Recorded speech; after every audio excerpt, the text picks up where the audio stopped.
welcome to our little podcast, listener, where we share one of our D&D sessions with you set in a homebrew fantasy world. The players who are a part of this session are Reitersul, the Dungeon Master, MusicSquid, playing as Pséftis Morfi, or Seth, Anistrae, or Amby, playing as Evetta Flintsworth, Queenie, playing as Zara Irving, and Snow, or David, playing as Dag. These sessions are taken over voice chat and may or may not feature any concrete visuals for every scenario, but Roll20 and D&D Beyond will be shown when they become relevant throughout the session. Whether you're a tank, a healer, or a damage dealer, we hope you'll enjoy our antics. Let's begin. All right. So, where we have left off, you guys had just arrived. Wait, where did you guys leave off? We just sat down in the foyer with Wendell. Sat down, yeah. Let's see. Okay, so you guys had made your way to Durstwood. Nope. No way. You guys have made your way to the Levelin Manor. Upon making your way there, you had a little bit of, kerfuffle on the way with some kobolds attacking you guys in the middle of the night. Other than that, it was a smooth journey. You guys got to see the wildlife, all that jazz. When you got there, a bit of noble kerfuffle. Why I keep saying kerfuffle? Unsatisfied customers, Karens, whatever. I want to talk to your manager, all that jazz.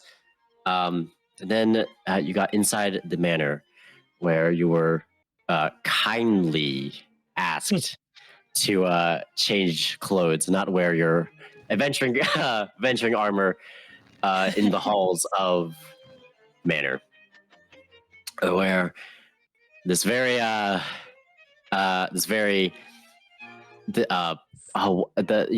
secretary, or the secretary from Monster Inc. Who again had a slight dispute with the appointment and all that jazz. Well, Steph's high charisma convinced her that where you guys are here for a reason. She fetched Wendell herself. You guys looked around the very fancy foyer, very fancy manor in general. And then Wendell himself walked out and greeted you guys. As you guys sit down on the couch, or were sitting on the couch, he approached and asked, well, what brings you all here today? Well, is he a lord? Should I call him lord? I'm going to call him a lord. Well, your lordship. this is Seth's internal dialogue. Lordly enough. Well, your lordship. Lord enough. Yeah, lord enough. Well, your lordship. I would be lying to you if I said that making your great acquaintance was our initial plan upon getting here. But it's a pleasant surprise. We were actually here. Oh no. You see, we were actually here to speak to an acquaintance of yours, Voltus, who we believe to be staying here. We have some information that concerns him, and quite frankly, I was surprised that you were the one to greet us. It seems not becoming of your status to meet with people such as ourselves, but I'm the face of the house. How could I not? A great privilege, your lordship. Barring Voltus being here, I can relay the information to you, seeing as he appears to be staying at your manor. It does concern you somewhat, but the matter is more pertinent to him in that it kind of involves his safety and his continued well-being. And he and I have a handful of similarities. As you tell him, like, Voltus is staying here at your manor, you see his expression drops a little bit, and there seems to be the brow sort of furrows, and one of the brows slightly raises, almost as if there's like a slight hint of confusion, like that you notice. Interesting. You're facing, face to face. Yeah, you notice there's like, it's not exactly like. It doesn't look like he's about to disagree with you or like cut you off and be like, "Oh, that's not true." But there is like a slight hint. You can see like his expression change when you said Voltus is staying at your manor. Is it? Could I intuit if that is because Voltus isn't actually here and Lavelle? I guess that's a little bit too much to read. No, go ahead and make an insight check. Yeah, because what I'm trying to determine is if Voltus isn't actually here, if he's just like working with him, or if there's something else, like I don't know. Let's see. Could Evetta that is also make the check? She may not Yeah. actually directly contribute to the conversation, but she'll probably like keep an eye on Wendell. All right, yeah, sure then. Yeah, sure. And you know what? Yeah, why not? Whoever else wants to make the insight check, go ahead. All right, I got you. I'll bet. 14. Oh no.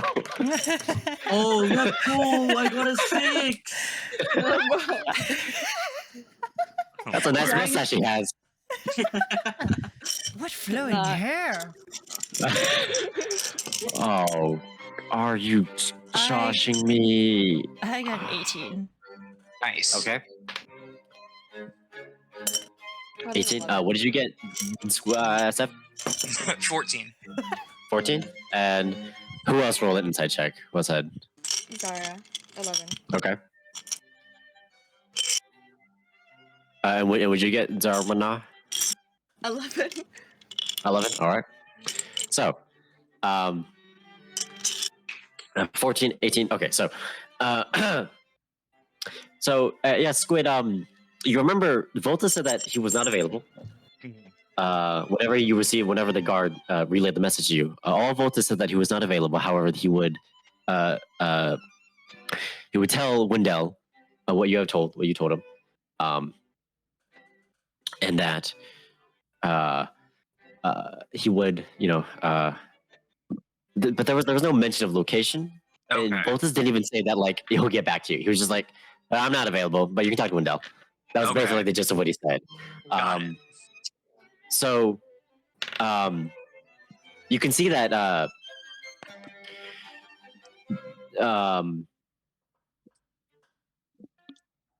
something's definitely not lining up with what Wendell knows and what you know. There's definitely like a disconnect. You don't know what it is. Evetta, you definitely see that something doesn't line up. And you see as well that it was the expression changed right at the moment. Seth said that Voltus is staying here. It was slight, but you definitely notice that something, either Voltus told something to Wendell and doesn't know about what he's actually doing, or again, maybe Wendell is already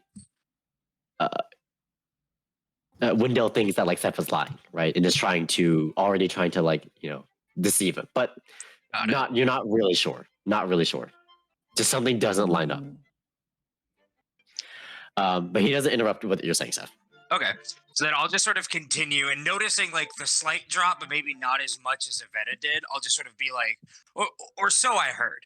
And I just, for both of your continued well-being, wanted to deliver some information we have that is pertinent to both of you.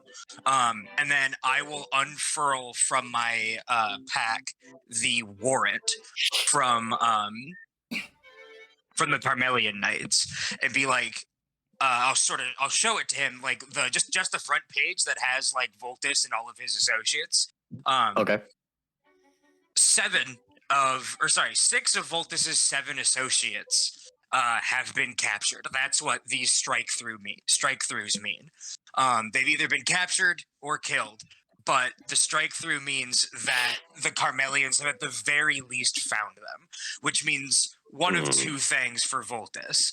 either he has really good allies and they're going to die or go down swinging, or given enough time or enough magic, they're going to sing to the Carmelian Knights. And the longer that Voltus sort of doesn't get his act together, and I mean that politely, I understand he's a friend of yours, but he needs to be a little bit better about hiding himself. I saw him in town the other day, just walking around with his talismans and his robes and just sort of looking like a spellcaster, and I sort of like tinkle my talismans on my chest as I'm speaking. I wore these to get in here, and so that I could maybe speak to him and he would understand that I'm coming from a place of concern. And if you know anything about Carmeli and why Voltus is probably not a big fan of theirs, you'll understand that I'm also not a big fan of theirs. And I'm being honest with you about that. So they're looking for him. There's a bunch of dead ones in the woods who didn't happen to make it this far. Not our doing, unfortunately. But there's more in town who are currently still actively looking for him. And they already sort of had word that he was here. Some citizens, some do-gooders who don't understand the Carmeli problem might have tipped them off. I tried to, steer them away and didn't say anything myself, but there are people who have already talked. You can see, by the way, here's his, oh, God. Here's his, his, oh, shoot. There we go. I was wondering what happened to Big Zara? What the? This is his secretary, by the way. Just so everyone is on the same page. That's the secretary.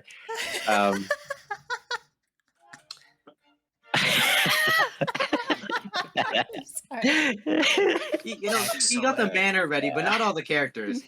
I didn't have time, dude. You need to put a PNG of Roz from Monsters Inc. in there.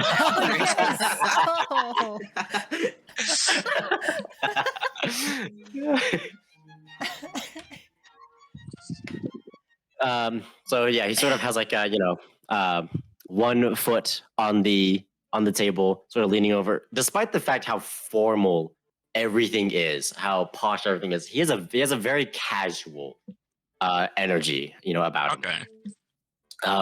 Leaning over on one knee, and he's taking in everything you're saying. He sort of slowly leans up. Well, this is truly concerning. If what you say is true, this would be definitely the most concerning. However, Voltus has not shown me any reason to doubt him. So far as I know, you four are, well, strangers. You've walked in here to tell me I'm a co-conspirator with a criminal? No, looking over the not at wall. all. If anything, I'm a big fan of what Voltus is doing.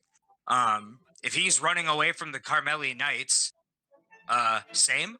There's nothing wrong with that in my book. I wouldn't label him a criminal. He stole some magic items from them. I have some questions about that, but we'll get to that. We'll get to that part. But if he's just running away from the Carmelis and stealing their stuff, then I say no harm, no foul. I am genuinely concerned that he might be getting caught by them, and that is actually why I'm here. I'm not here to accuse anybody. He's doing good work in my mind. Well, our guards are doing fine for the most part, but if you have any suggestions, I'd have to hear what you suggest. I'm trying to think. Would I know of any sort of like? Sorry. Yes, Evetta. What is? Just turn. Sorry. Continue. Don't mind me. I completely lost my train of thought. Oh. I think the horse really got to her. The accordion horse is pretty magical. That's where the music's coming from. Oh. God.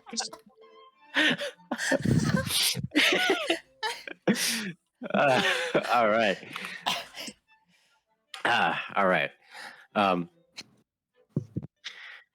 Well, I'm not the biggest fan of Carmelian Knights. Frankly, myself, I don't, go out of my way, to hunt them down or anything like that, or to slight them in any way. As much as I don't like them, I understand the need for procedures that they have and the order that they continue to uphold. So I do often work with them when I can. But as far as I know, I don't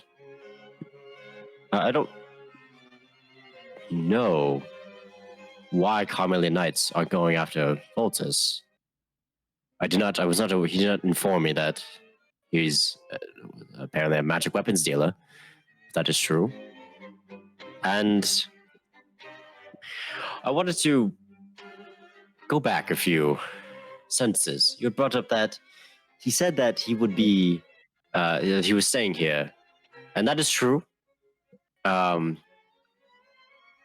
He is been staying in a guest room along with a few other guests that I am aware of.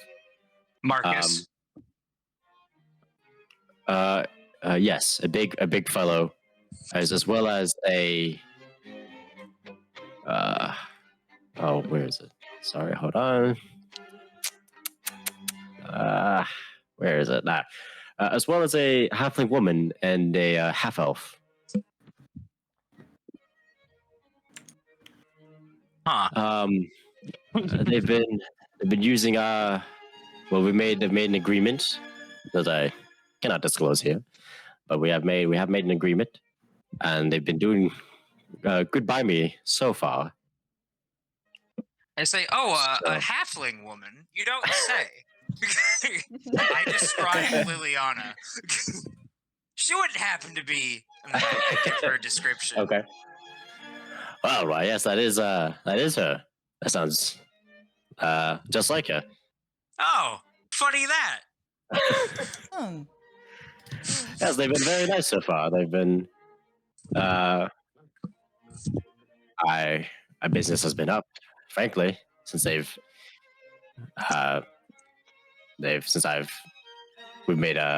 contracted them. Are you familiar with the town of Durstwood? Yes, that very poor town in the middle of nowhere, correct? Yes, yeah, bit podunk for my taste. I've not heard anything of it lately, but I am aware of its presence. Well, it doesn't have one anymore. Some local news, some recent news.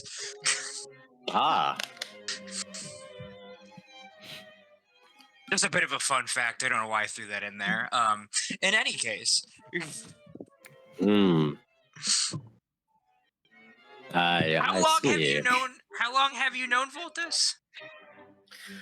Oh, I've known Voltus only about a couple days at this point. It was the other fellows, the half elf and the halfling that I've known for much longer.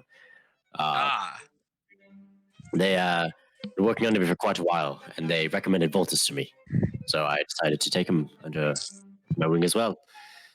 That's interesting. What exactly do they do for you, if you don't mind my asking? Well, I can't spell every secret now, can I? Oh, I would not expect I wouldn't be the greatest if I were to just a business empire's relay all of my. Yes. Unfortunately, to stay in the game, I need to have some advantages. You see this kind of crooked smile creep across his face. Can I insight check him when he was discussing Durstwood to see if he if it didn't surprise him when I mentioned that it basically wasn't there anymore? Yeah, go ahead and make an insight check. Because I And feel like that again- would be surprising if he didn't already know. Again, if anyone else wants to check, if anyone else thinks that their character would do an insight check, go right ahead. Nice. Unfortunately, only a 10. for Iveta me. got a dirty 20. Queenie, don't fall asleep. I got a 13. All right. So you said 18 squad? No, I only had a 10, unfortunately. Oh, 10. Okay. I mean, the reaction is not as big as you expected. But he seems surprised. Evetta, he's not surprised. Evetta, he was, when Steph was like, oh, it doesn't have a presence anymore. It was basically like, oh, that's crazy. That's just Iveta couldn't super help but sad. furrow her eyebrows. That's at that. really It was sad. his biggest damn, that's crazy. Man, basically, yeah, like man, that just sucks. Oh well. That's drag. Oh well. All right. But yeah, but I don't know that, so I'm like, with that, okay, with cool. that, I would say with that dirty 20 though, you can also tell he wasn't behind it though. Okay. It's not like it doesn't seem like he was the one who was planning it, right? However, he's not surprised. He doesn't, or he's just not amused at all. He didn't. He had no part in it, but he doesn't care about it either. Hmm. Right. Well, they've been good, good workers under this business. I've been a lot more trades have been happening recently. Again, I don't think I can spill every secret, but I will just say that the business is looking good. I'm happy to hear Right. that for you. Wine has never sold more than it has ever since I took them under my wing. To think if there's any other like specific questions I have for him. Obviously, May I say, does any of your other companions have questions for me? yeah. This music, bro. It's going hard. Who put this? Who put Where's this his here? bard? What do you mean? It's right here. Yeah, the accordion workers.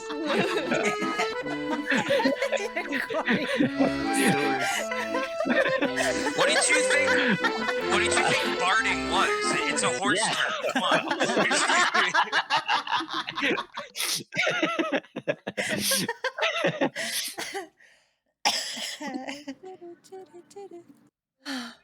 Queenie, Sorry. we'll play this Oh. one.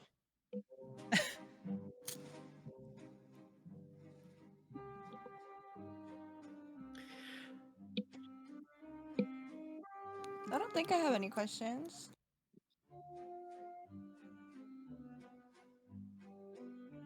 Well, I'll ask Wendell. Did he have any questions for us? Because I was surprised that you wanted to meet with us directly yourself. Is there anything we can do for you? You seem to be a good business partner to well, of have. course. Tell me, what are you all avid drinkers? I wouldn't describe myself as avid, no, but been known to have a sip here or there. Can I say Zara is like pretty good with wine given her background? Sure. Okay, yeah, I'll just come up and be like, what do I say? That's a good question. Isn't who's roleplay as Zara? Are you looking for like wine things to say, or? Yeah, like, this, Are you out of the drinkers? I do love the I wine. love a good alcohol. I do drink the wine every now and again. Yes, the wine. Yes. just be like, I'm pretty familiar with wine. But have you had, and he sort of leans a little bit further, have you had Levelin wine? Not I- yet. Haven't There we had the go. pleasure. Was actually asking for some and hadn't yet quite gotten there. I'd love to give it a taste. Yeah, you see he turns around and tells Mary or the stewardess Mary to grab a crate of wine, and you can see there's like this, like it's very clear Mary looks down at you guys. Like it's very clear that she sees you guys as lower than her. So when he's like, go fetch a crate of wine, you can see that her brow furrows, her face scrunches. This is look of like look of noble anger. So, but you see the accordion horse walk off. Damn. Just phases through the walls.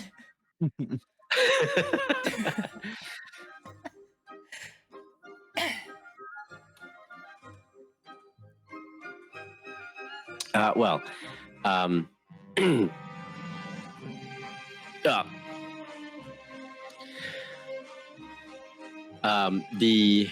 she goes off for a while, and only about a couple minutes pass. In the meantime, Wendell is like, if you have not tried Levelin Line, you are missing out, my friends. I promise you, it will be the greatest thing that's ever been in your mouth.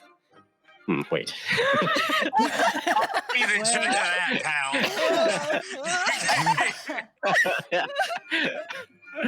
But eventually the accordion horse comes back. Okay. And drops the whoops. Whoa. Drops That is a drops tiny crate. the crate right there on the desk. Right there. All right. Oh, Oh, that's God. a crate. Nice crate. Okay. Yep. That's the crate, guys. Okay. Drops about a crate. It's 6 bottles. All right. And they're about Bottles? All right, let's fucking go. a whole crate of 6 bottles. It's a kind of a large crate. Gonna take it. See, Do we not Yeah, need any cups? he takes out 4 bottles. So yeah, he takes out 4 bottles, and he hands it to you all. It's not uncorked yet, but he just basically asks you all to just take kind of take a look at it, and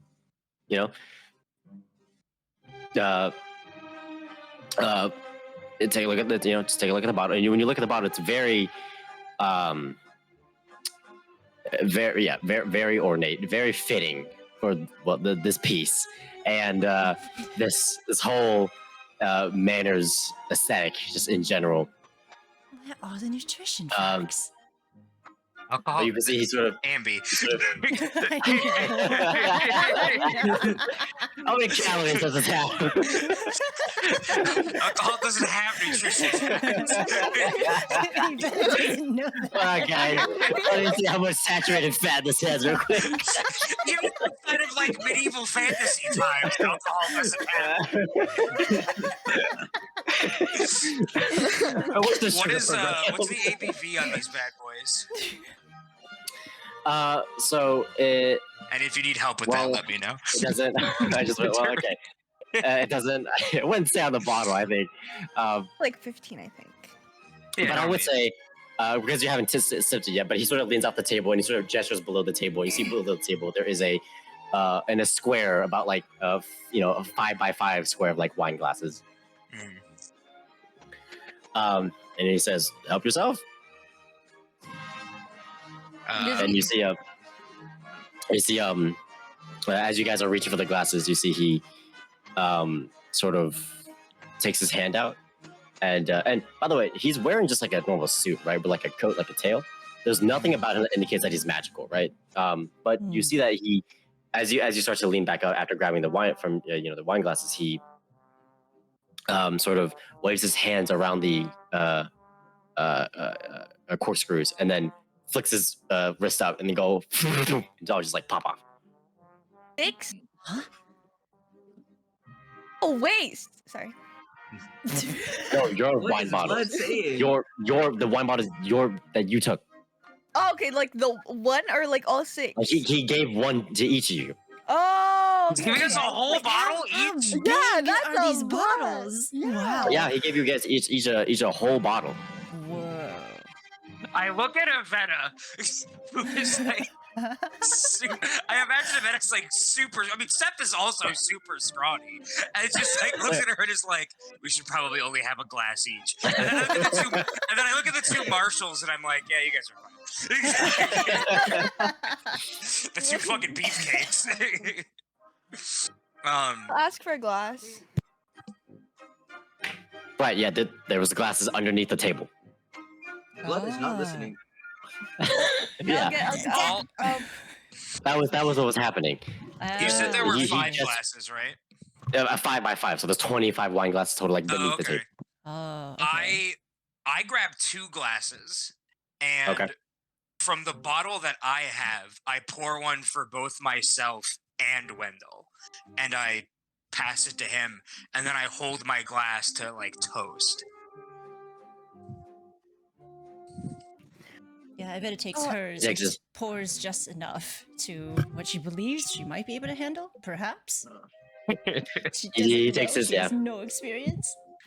He takes. Oh, just go ahead. Zara just pours enough to where like it kind of the bend where the glass, like just where you put wine. That's different from person to person. Wine. You just get the wine, you know. So, Dad, how much wine do you pour for yourself? We gotta go person to person. Dad just slams the bottle, right? Like, You know, I feel like does knowing Dad that. use the glass? Dag is like, is this just this is beer? Okay. I feel like Dag would just take like a swig of the bottle. Yeah. Yeah, go Dag. Been there, Is it- buddy. Is it Yeah, you red see- wine? Yeah, it's red wine. Yeah, what you type see- of red is it? It's a dark red. Okay. That's my favorite. He takes one of his own glasses out, and he pours a lot of wine. Oh, does he Right. ignore the glass that I gave him? Fucking rude ass. Yeah, he grabs his own wine glass, and it looks much more like ornate and unique, right? Oh, okay, um, okay. He pours way more wine for himself. Like it's like over half the glass. He pours a lot of wine. Which bottle does he use? It looks like he uses he used like your bottle. Okay, good. I'm trying to make sure he's not poisoning us, is why I'm doing this. Just so that I'm clear meta-wise. I'm trying to get him to drink the same bottle as one of us. Yeah. Right. I know, yeah. But he pours his own wine. He raises it to toast for toast. Who else is? Was it just Seth? Who else is raising their? I'm assuming everyone is raising their glass for Even toast. if Right? I'll raise my awkwardly glass. follows suit. Yeah, Dag would raise the bottle. Oh, yeah, Dag. Dag's my kind of party animal. Well, he extends his arm forward and, of course, says to Levelin and clinks the glass. Says, Wink. Loveland. and he Clink. clink, and he chugs the wine. he I just, take he a just downs it in a sip. nice. I take a small sip to start to like mull it over and see like what sort of flavors I get. Okay. Yvette Okay, brings so- it close and pretends. Just like touches the lips. Yeah. And Zara, Zara does that thing that people who wine experts do, where like they smell it, they look at it, they yeah. Hold it at a 30-degree Yeah. angle over a white Switch it, napkin. you gotta switch it around. Smell it from 3 feet from my nose. Mhm. You gotta walk. 3 feet. 3 inches. This is 3 feet, guys. Zara's got those Zara's- big arms. Zara's Yeah, screen is like yeah. his lab safety. Yeah. You gotta waft it. You I gotta waft waft the it. fumes, guys.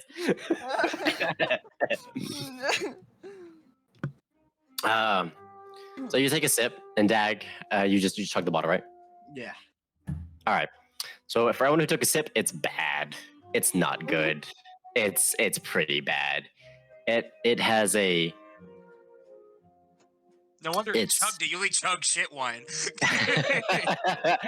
It's He's got that $5 Yeah. barefoot wine from Target.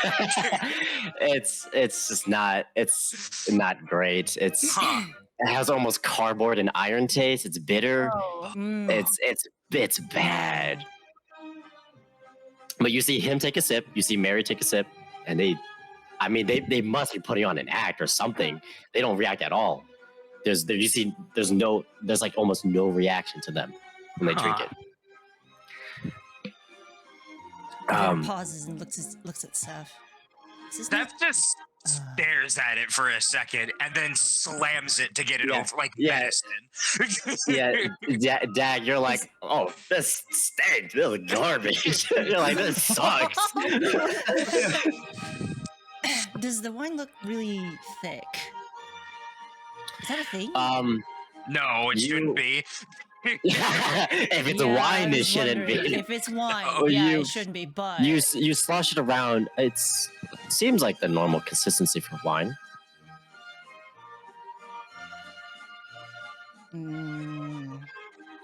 Evetta still doesn't take a sip.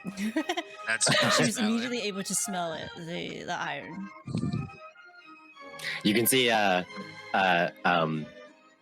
my dice! Is that what Wendell says? Yeah. Wendell flicks his coattails back and starts running upstairs. Oh my dice! Oh my Oh, my dice! dice! Alright, so he sort of scans over each one of you. Wendell's kind of looking at each one of you. You see Mary sort of absently staring off in the distance. So Marvelous. Unlike anything I've ever had before. Yes, unique is a great word. Unparalleled. It's truly a taste. It's one of the It's a taste. it's one of the tastes of all time. Zara, go ahead and make a deception check. Oh,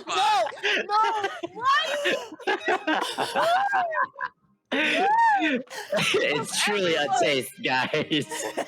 Oh no! Deception check. Deception.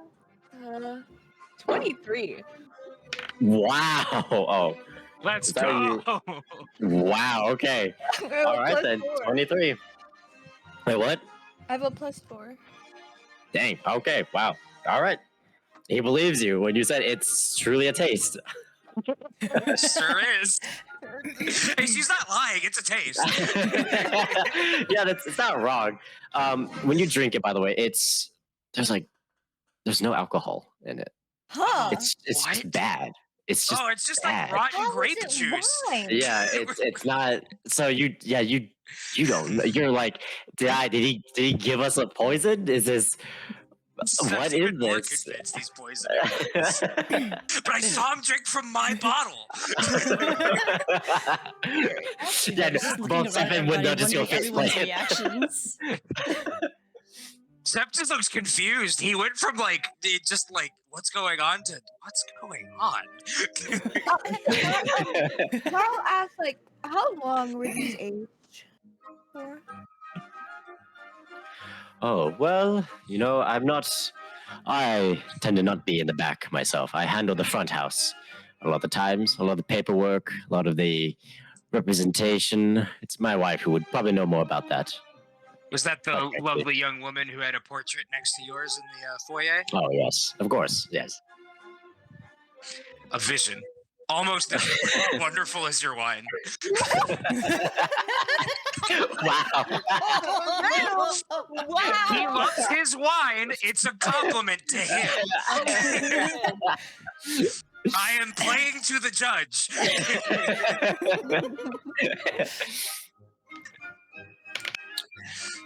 Well, fortunately, I believe I have some business to attend to. If you need me again, of course, you can always just tell Mary, right, Mary? And she, again, she has a very look of hard look of disdain, like, oh, look at these poor people.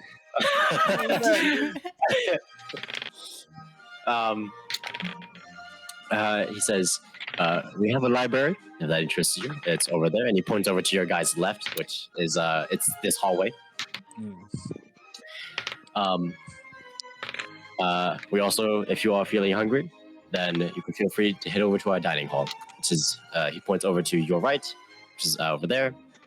Our servants are working almost 24/7, and it's almost like a restaurant. You can sit down and they'll serve you almost instantly. Would it be unbecoming to ask for an audience with Voltus? Is he busy at the moment? Voltus. Well, in the couple of days I've known him, we've not established a strong connection per se. I could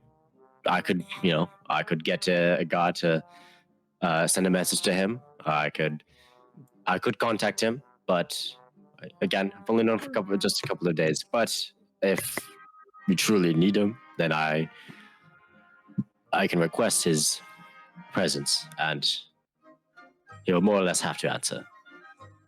I look at the other three to see like what you all think. May I ask, why do you need him? If I can relay the message to him. As somebody who is like-minded with him against the Carmelian Empire, I would simply like to just discuss some things we may have in common, and maybe some tips to help him evade the Carmelian Knights. I've been Jesus. Sorry. I don't mean to derail. Sorry. I've been quite successful at it myself. And just to discuss business, if he has indeed taken some things from the Carmelians, might be something we're interested in. Well, I understand. I understand. I understand how business is business. Well, again, help yourselves to our library or dining hall, and feel free to leave whenever. Thank you very much for your hospitality. He takes his leave. I almost actually forgot where the secretary or the stewardess was. I actually almost forgot that she was just a squished horse.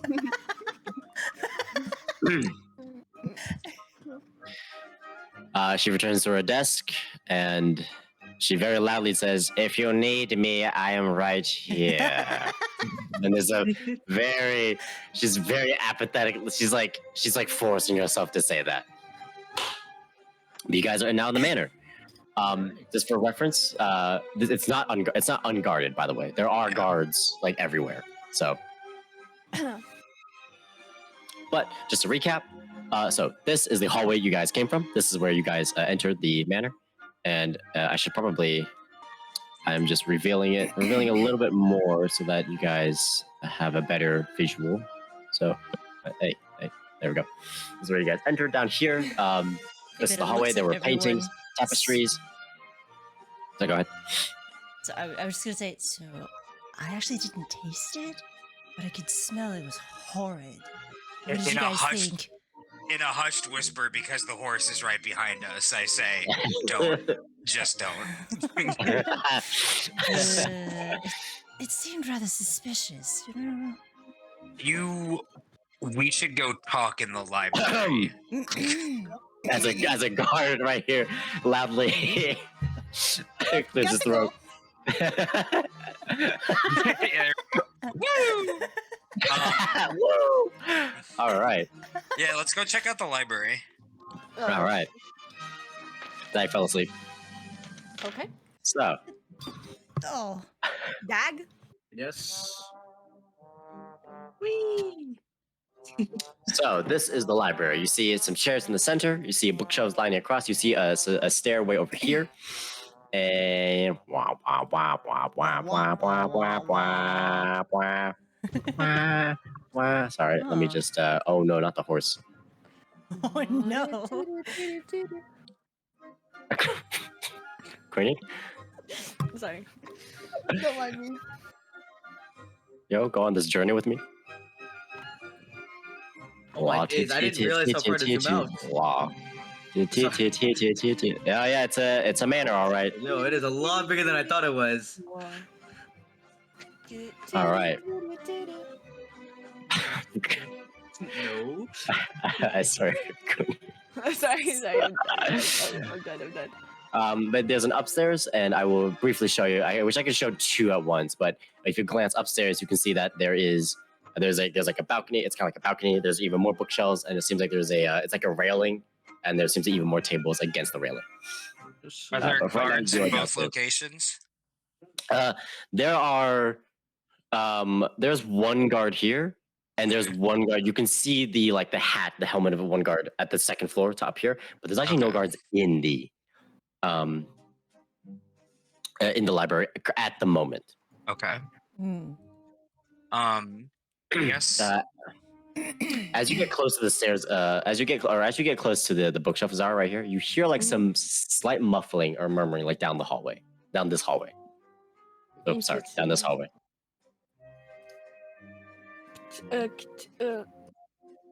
Can I go closer to the? Oh, is this just like a hallway or a door?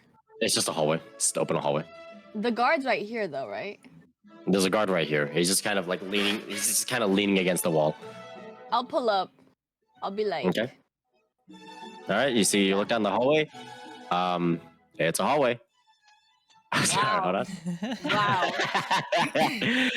Yeah, you see, it's a hallway, but there seems to be like doors at there are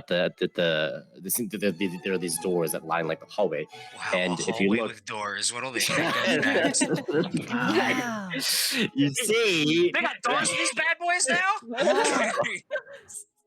you see that each door to the right of it has a little golden plate that has like a letter. This one has like A, this one says B, and this one says C, this one says G, and this one says E. I'll pull up over here. Okay, you go down the hallway. It's more hallway. Wow. But are there doors? No doors this time around. It's just hallway. I was cutting out. What happened? Sorry. It's just hallway. It's a what? No doors. It's hallway. HALLWAY. Which way? Yeah. Bro, what's happening with? Oh, she died. Oh no, her internet. Oh. All right, so for the X. All right, so Zara mysteriously. Oh great! I died. It was the line, guys. You see, now this way, you see the hallway that you guys changed in. The not changed in, the bathrooms. You guys see that this is where the bathrooms were, and now I will reveal the bathrooms because you guys did have to change. Oh yeah, Dag, you missed that. So whenever you guys arrived at the manor, they asked everyone to disarm themselves and to change clothes. So you're wearing kind of like a blouse, yeah. Okay. Kind of like that. I own this shirt, IRL. Yeah, you should take a photo of it and then send it in so you can see it. No. But yeah, it kind of looks like that. You got some brown pants. It's tucked into that, and just some normal boots. That's what you're wearing, and you don't have your great axe. Okay. You don't have any of your weapons. Fine by me. You I will whenever they took your weapons away, you saw that they went down like this door. Okay. Which door? This door Oh, okay. over here. I was zoomed in. The stuff is changing. I'd like to have a powwow with the party, but Steph's gonna take this time to correct something a mistake that I made while I was inebriated last week. Steph's gonna enter the back. I realized that I should have done this like the next day, and I was like, damn, 6 rums is too much. Seth is going to put his armor back on, and then underneath the like fancy clothes, which obviously is going to make it kind of look like bulky and not correct. and then I'm gonna cast disguise self on myself to make it look normal. Okay. So that I still have my armor on, but I functionally look like I'm just like I was when I went into the bathroom. And if there's like running water, I'll turn like a faucet on so I can quickly throw the armor on. Okay. No, easy enough. It's just leather armor. That's like a minute or something. Yeah. And then I'm it's easy gonna enough. mark off that spell slot. But that seems important.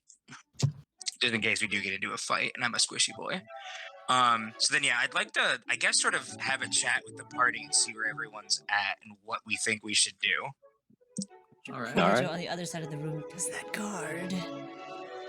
Quickly see what's like in these rooms, like just in this. Okay.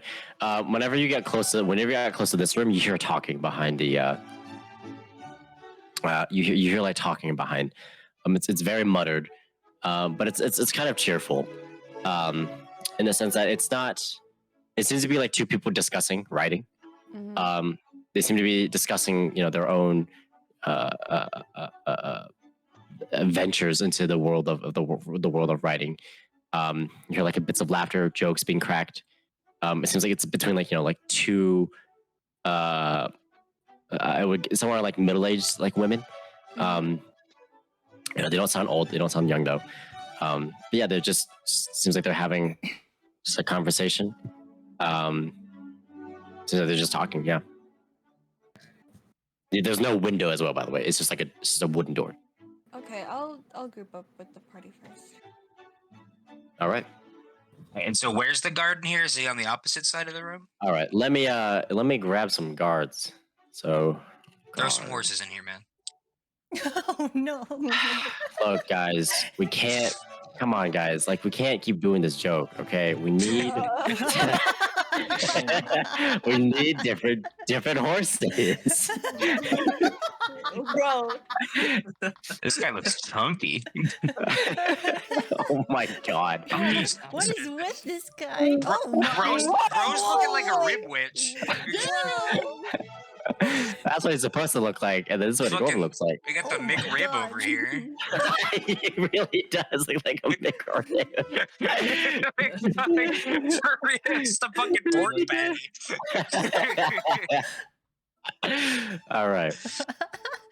All right, so these are our guards. Yeah, so they're currently they're very this one is upstairs. This one is upstairs. Okay. Oh. So then, yeah, I guess it's still in sort of like a hushed whisper, just so that like only people in the immediate area can sort of hear us. Seth's just gonna sort of be like, "What's our plan of action? We can't seem to get an audience with Voltus. If he's working with Liliana, then surely she has told him who we are. If he's told her that we're here, and she's seen all of our faces, then our cover is Except blown. mine. Except yours. But if you're with the three of us, then it's irrelevant. I guess the main thing is Wendell working? Is Wendell aware of Liliana's problems? Because if that's the case, we need to leave. Because there's no way we can fight our way in and out of this place and all of these guards. I did notice that he wasn't surprised when we mentioned Durstrud being He destroyed. wasn't? Okay. I guess it just... I wonder He's not how much does... surprised, but I'm not yeah. sure if he was actually responsible for it either. Yeah. How much does he... Well, he was surprised about the arms dealing, the magical items that Voltus had. So it's possible that Liliana has this guy completely fooled. In which case, he might be in just as much danger as Durst would. If she's just, going around and taking the things and destroying what she likes. But if they've been working together for years, it'll be difficult to get him to see that. We could try and snoop around. By the way, as you guys are having this conversation, you see a young girl walk into the library. Looks like very young, very short, and she basically a child. It looks like a child walks in, and she wanders around like this way, and she grabs a book, off like the lowest shelf. Takes it. You can see her. She walks over to this table, which is represented. I'll have it represented by this one. Oh my god. Damn. Does and she I'll- look familiar? Are you pulling my heartstrings already, Ryder? No, she doesn't look like me at all. You There we go. monster. Tiny. There we go. Tiny. go. Tiny. There we go. Look, she's tinier now. So you know. Aw. You see her. You see her. She has to put the book on the chair, and then she has to struggle up onto the chair, and she takes the book off the chair and puts it on the table, and then she has to stand up on the table, and then you see her in like, like the book itself is about the size of her chest. my Like, God. it's tall. What is she reading? Can I see like what the book is? You look through. You see. Go ahead and make a perception check real quick. All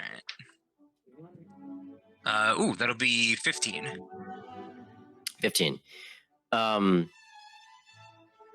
You see that the book has, it looks like a normal book. It does not look very fancy, but it looks like a standard book. It's just like a blue, kind of dark blue color. When she sets the book down, you looked at try to look at the spine and see what the title was. All you managed to glimpse was it says The Adventures of G, and then she flips the book. Okay. I was just trying to see if like this little kid was reading like the dissertations on the Carmelian infantry lines. What the fuck is this kid reading over here? Like master level evocation magic or some bullshit. Why do we exist? An Yeah, in-depth yeah. guide. It's like, what the? The fucking fantasy, the fantasy equivalent of fucking Freud or something. All right. No, yeah, I should have been like, yes, it's like the jungle. It's like, wait. I guess seeing that the little girl is in here, Seth will sort of like cut himself off because he doesn't know. I'm not going to assume that this little girl won't go like say that we're talking some shit about like her dad or somebody. I don't know whose kid this is. Hey kid. No. Who's your dad? Sharpening a knife. Who's your dad? I just all right. Yeah, I don't know. I don't know. Move. Seth's I'm just gonna look around the library for a minute, he says, and then he just sort of stands up. He's gonna sort of keep an eye on the little girl, see if she leaves at any point, but I am gonna like go and flip through some of the books, I guess. Go ahead. Can I look around for like the scrolls that you said there were like like scrolls that could be used for like sending Oh, like messages? spell scrolls? Yeah. Yeah, spell scrolls exist, but I don't know if they'd be in a They library. they would not be here. No. Yeah. Okay.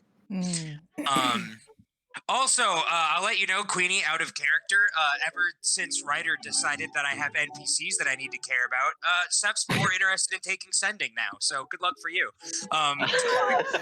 I'll probably get that. It's a 3rd level spell, but we'll see what happens. I want to look around through the bookshelves, and I want to see if I can find any, like, histories of like the area of like the Lavellans in particular, see if they have any like sort of like personal, not documents, but just like I don't know, biographies or something like that. Right. All right. Go ahead and make an investigation check. What is everyone else doing? Ooh. Um, 17. Okay, 17. What were you saying, Zara and Dag? I think Dad would just sit down, honestly. I'll just Alright. look for like general info on the New World. Okay. And Yvette so go ahead and make an investigation check. Oh, sorry. Yvette doesn't Okay, really Yvette. know what she's looking for, but she's just going to thumb through some of the books on the shelves just to Okay. see if anything would catch her eye. Okay. All right. 16. Say that again, Zara. 16. Okay, 16, and better go ahead and make an investigation check as well. So just so I know. 15. 15, okay, cool. Wow, 17, 16, 15. All right, so, Seth. In terms of looking for books about the history of the Levellans, unfortunately, you don't find one that is truthful. You know what I'm saying? Like, you've read a lot of books. You've read a lot of stuff. You know when someone is being biased. You can just tell in like the flowery language, about how the great do I have a grandfather, thing on this? the great grandfather made his way here and single-handedly built the foundations, gave life to a new family, and carved his way. You know, right? Like it's very You can tell like this is not going to help. Okay. Are there? The only thing you do find that seems to be slightly noteworthy is the Levellans have a hold on something called Red Grape Field. It's a field of red grapes. Wow, it's crazy. It says that that's something that's interesting. It doesn't go into much further than that. It doesn't detail like where that area is, what that's like. But it says that the Levellans are the owner of the red grape fields, and whenever you arrived here, that wasn't like this. That was on like the sign of the gate. Like, it just said Levelland Acre. It didn't say like red. So you're like, huh. But that's about it. Unfortunately, a lot of the history books is like in favor of the Levellans. You end up finding like in a much newer book that seems like published a couple months ago. You see a recount of it says like the Levellans, one of the Levellans' dearest winery friends had fallen ill and passed away, and unfortunately passed away, and the Levellans did what they could to take up their mantle and to take over their business and to help them help their surviving members. But like it's like it seems you don't really think that's true. That seems like it's that case of earlier where Naomi had told you that the Levellans how like one of the competitors of the Levellans had mysteriously like died. And the Levellans were like, oh, that's so sad, like we were their friends, we cared for them, and things like that. It's like Yeah, we're not going to get anything of use on them in this place. Is there, I guess the only other thing that I'd sort of be checking for is, do I notice any more dragon iconography? I will say, I did not, I forgot to, it's a slight bit of a retcon. There was a dragon statue in the foyer. So, and I'll drag you guys over real quick so you can see it. Boop. There was a dragon statue that was. Oh no!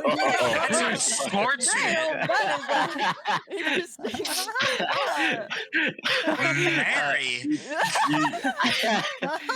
You do see that there is a dragon statue because hanging off the ledge like that. But I would have asked him another question. Fuck. Okay. Yeah, my bad. I completely forgot about that. That's my fault. No, you're good. There was another thing I wanted to ask him, but it was like, it didn't seem like that big of a thing. But now I know there's a giant fucking statue there. Hey, Mary, let me talk to your bot now. Okay, so moving on to is that it, Seth? Yeah, I think so. All right. I want this little kid to beat it.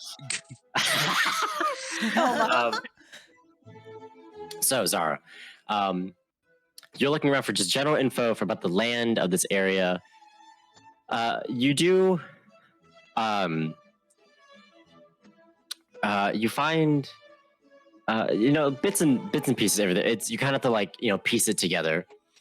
But essentially, what you gather, what would you specifically like to know? Would you like to know about differences the differences? There's going to be a lot of differences. Then would you like to know the topography, or would you like to know the geography or the biology of the area of the New World, or the relative positions of towns and cities, or points of interest, or political sphere influences, or what do you want to know? You want to like the history of like Fear and just stuff, and then the geography. wait. So want to say the first one? The political. Okay. So So- political and geography. And geography. Okay. So we'll start with geography first. Right now, you guys are near what is called the Yukon Hills.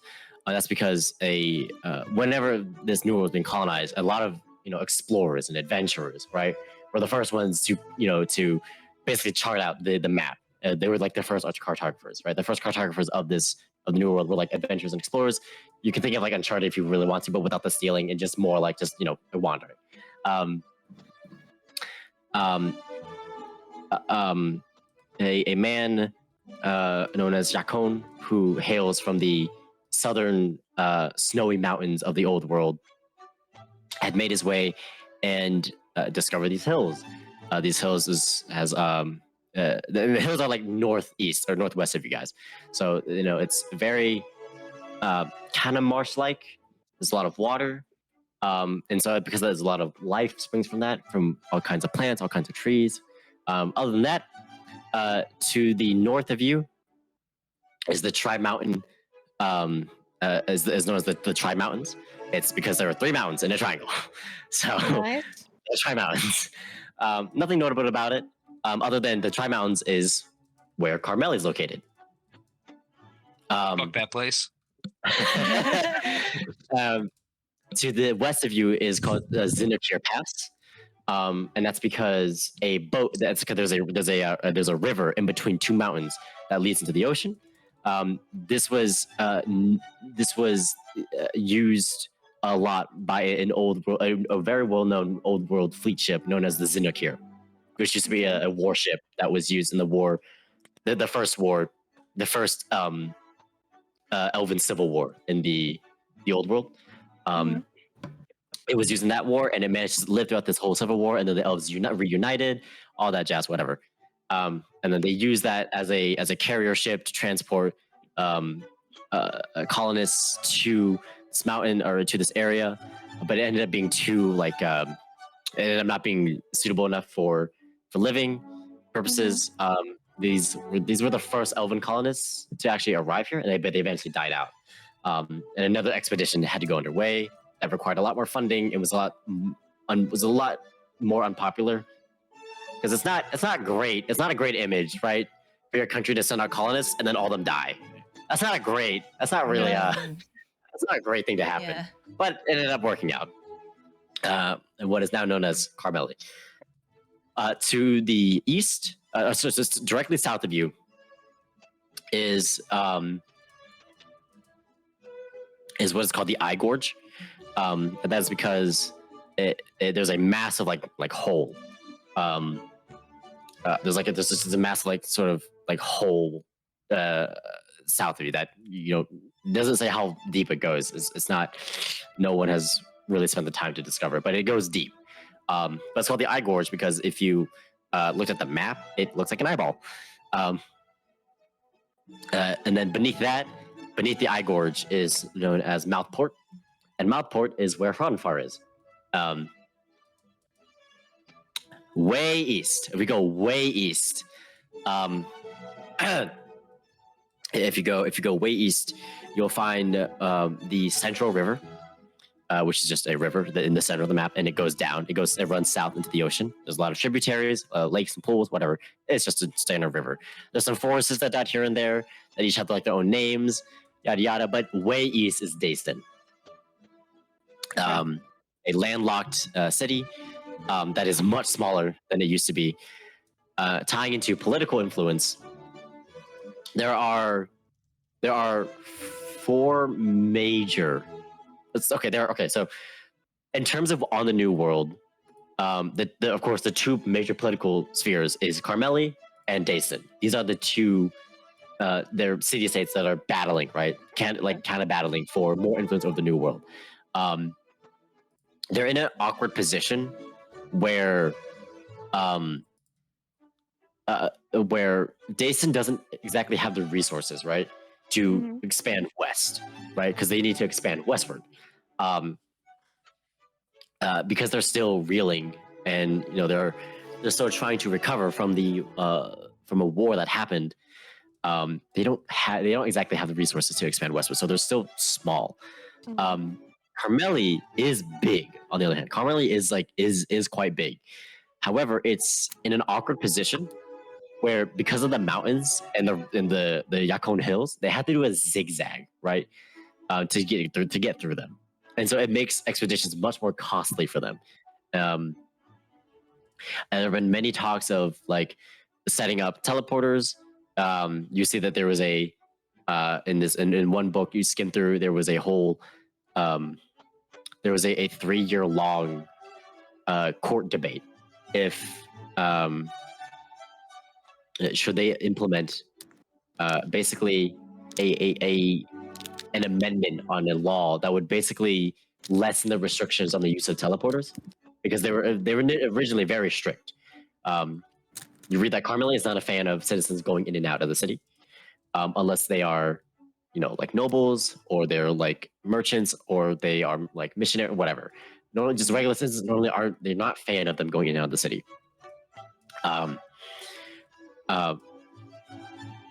So there was a whole 3-year long debate on should they allow less restrictions on teleporters. There was many arguments made, like they need to expand their city, they need to expand their influence, but also it would decentralize like their power and yada yada, all a bunch of political stuff. You see, the result ended up being it did not go through. It was like a 19-1, not in favor of the new law, or the amendment. So Carmeli and Dason are in a very awkward, like, they're just kind of not expanding in a weird way. And so because of that, where you guys are is just known simply as the countryside. It is just uncharted territory. There's no cities. There's no... Again, Hranfar is the closest to a city, and it has like 500 people. It's mostly just towns, outposts, whatever have you out here. There's a lot to explore. There's a lot to set up. Now, that's the 2 political influences on just the New World.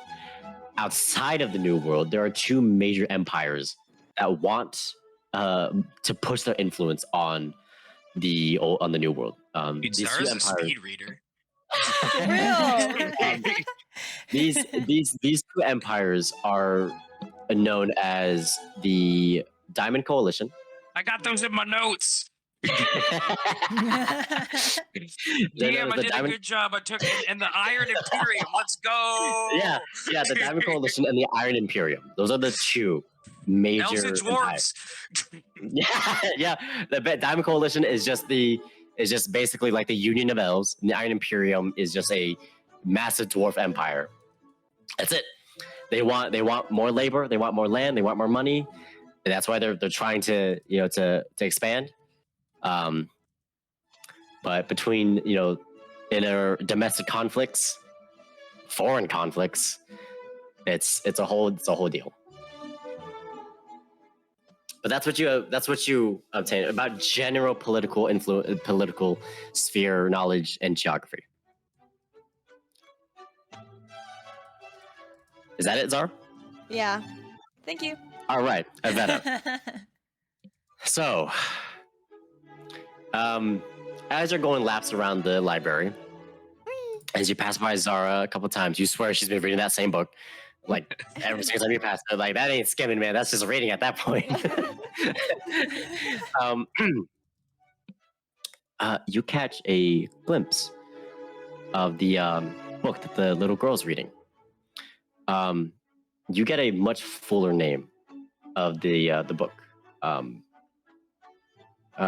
She's not really paying attention, right? So it's kind of easy, right, to look a little closer, like, oh, what you reading? What you reading?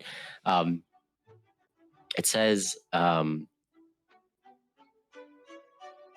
full title of the book says The Adventures of G. Aldenheim and Wendell Levelin. A story, and then below that in the subtitles, it says like a story of creators. Even the And same it catches propaganda you. bullshit I was reading. It catches your eye, right? It catches your eye because as she's reading it through it, you recognize an image. Not an image. There's a drawing in the book, and you recognize it as a diagram of a flintlock. Huh? And you're like, huh. It takes a while because she's reading it as best she can. So as you're thumbing through other books, you are thumbing through other books, and you do see like some of the books that like Seth saw, that Zara saw, and you kind of skim through them. But that book is really the book that Galuga's reading is really catching your attention. You see drawings of like these little crystal shards or something. You see a drawing of what looks like to be a kind of like a flintlock, but it has a cylinder kind of in the center of it. And you can't help but just like it seems like really interesting. That's as much as you can obtain though. Without pushing her over and being like, I want to read the book. Poor little brat. And you're looking for another copy of this book because it's a huge library. You're not finding another copy. At least not on this floor.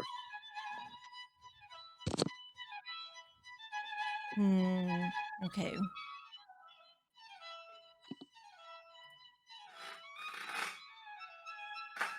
Evetta's just going to hang around, maybe hover around a little bit, pretend to look around for a bit and see if she would finally put that book down.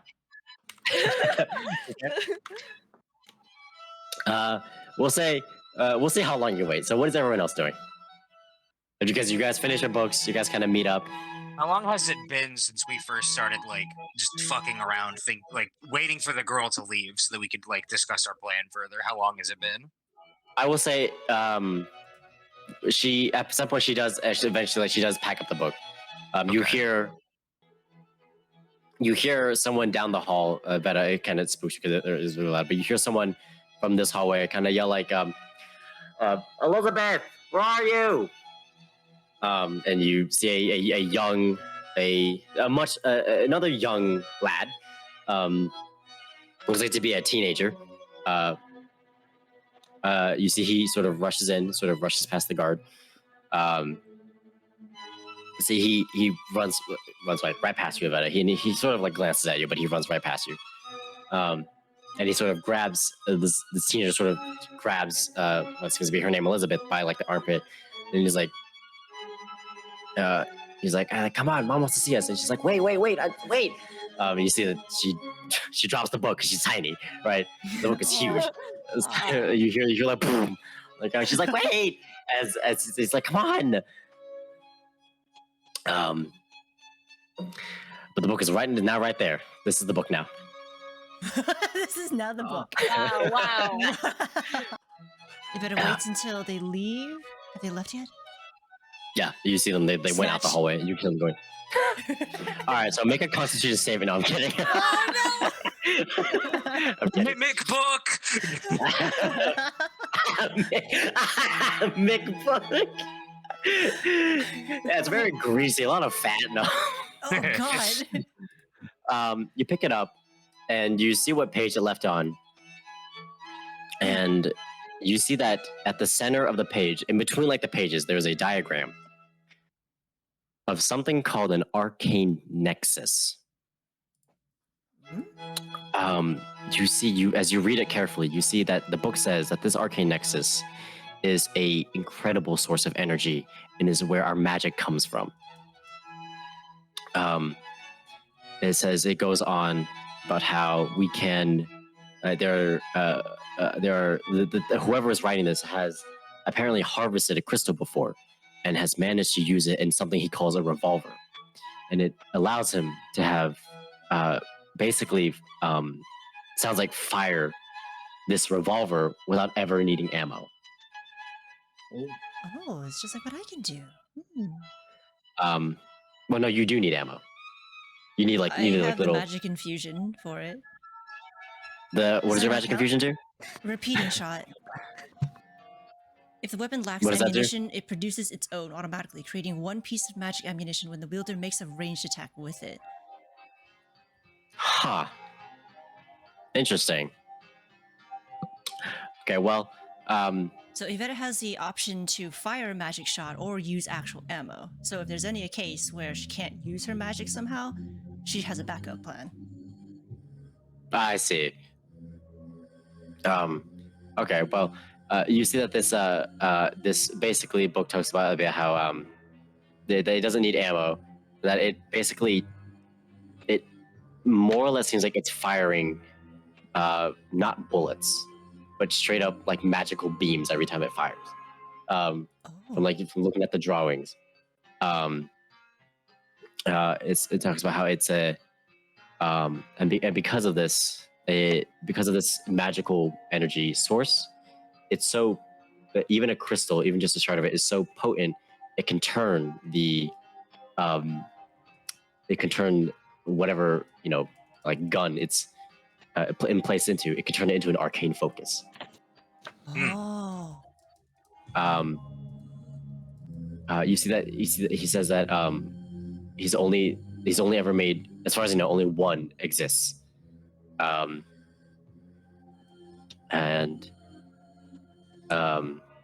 it was made by whoever wrote this, or the author. Sorry, I should say whoever, the author of this book. Or sorry, not the author. The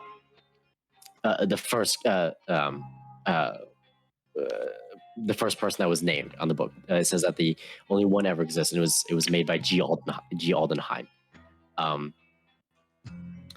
As you skim through, it talks about more about how the theories of how this could work, yada yada. How it's you need more. You need like a focus orb, so that it can actually pull power from the crystal, and then of course the barrel needs to be fitted in a certain way. But as you flip through, you see that it goes to a different theory. A different theory. So it was Jotunheim apparently discovered that these crystals can be infused with an essence from a different plane, and it changes their nature. It completely changes the way the crystal works. He's seen it before, once apparently in some expedition longer that he did, but a crystal was sort of placed on a little like like in Skyrim, the soul trap pillars. Oh yeah. They would kind of like I'm thinking of that, like a pillar like that. There's a crystal was placed on there, right, and it was emitting sort of arcane, right, arcane like energy, force like energy, whatever. He said a researcher had brought out a very sealed box, whatever, and had using a ritual, had infused the crystal with some, it looked like to be like a, I don't know, it was like some orb, some white orb that was emanating frost out of it. And then the crystal was no longer emanating this arcane. It was like now immediately the area around it got like cold. And he believes that this can be used in his revolver design, right? And it can change what the it can change what the revolver fires. And he believes that with enough crystals, with a large enough focus orb, he believes you can combine about 4 of them, and you can switch which crystal is focused, so you can fire a different type of beam. and he calls it the chromatic revolver. And then in the last few pages is like this whole illustration, this whole of how it's all laid out.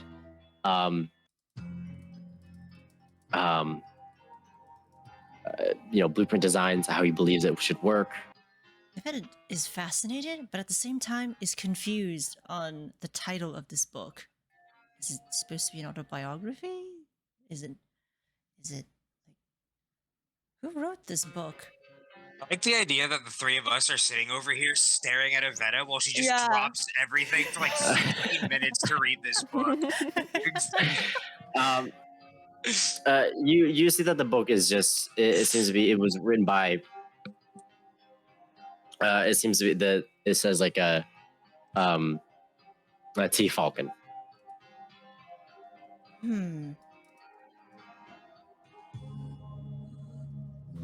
Doesn't ring a bell. Never mind. No, yeah, it doesn't ring a bell, no.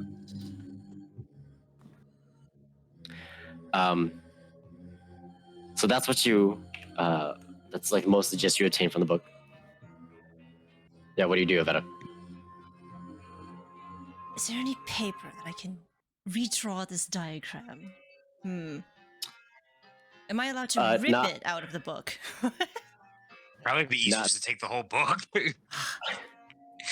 What if the girl... Why is a toddler reading a book about a gun? Yeah, right?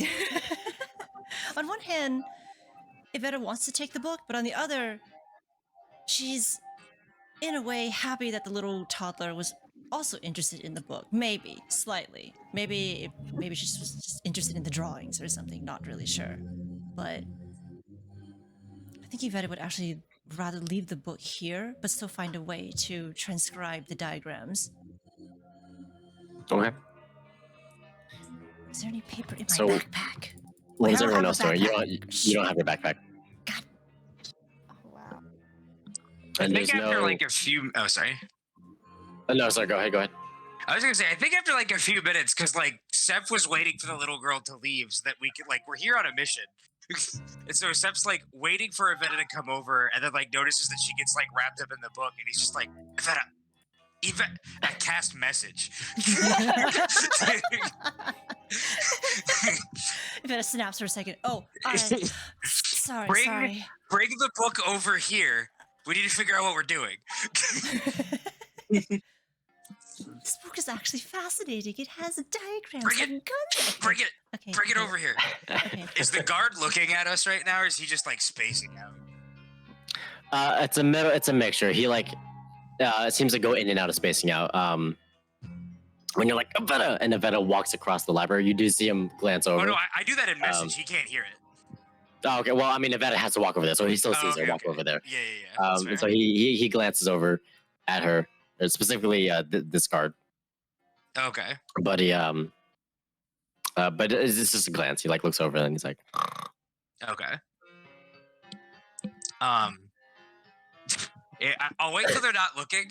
I wait until Evetta places the book on the table, and then I just knock it into my bag, really, like, just like naturally, just like bump. All right. Well, you want to make a sleight of hand check? Absolutely. I don't have proficiency in that. Let's see what we can do. Ooh, that is a 22. Damn. All right. Sorry, 21. Not that I imagine that's much worse. You almost get thrown off by the weight of the book. It's a tall, large book. Where you're like, oh, but you stuff the book in your bag. I cinch it up, and I'm like, It's like, oh, what if they look for it? Happy early birthday. Oh. So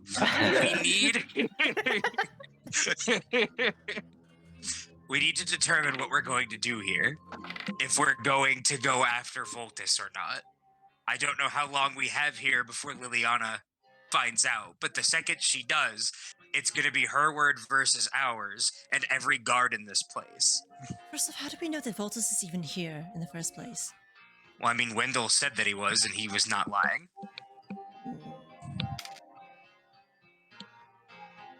Oops.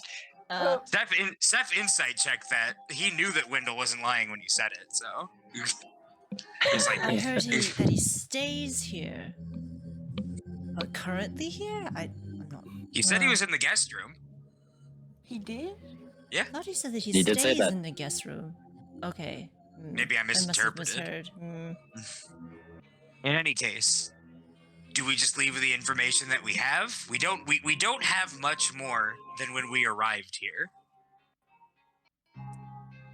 We could try and snoop around and look for him, but that might end poorly. I don't know if they'll let us further into the manor. We could force. I mean, Wendell also said that he would send Voltus down. So presumably Voltus is here if Wendell has the ability to just send him down and order him to us. We could do that, but I don't. That'll probably put us on bad footing with Voltus if we just force him to speak with us. But failing that, I don't know what our best option is. Our only other lead, as far as Liliana is concerned, is to go all the way to Dason to find out what her connections with Grant are. Other than being his daughter, but just see if she left any traces there, if Grant knew anything.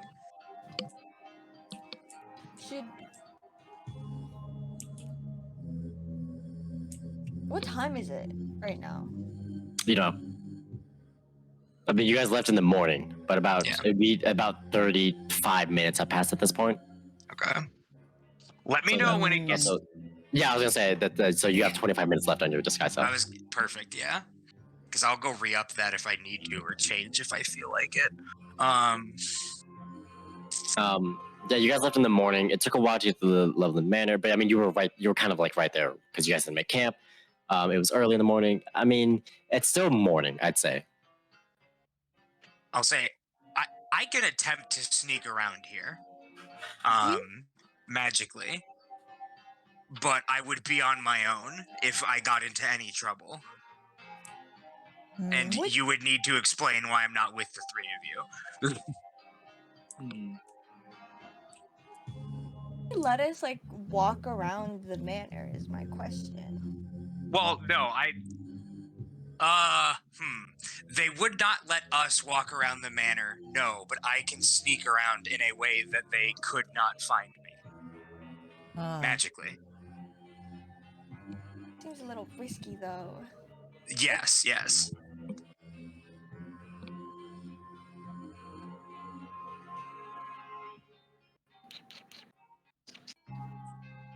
How long does this spell last? As long as I want it to. You can tell Seth is getting kind of cagey. In a way that he hasn't been with you. This is a guy who, when you met him, started doing magic within, the first hour to try to, drop your guard. And this is, the first time that you're seeing him, not fully explain things.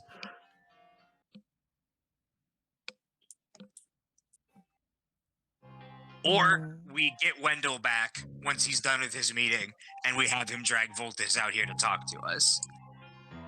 Or we just leave, and we try and find another plan. The real twist is Liliana. The fact that she has connections with this guy.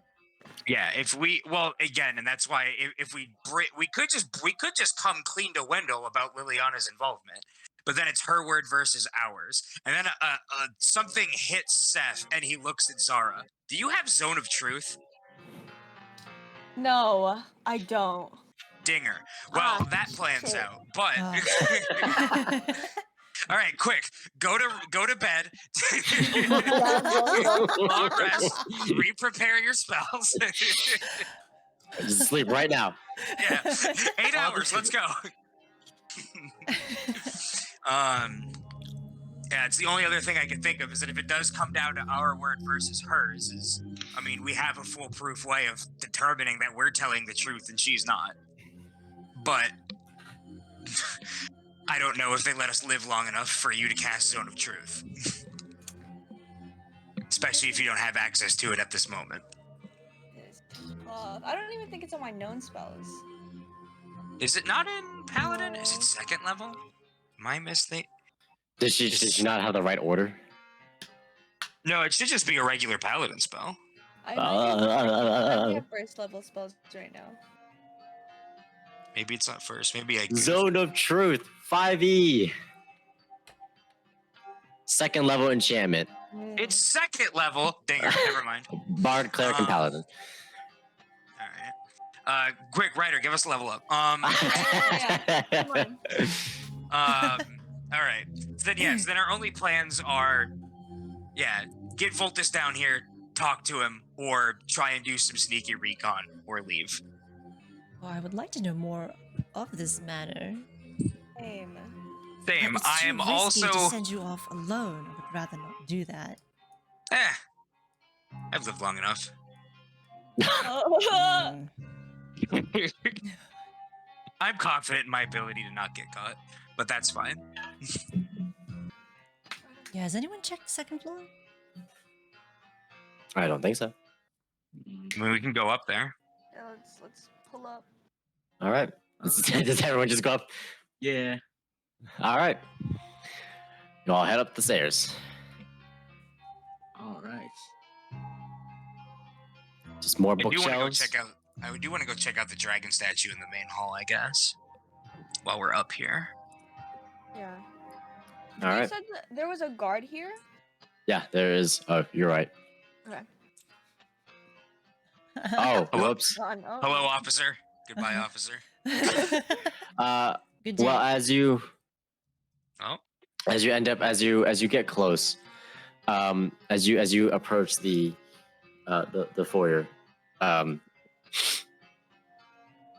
the guard sort of almost lazily throws his hand up. He's like, "Halt! This passage is strictly for servants and the family.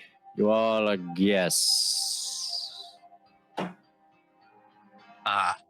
Yeah, very astute eye. Good sir. Might I It's simply all just- right, guard. They can come through, and you see Wendell standing at the other end. Oh my friend. god. Boltus just Thank got you, back to me, Tom. actually. If you all could come down this way. Did Yay! What did Voltus say? Seth says, gritting his teeth. Did he speak for Liliana at all? Oh no. Our time here is so fucking limited.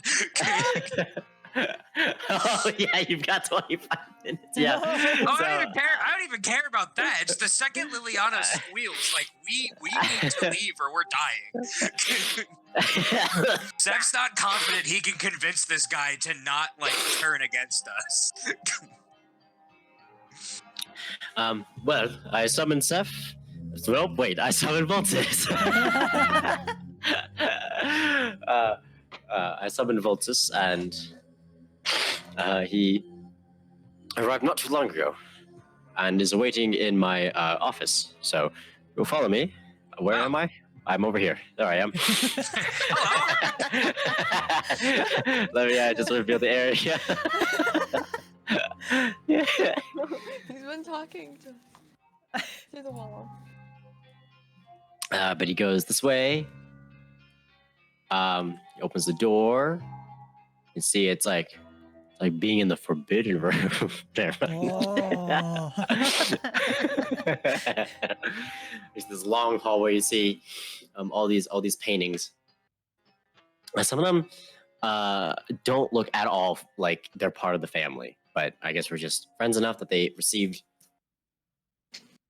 They received their own room, or sorry, they received their own painting. I forgot to create an office, so we're going to just pretend that this room is his office for now. Just suspend your disbelief, guys. Oh, Just- okay. This is an office, guys. This is an office. I promise. Okay. Guys, Yeah. Yeah, there we go.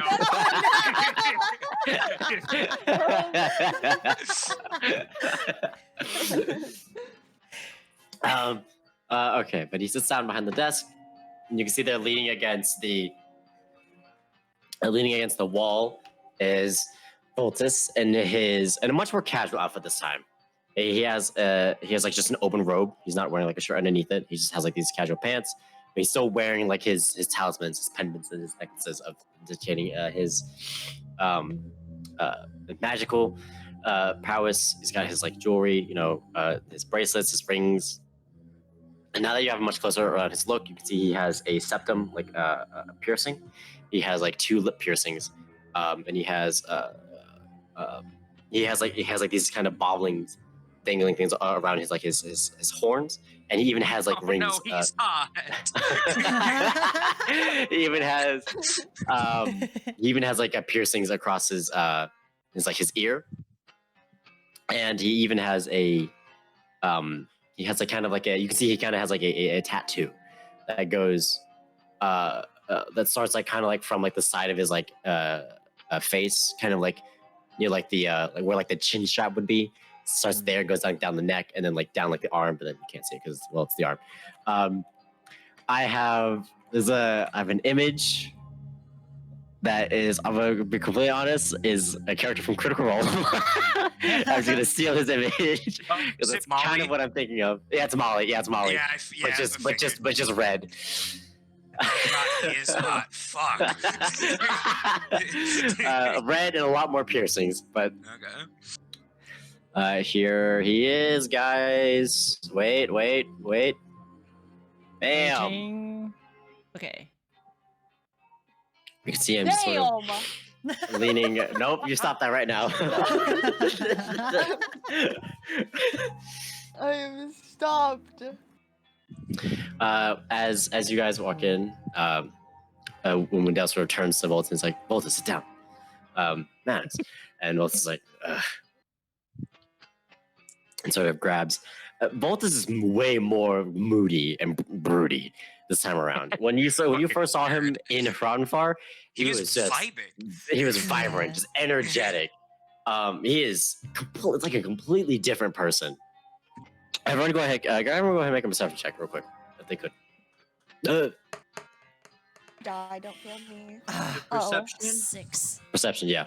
Oh, that's what I'm 13. good at. 17. I got a 10. 10? All right, so everyone who got a 15 and higher, you see that Voltus had no reaction when you guys came in. Yeah. So that's good to know, supposedly. But he straight up just wasn't like, either he's very good at hiding either he has a very good poker face, or Liliana and that drow has not told Voltus what's happened. Or they don't know that we're here yet. Or yeah, that too. You see, Wendell, Volt kind of takes a seat that's like to the side of like the table. You guys take a seat in front of the table. Wendell says, well, I hope you don't mind me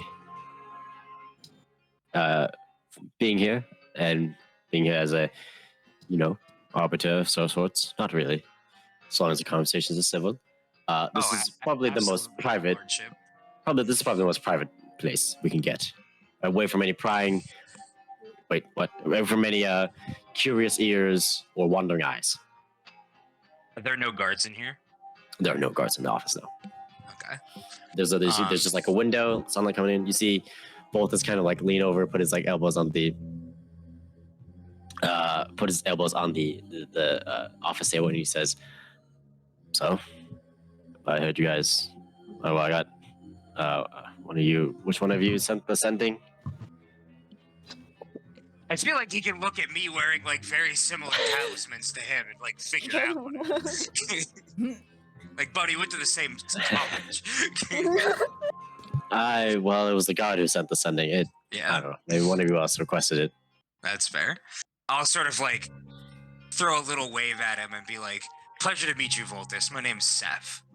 He gives a very like half-hearted nod, so just like tilts his head to the side and down, and says, "Pleasure to meet you as well, Seth." So, what did you guys call me for? Well, I'm here as a, we'll call it a concerned acquaintance. You know the old saying, an enemy of my enemy is my friend, Voltus? It's how I sort of consider you right Familiar. now. Are you familiar that 6 of your 7 compatriots have already been found by the Carmelians? Very much. And you, as well as I, both know what happens when the Carmeli Knights find someone. One of 2 things, usually. Right. I'm here because I'm concerned that the Carmeli Knights are already on to you. And I'm not a fan of theirs. And I'm not keen to let anybody get caught by them. And so I'd like to know where you stand and if you're somebody that needs assistance. Or at the very least, somebody who I would like to not see raise any more Carmeli attention. Because the more they're around for one person, the more likely they are to find others. Well, I appreciate your concerns. However, I've taken care of myself for this long.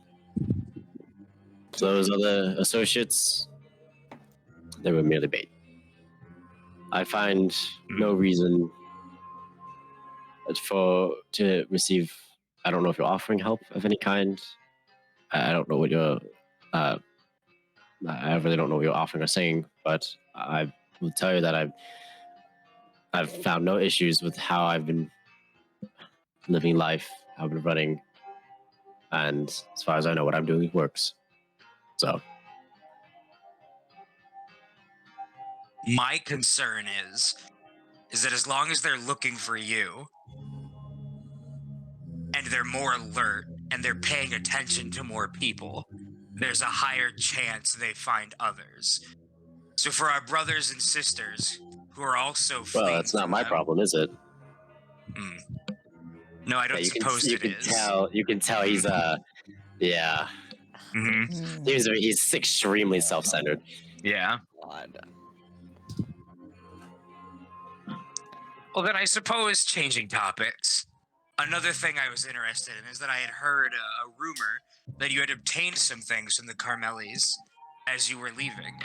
And you see that Wendell sort of perks up as you say this. Mm-hmm. Then you can see both his now focuses on you, Seth.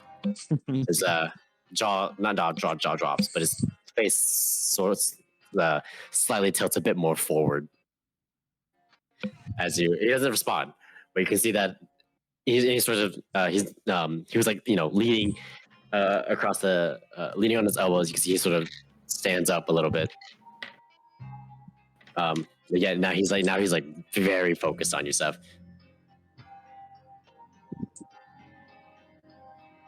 Yeah, he doesn't respond. Oh, I put what? He doesn't respond. But you can see he's you've caught his attention now. Yeah. I'll say, well, I'd be very interested in learning about that. It's quite an impressive feat, really. And also, if you have anything that you're not using that you may be interested in parting with for a price, I'd be interested to learn of that as well. You can see he's sort of like what's that, like adjusting his jaw, kind of. You can see him look off to like the corner, and you can see Wendell kind of like to slowly turn over to Voltus.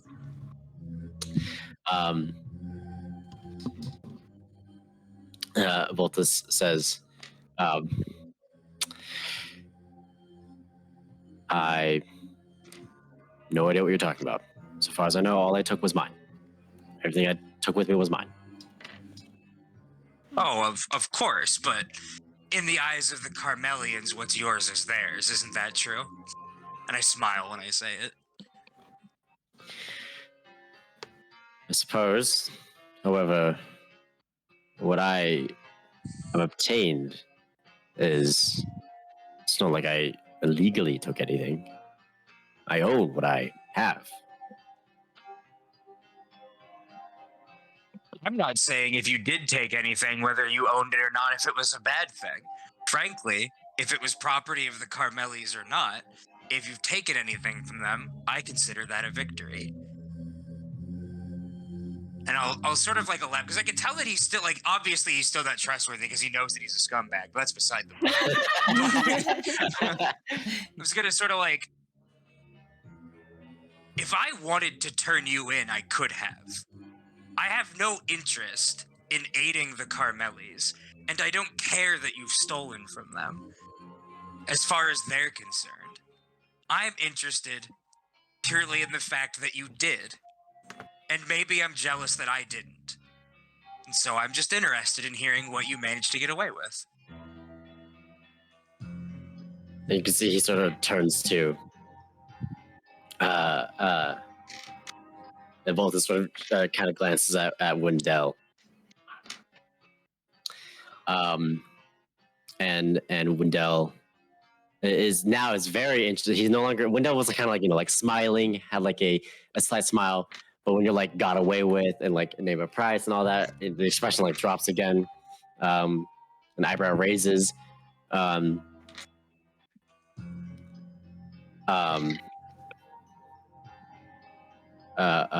again, Voltus seems to just not backed out from his. He's just like, again, I have no clue what you're talking about. Voltus, if you're concerned about people knowing that you took from the Carmelis, this is precisely why you should exercise more discretion. I'm like talking down to him a little bit, just trying to like let him realize like you can't have it both ways, buddy. You can't be walking around. Not saying this part obviously, but just like trying to imply it in that one sentence. Yeah, exactly. Yeah. Like if you didn't want me to question you on this, maybe there is merit in hiding a little bit. Hold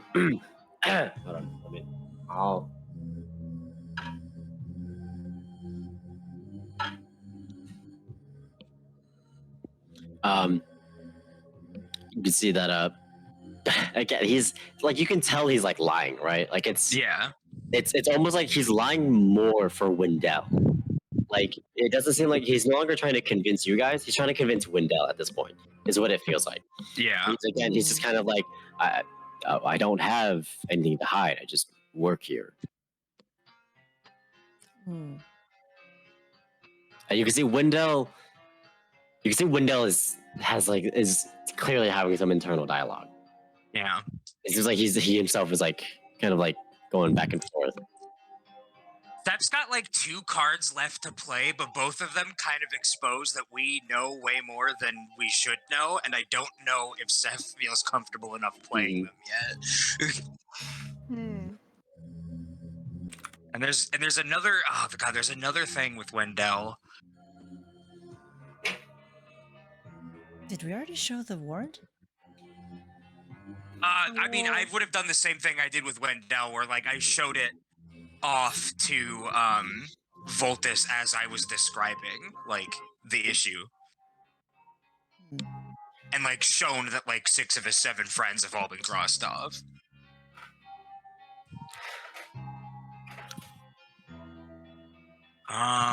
Yeah, it almost seemed like Voltus waved that off. Like he's trying. It looks like he's trying very hard to very hard to just lie through his teeth. All right. I'm gonna try one last thing that might get us into a little bit of hot water, or it might make the situation weird. But Seth's out of options at this point. I'm gonna say in Draconic out loud, but pointedly towards Wendell to see if he catches it. And I'm just gonna say, I think you're making him nervous. Does Wendell look like he understands what I said?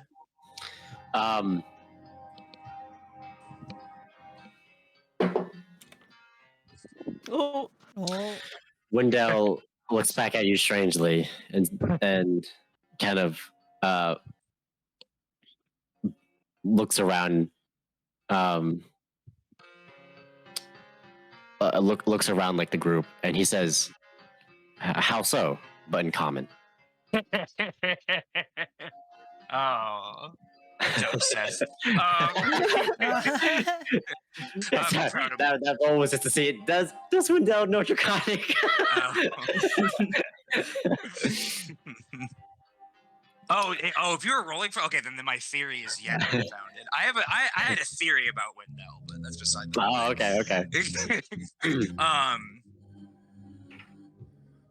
Yeah, but he says how so, but in common. You see, Voltus now like strains his back, stands up, and kind of looks between Wendell and you and Wendell. Wow, what is everyone else doing? Yeah. Evetta's just silently watching Wendell and Yeah. Voltus's expressions. Same. I was gonna say, Just, does anybody else listening speak Draconic? Did any of you guys understand me? Yvetta does not. Nope. No. Okay. All right. Sorry, Wow. Then they're confused. I guess I'll just say, you're acting like you have something to hide, and you're protesting too much. I'm clearly here as an ally, Voltus. And whether or not Wendell's here, that doesn't change anything. But you acting like this isn't helping your case. So help me help you, and just be honest. You can see he sort of looks down towards the ground, and then shoots back up and looks at Yusuf and says, "Well, then, to be honest, I think we should go our ways, our own separate ways." And he gives this very crooked smile.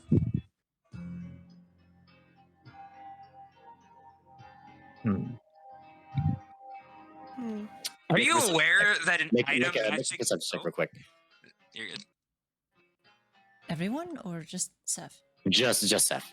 What am I making? Sorry. A perception check. Perception. 19. My perceptions are on fire tonight. I'm not gonna hit a You single see, thing in as combat. the robe as his robe slides down a little bit, you see that you see a familiar bracelet that's sort of almost kind of in the middle of his forearm. It's almost like a tribal side of bracelet, and it has feathers. You recognize it as the bracelet of Delia. As far as you know, she says that she has never let go of that bracelet. Right? It's very near and dear to her. And as far as you know, Voltus and Delia have never met before. Wow. You know that that symbol is that bracelet. It means a lot to her because it was gifted to her by her grandfather. And she said it's the last thing that she holds on to remember him by. It is extremely jarring to see him have that exact same bracelet. You're also seeing her name crossed off on the warrant. Yeah, you know she wouldn't just give that up. Yeah. You see for a brief second before he kind of readjusts his robe and slides it back up. And what schools of magic did Delia train in? Delia was mostly focused on evocation. That was what she was sort of studying at the time. Mostly just evocation. All right. If it was transmutation, then there's like a reasonable chance he would have thought that maybe like she would be hiding or something. But okay. Yeah, I make a note of it. And there's like a bit of meter in Sev's head this entire time of like, at what point do I try to get Wendell to help me kill this guy? And it just keeps inching farther. All right, last card then. Are you familiar that a magic item matching the description of something that you may have had on your person was used to destroy the town of Durstwood 2 days ago? You better. No, go ahead. No, go ahead. No, go ahead. No, you go ahead. No, Evetta just like perks up a bit, like, oh no. Oh, okay. Okay, yeah, then yeah, okay. No reaction from. It seems like he doesn't know what you're talking about. Genuinely this time. Voltus is kind of just like, well, I've not been to Durstwood. No, but something that you've acquired, that you own, as you put it, may have been. Well, I've not, unless it was stolen from me. Unless it was stolen from me, I don't see how one of my own personal items would have been used. Yeah, it's sort of where I'm at on it too. You can definitely there's an edge in Seb's voice now. What's Wendell doing? Wendell is very curious at this point. Like he doesn't know who to believe. Is what you're saying. A lot of you can clearly see he's just in intense thinking. Doesn't know if again just it looks like he's just like weighing all the factors. This is, it is at this point. It is word versus word at this point. Yeah. So which makes it is why he's just so it's like in between.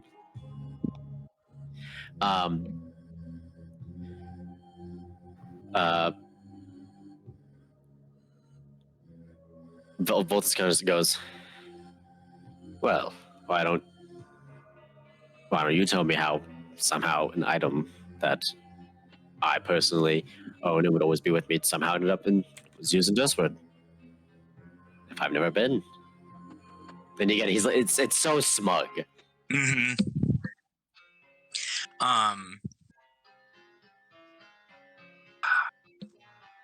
I'll turn towards Wendell and I'll say, have you seen an item matching this description? And I describe the necklace the drow was wearing. Okay.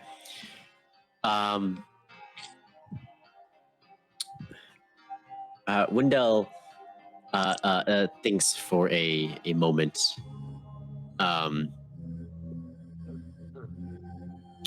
He says, well, a necklace of that, we have a keen eye for all manners of expensive accessories. However, there's one person who I know that may have worn something similar, but I'm not entirely sure. It is the half-elf that normally works alongside another worker of mine. It sounds vaguely similar, but I've only ever taken notes of it. I've not studied it per se. It seemed, rather important to him. Trying to see when I was talking to the Carmeli Knights. What other they mentioned a necklace, I believe. Did they give me any other details on the missing magic items? I know they're kind of cagey. Not really. There was so far I think there was just what was described just a necklace, I think was mentioned. They just kept saying that it was incredibly powerful. Yeah, that was it. Yeah, they just it was just a really strong necklace. Okay. Unfortunately, but it seems like they were either they couldn't or they just didn't want to disclose the information about the magical items. Damn it, guys. Fucking useless Carmeli Knights. All right.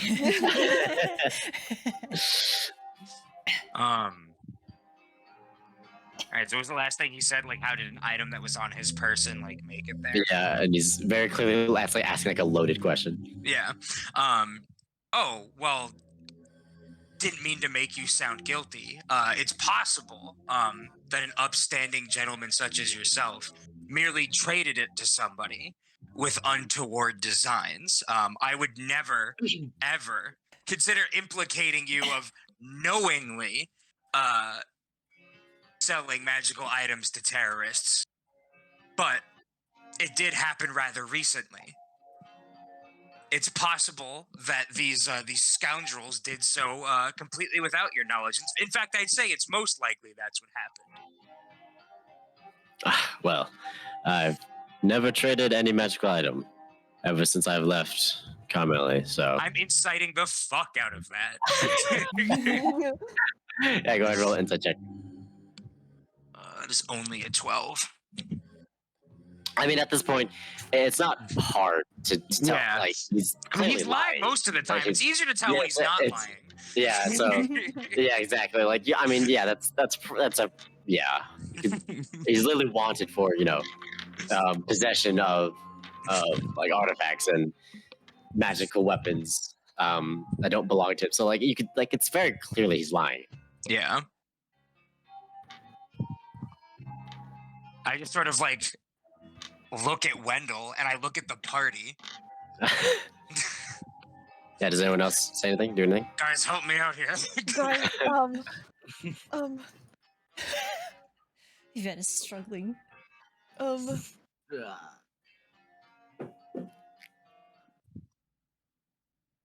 what do I have?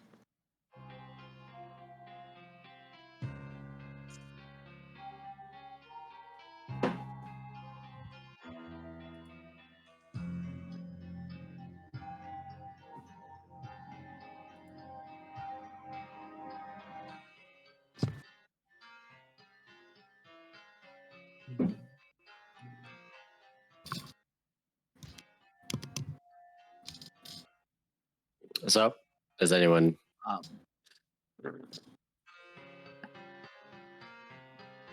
I guess sort of the best that I can do is I don't know exactly what specifically to say, but just to like kind of extrapolate, like I want to try to convince Wendell that this fucking guy's full of shit. Be like, he's clearly been lying through his teeth since we got here. He knows infinitely more than he's letting on.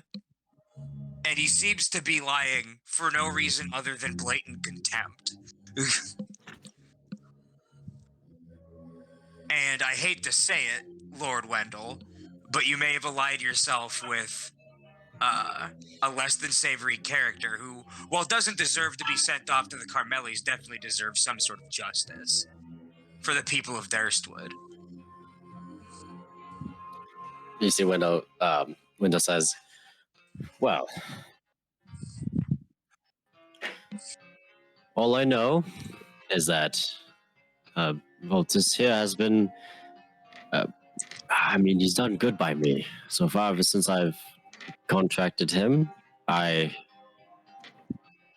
don't want to immediately say that you all are lying. You all look like good people. I don't think you would walk in here and just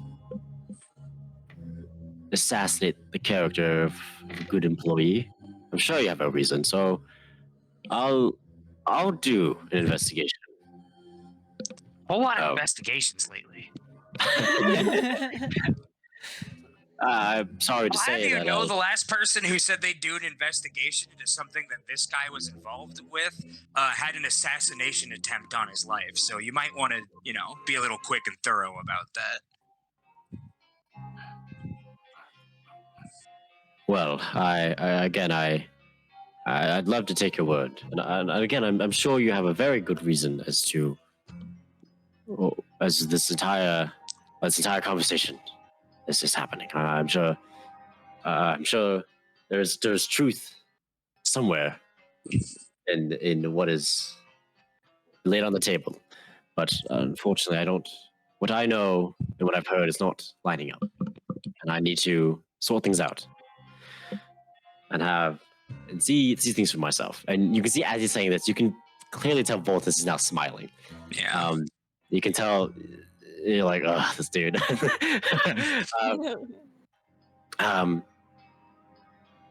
Oh God. Well, I know someone who can help you with your investigation. Ah, really? Commander Remington of Hradenfar.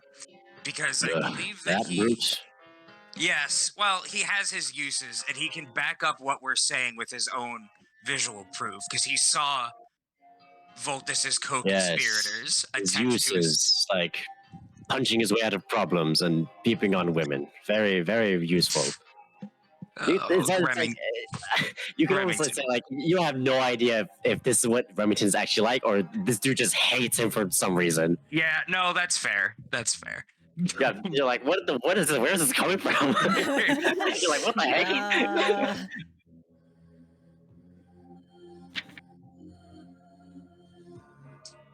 Real quick, what's my timer at? I'll say for the I'll say only like 15 minutes have passed. Okay. So I think that leaves you about 10 minutes left. Yeah. Volta sort of stands up. Well, I should probably get back to work, make up for lost time. I will see you in the morning, Wendell. And Wendell sort of nods. And I almost called him Molly. Oh my god. Voltus walks out the door. Oh man, I really hope I haven't ruined Molly for me now. Molly's not this big of a prick. How dare you? I did it by a different tiefling, yeah, so I don't ruin Molly for me. You see Window release a big sigh. It's like, oh, well, that was rather tense. You see, he sort of scratches his temples. Yeah. Watch your back, Wendell. Then he sort of, gives you a curious look. I will.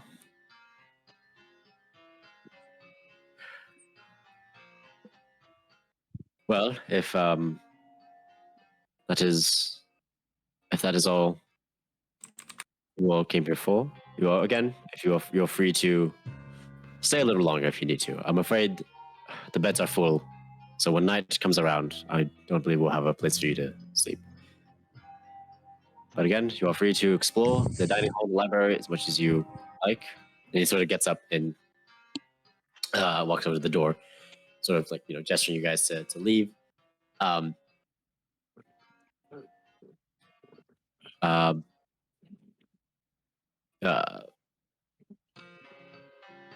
He sort of like opens the door slightly. Well, thank you for your hospitality, Wendell. all right. So, you guys leave the office, the office with the king size bed. Yeah. Yeah.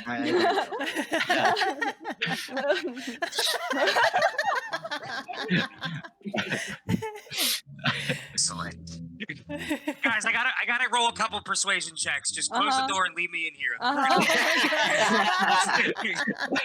Go for persuasion checks, couple performance checks, a little bit of constitution checks. I need like 45. Nah, give me an hour.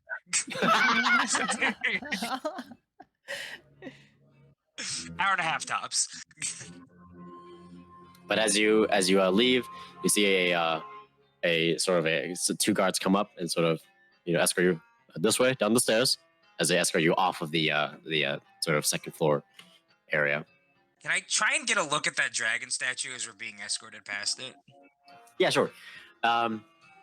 It's a very, very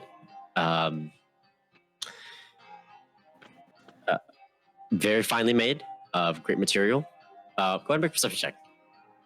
A lot of perceptions today. Ooh, dirty 20. Dirty 20.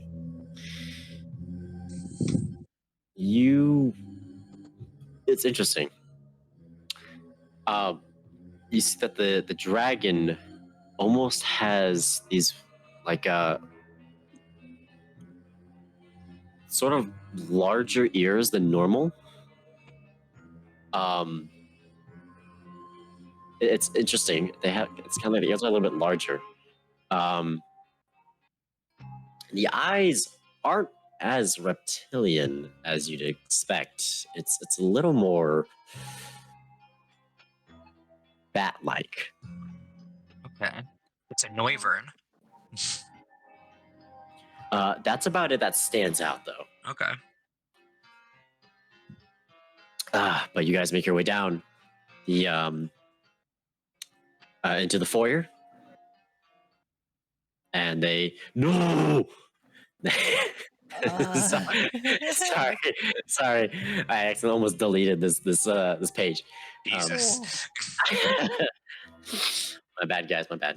But you make your way down to the Or well, I don't know. Where do you guys go? Because you guys are not the stairs. I think Seth's just gonna take a seat. I'm He's gonna feeling a little defeated and more annoyed, and also like, I want to kill Voltus. He killed Delia.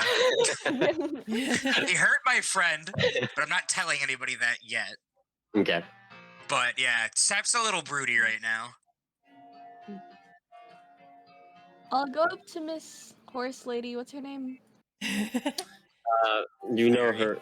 Yeah, her name was Mary. I'll go ask Mary for my things. Yeah. What are you doing? You're packing up to leave. So you go ahead and ask her, and she looks up to you slowly. And she says, "What about your other companions?" I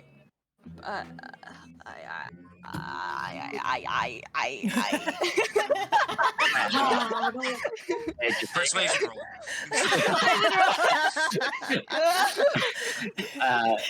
Fascinating. It'll just be me for now. All right. And she sort of turns around and walks. You see her exit through. You see her disappear down these doors. Evetta tries to what is give that? a reassuring pat on Seth's shoulder, but not really say anything because Yeah. it really failed. There's no Yeah. need to say anything. Seth just sort of like nods but doesn't look at you. He's just kind of staring at like the middle distance between the table and the floor right now. And he's thinking of a plan. Is Dad just knocked out on the couch? No, just to sit down, just to Just daydreaming. He hit the Just wine the- again, dude. I That know is the wine. wine. He hit the grape juice again. The stewardess comes back, and you see that there's a guard, sort of with carrying multiple guards come out. One's carrying like your sword and your shield. It's kind of like your armor, and they lay it out for you, Zara, and you can you can feel free to take it. I'll And take. you have to go change Yeah, I'll because you're still wearing the dress or something. Yeah. All right, what's everyone else doing? I'm just gonna. Evetta will also do the same. I was gonna Okay. say, seeing that Zara's getting ready to leave and Seth feeling as dejected as he is, like, Just. they don't have any of my things, so I'm just gonna start to head out. Yeah. Okay. Seeing as everyone's leaving, I'll leave too. I'll Okay. sort of like say to Dag and Evetta, like, leave every piece of clothing that they gave you here.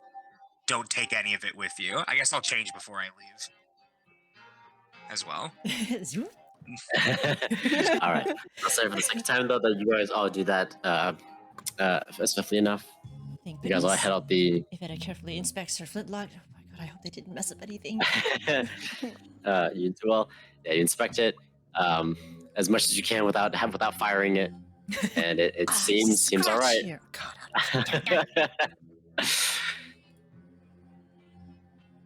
This is like the one sorcerer you- I've never put detect thoughts on, and I'm just so mad right now.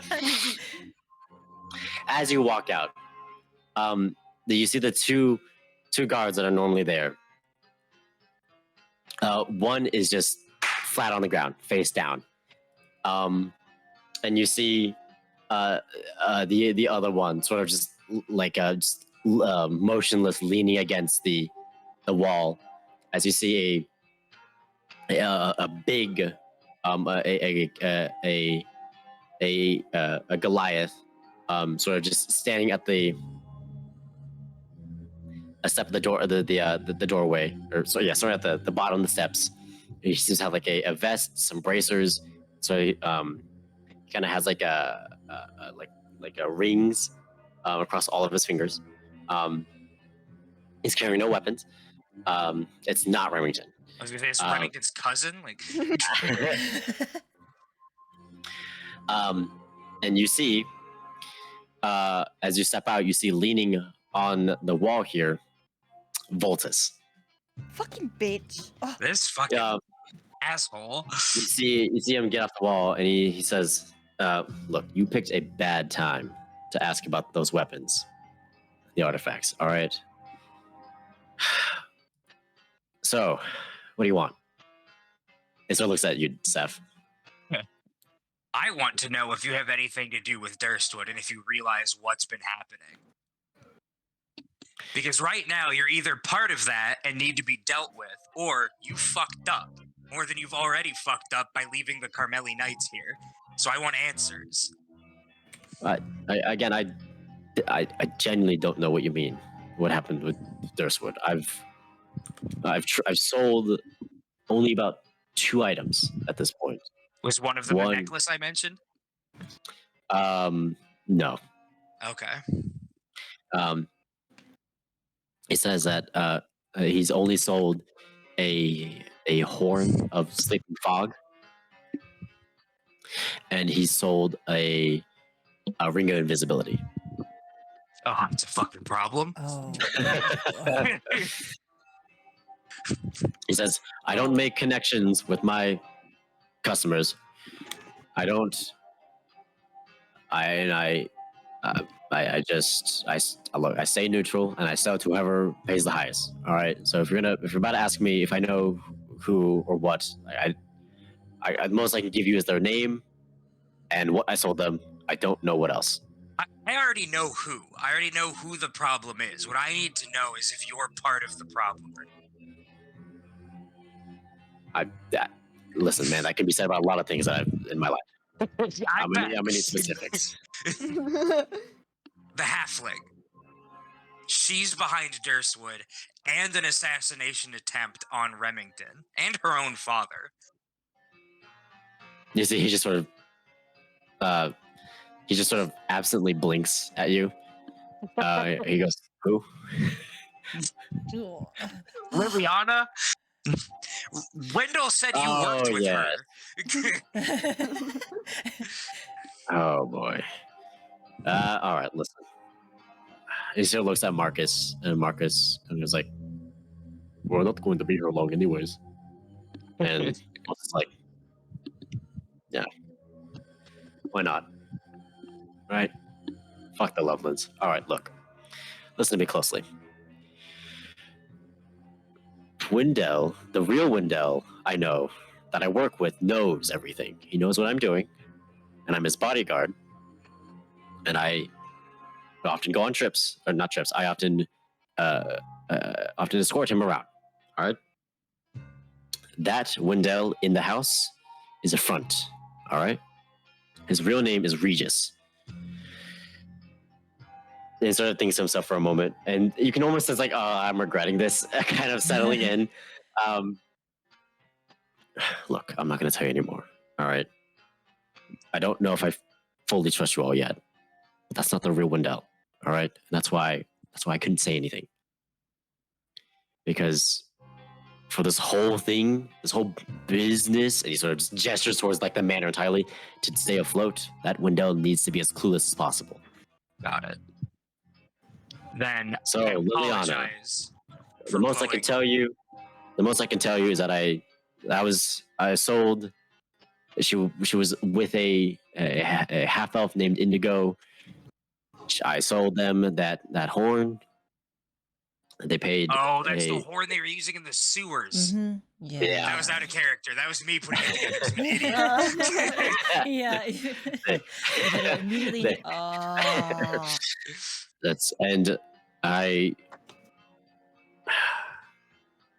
They also contracted me to build a teleportation circle here in a secret area within the manor. Got it. Huh. Is she working with Regis, or is she working with the real No. Wendell? She's working for neither of them. As far as I can tell, as much as I've snooped around, they're working for some mysterious, I don't know, company or empire. I don't know. I try not to pry into my customers. I tend to see that's bad for this kind of business. All right. Well then, if you had come down to speak to me yourself in the first place, maybe this wouldn't have gotten as hinky as it did. But I appreciate you telling me. Yeah, well, I appreciate you telling me what you could. I have one last question before I let you go away there, big guy. Where'd you get that bracelet? You pointed the...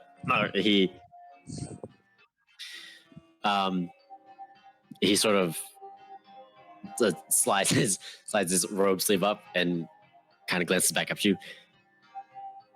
Do you know her? Old friend.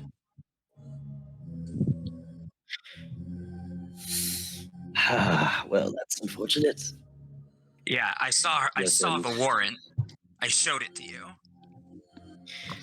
Look, it was not... It was just business, all right? I didn't want to. Oh, that is Just not the caught me right thing to crossfire. say. I didn't have a choice, all right? Give it to me.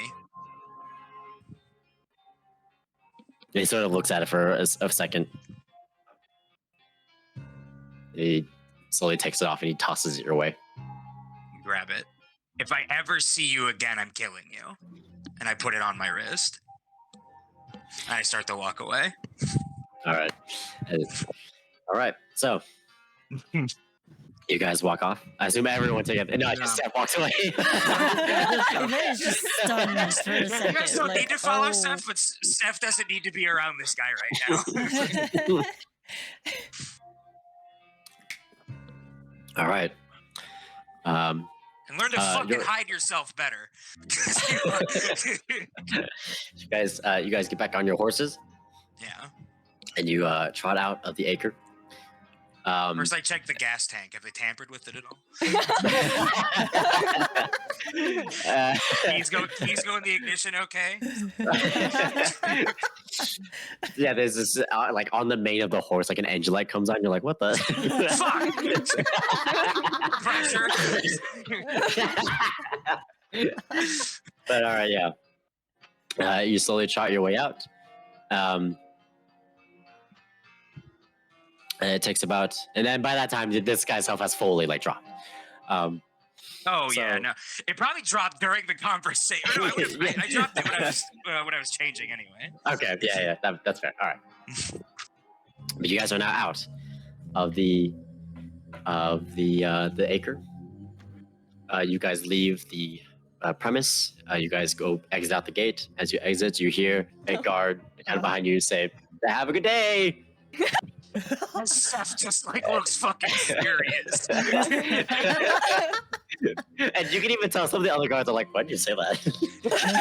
They're like, "We don't do that. What are you doing?" You don't do that. New guy on the job. Yeah, it's his first day.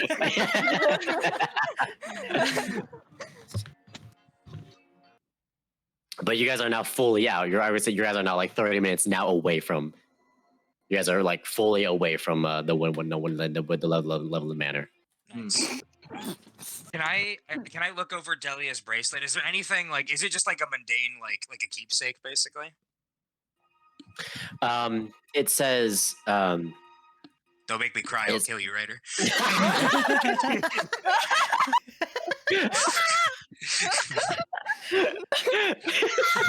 My bird friend. Make him cry. Make him cry. I've been catching feelings for NPCs, bro. What the fuck? Take his knees. Make him cry. No, it just says it just says the name of the it just says the name of the grandfather who it belonged to. It says Big Zara. No. Big Zara, indeed. Big Zara. Go ahead and make an Arcana check real quick. I'm good at those. I got you, Ryder. Ooh. Okay. Oh no. Down with an Arcana check. Oh, I rolled a nat one. Are you also looking at my bracelet? Like, what are you doing? Like staring at my wrist from your horse? Like I'm wearing it. You're like, hey, what the heck? I got a 21. 21? Yeah. There's a jewel on it. There is a there's a jewel on it that looks pretty fancy, pretty unique. You recognize it though as a sort of it's normally a jewel used for arcane focuses. Okay. You sort of you fiddle around with it. And as you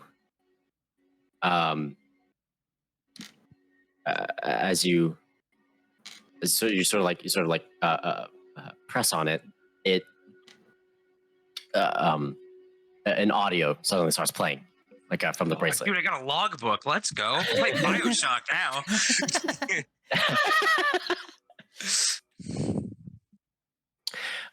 The audio simply says, to my dearest Delia, know that I am always with you. Use this whenever you feel that your wings can take you no more. And so I feel like, huh? And you look down. Hey, I'm floating. I was gonna ask. Yep. All right. You sort of realize your horse is kind of just like, there you go. Yeah, Seb's just like, oh, cool. And I'll like You guys fly see- over to my horse. Yeah, you guys see Steph. Yeah, Panic for a Steph is second, just. what is going on? Yeah, you guys Slowly see, starts flying. yeah. Yeah, Steph just straight up started flying about 5 feet in the air. Damn. Seth is acting like this is like playing it off completely normally. He's like, oh, cool. Guys, I meant to do this. Yeah. Oh, I didn't mean to do it, but it's serendipitous, if nothing else. I'll just sort of like air swim back over to the horse and like land on it. So, all right, let me. Do I still have the? Let's go. I do. Let me see if I can quickly make this for you. Ooh. It's essentially a just a kind of nerfed version of flight. Right. Bam, squid. Huh? Send it to you in your DMs. Oh, I left Bing Bong. Whoops. It's all right. When I consult 1 minute, I guess third bonus thing in a flight. Okay, cool. Okay, And, so one charge recharges at the dawn of a new day. Yeah. Well, yeah. Okay. Yeah. Cool. Oh, I just wasted my charge for the day, I guess. That's fine. Whoops. All right. All right, cool. So, Thanks, Delia. all right. All right. So you guys are about 40 minutes out now from the Loveland Manor. What do you guys want to do? Where do we want to go next? That's a good question. All right. Our only lead on Liliana is that she works for this empire organization and Dason. How far away from Dason? DM? It's from where you are, almost on the other side of the continent. Sick. So it's a ways out. Yeah, it's Holy very cow. far. How? Would it be All right. Is the fastest way there to like chart a boat to get closer and then travel inland? Well, from where you are, it would actually be Dason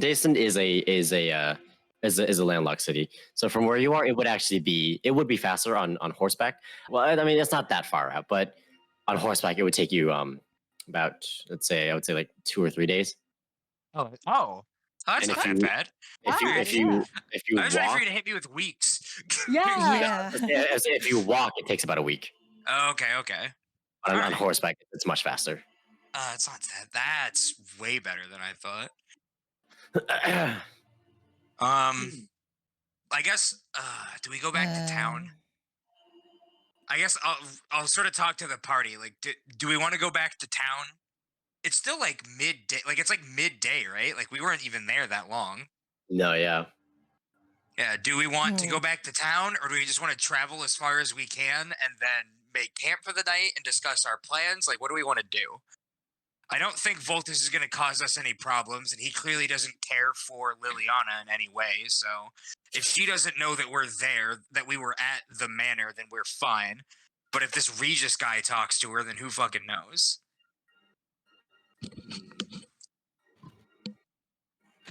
I think we should head to town just in case.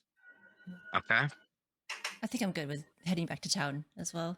Yeah. Head to town, tell Remington what we found, and then go from there. Yeah. Yeah.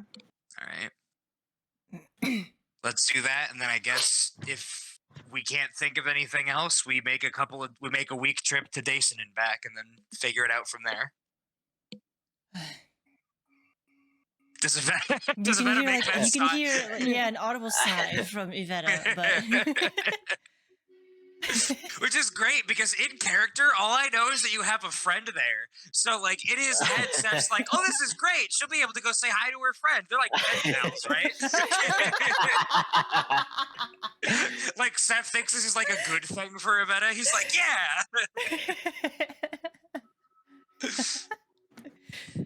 All right, yeah. I guess it sounds like the party is gonna. We're gonna head back to Rodenford. Well, on your guys' way to Hrodkar,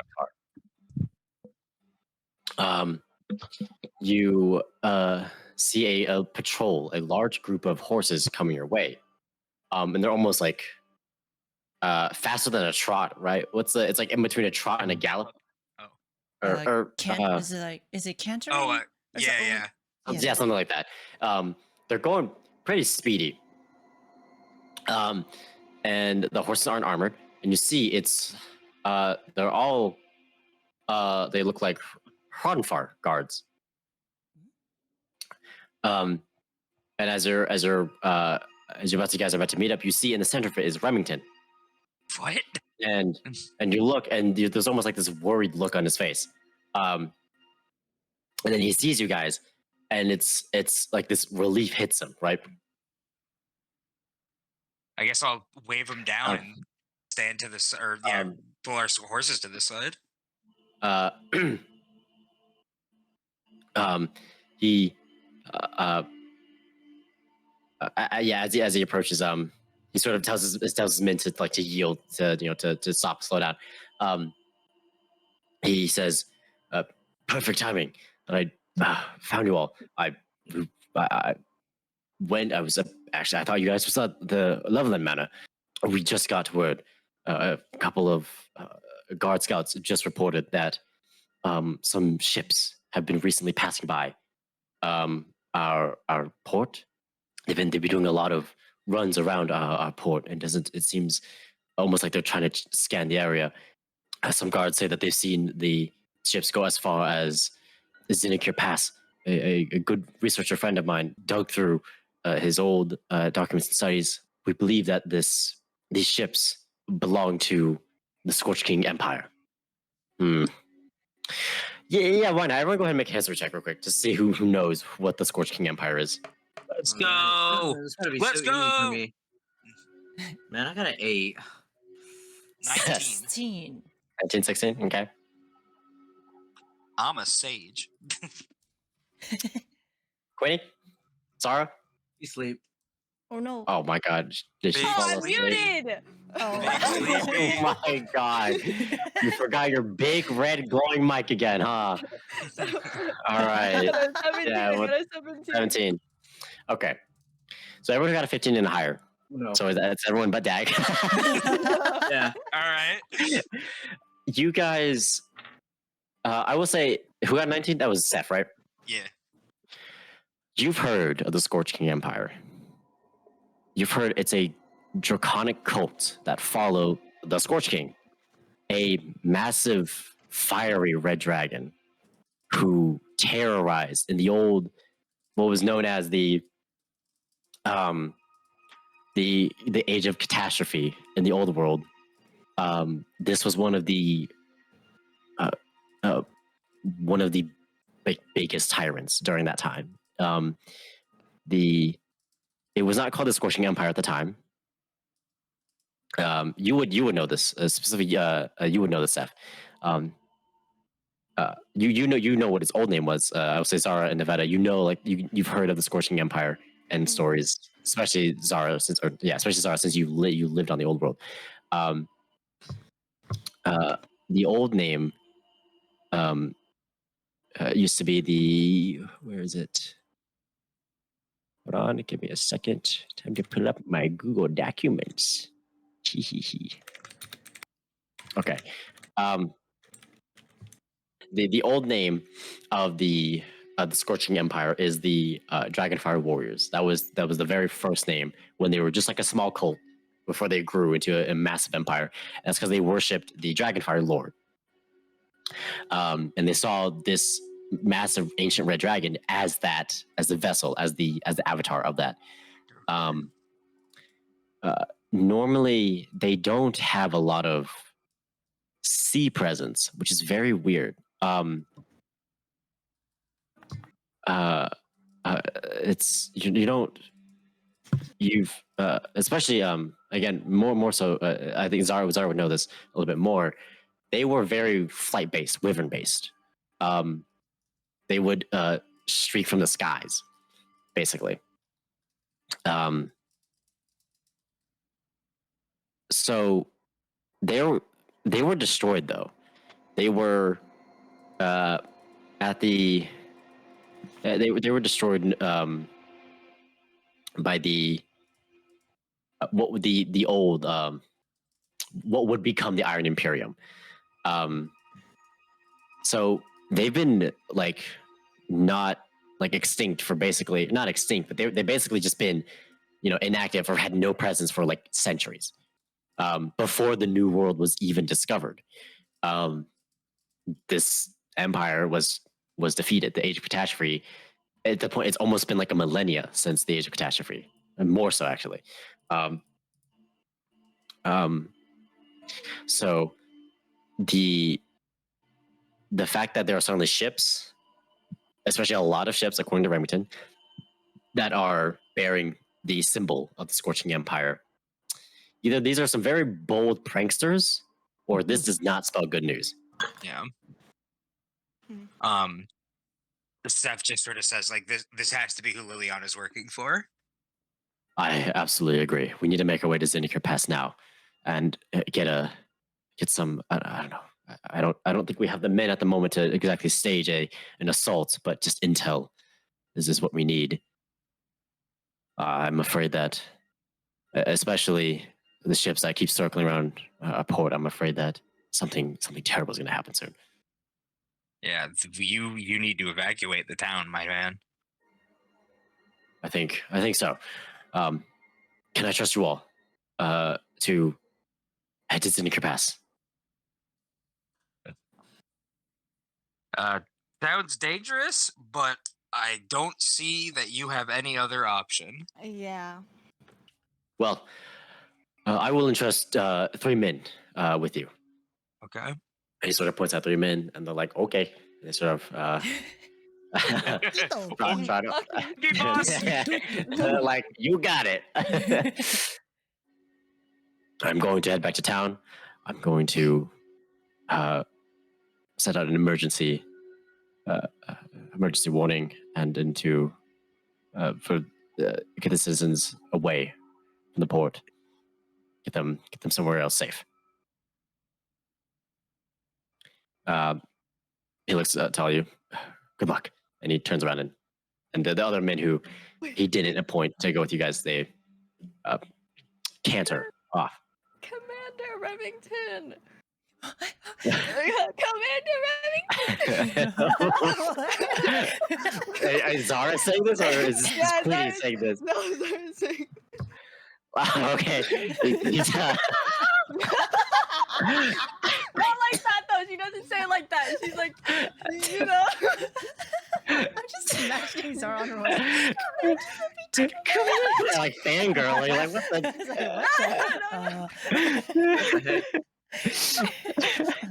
No. Okay. He turns around. Yes. Do you have any messenger birds that could relay a message to the old world? Roll on these birds again. Oh. Is that Is that really the most pressing thing right now? I don't know. I want a bird. Why? Oh no! What's happening? What is happening?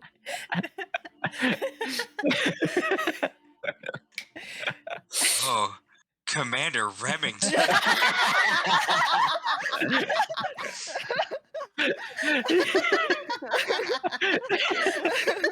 I know this great king size bed we can go.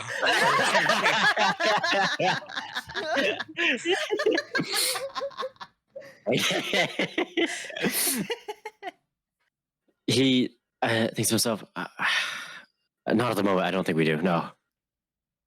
Okay. Thank you. I'm sorry I couldn't be of help. I have to get going though. And he trots off. Canters off. He gallops, but doesn't. Away. Okay. He trots squared. He trots squared away. Yes. All right. You're going to Zinnikir Pass. One of the guard sort of points like to basically the opposite direction where you guys came from. Zinnikir Pass is that way. We should head that way. How far out? I'd say it'll take about from right here it'll take 2 days on horseback. Jesus. All right. Oh. Yeah. Roughly. Oh. Let's go. Okay. Let's go. Okay. All right. We're gonna take a mini break here. Very short break. All right. I've got coffee and I've got Twizzlers and I'm ready to party. Hey, yo, writer. Yeah, what's up? If anything has happened to Cecilia, I just need you to know that Steph's going evil and there's nothing you can do to stop it. That's a lot of power in my hands. Cecilia was like the girl that was like. It was a kind of on like the cusp of a. She was like a very, very young, like just turned teenager that Seth met in his much younger years. Much. He was my proto-Evetta, like, protege. Yeah.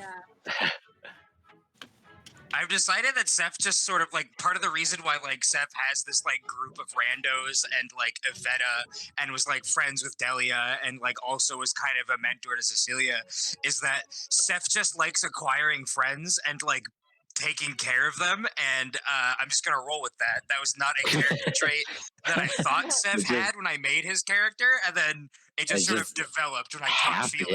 Yeah. It's like, fuck, well, I guess it is just sort of like how it works. Yeah, it's just kind of very interesting. Damn it, writer. How dare you get me emotionally invested in my D&D character. Fucking asshole. Oops, my bad, guys. I want a bird because I want to talk. Hey, listen, I'm not saying that doesn't exist in my world. I'm just saying it's in this area. It's having a dog is pretty exotic in this town. I mean, no, it's just because since it's like old world, these dragon people, I could talk to my fellow old world people. You know? No, that's fair. Yeah, yeah. Like I said, I definitely now that I have NPCs I care about, I might just grab sending. Not as my first 3rd level spell, but I might like switch like a 1st or 2nd level up into sending once I get access to 3rd level spell slots. So we'll see what happens, because like priority, like one of Seth's like personal priorities now is I'm going to sending Cecilia and hope that she picks up. So if I take that spell, then you just got to describe the person that I'm like connecting to, and I can send them a message. Ooh. Oh yeah, what does my horse look like? Oh yeah, we gotta name our horses, by the way. I was thinking about this. Come on, bro. Well, what do you? Well, I all right, hold on. 2.0. You need what now? Gratin 2.0? Brownie, my hamster. Brownie? Oh my god. I'm gonna get. Oh my god. I'm gonna have a. All right, well, attachment to this horse. Like the horses are more or less the same because these horses were mountain rider horses. Look, we got these horses from Remington.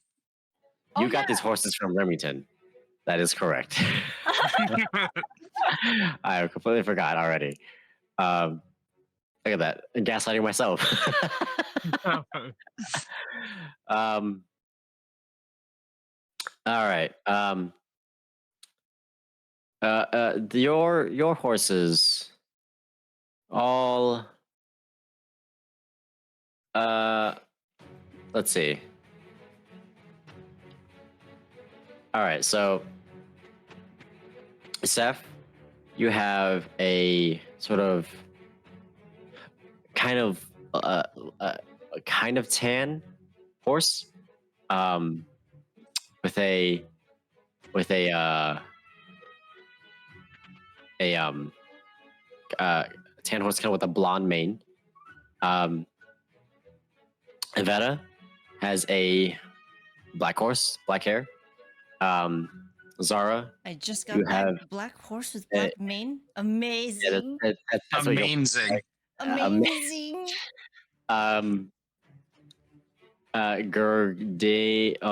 Zara, you have a. Sorry, I had to cycle through my names.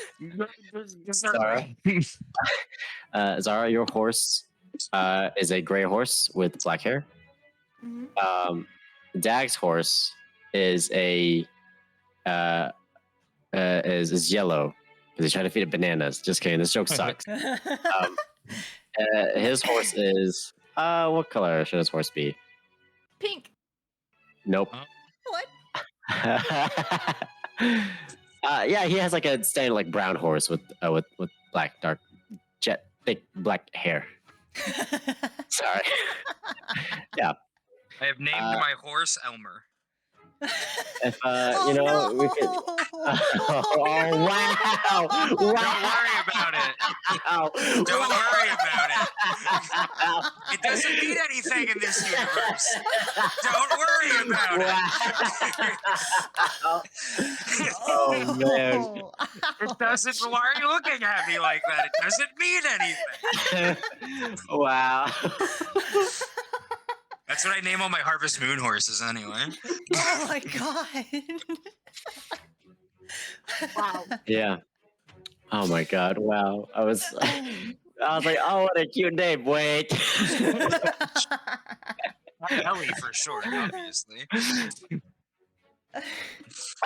We'll say for extra spice. And everything nice. You know what? I'm gonna roll. All right. Yeah, day Sarah Seth. Oh my god, Yeah. dude. Your horse has spots. Ooh. It's like kind of like white spots, polka dot. Evetta, your horse. I rolled Jesus. The horse roll is real. The Oh, horse is God. gone. Oh no. out. Your horse has a kind of gradient, right? The top is nice. the top is more black. It's not like black to neon white, but it's like You have an ombre horse. yeah. The top is like a black, and then where the belly is, it kind of goes like to like a dark gray kind of. Very nice. That's cool. Dave, Zara. Oh my! My god. What is happening to me? Ryder's like a dad with too many kids, and he can't remember all of their names. I mean, with how huge our family is, yeah. Evetta? Nope. Oh, Zara. Zara. Your horse is kind of has like so your horse is like a light gray with like black hair, and then it kind of has stripes, a little, some stripes near the You're a zebra, bro. Nice. kind of zebra, like it's a little zebra, like yeah. Exactly. Dark gray stripes. Should get the rare drop. Oh, she pulled the 5-star. Oh, yeah. This This is the Five-star 5-star horse. Gotta get 2 more so you can merge it into the You gotta rank up your horse bond. All right, guys. And then Dag's horse is just a solid brown horse. All right.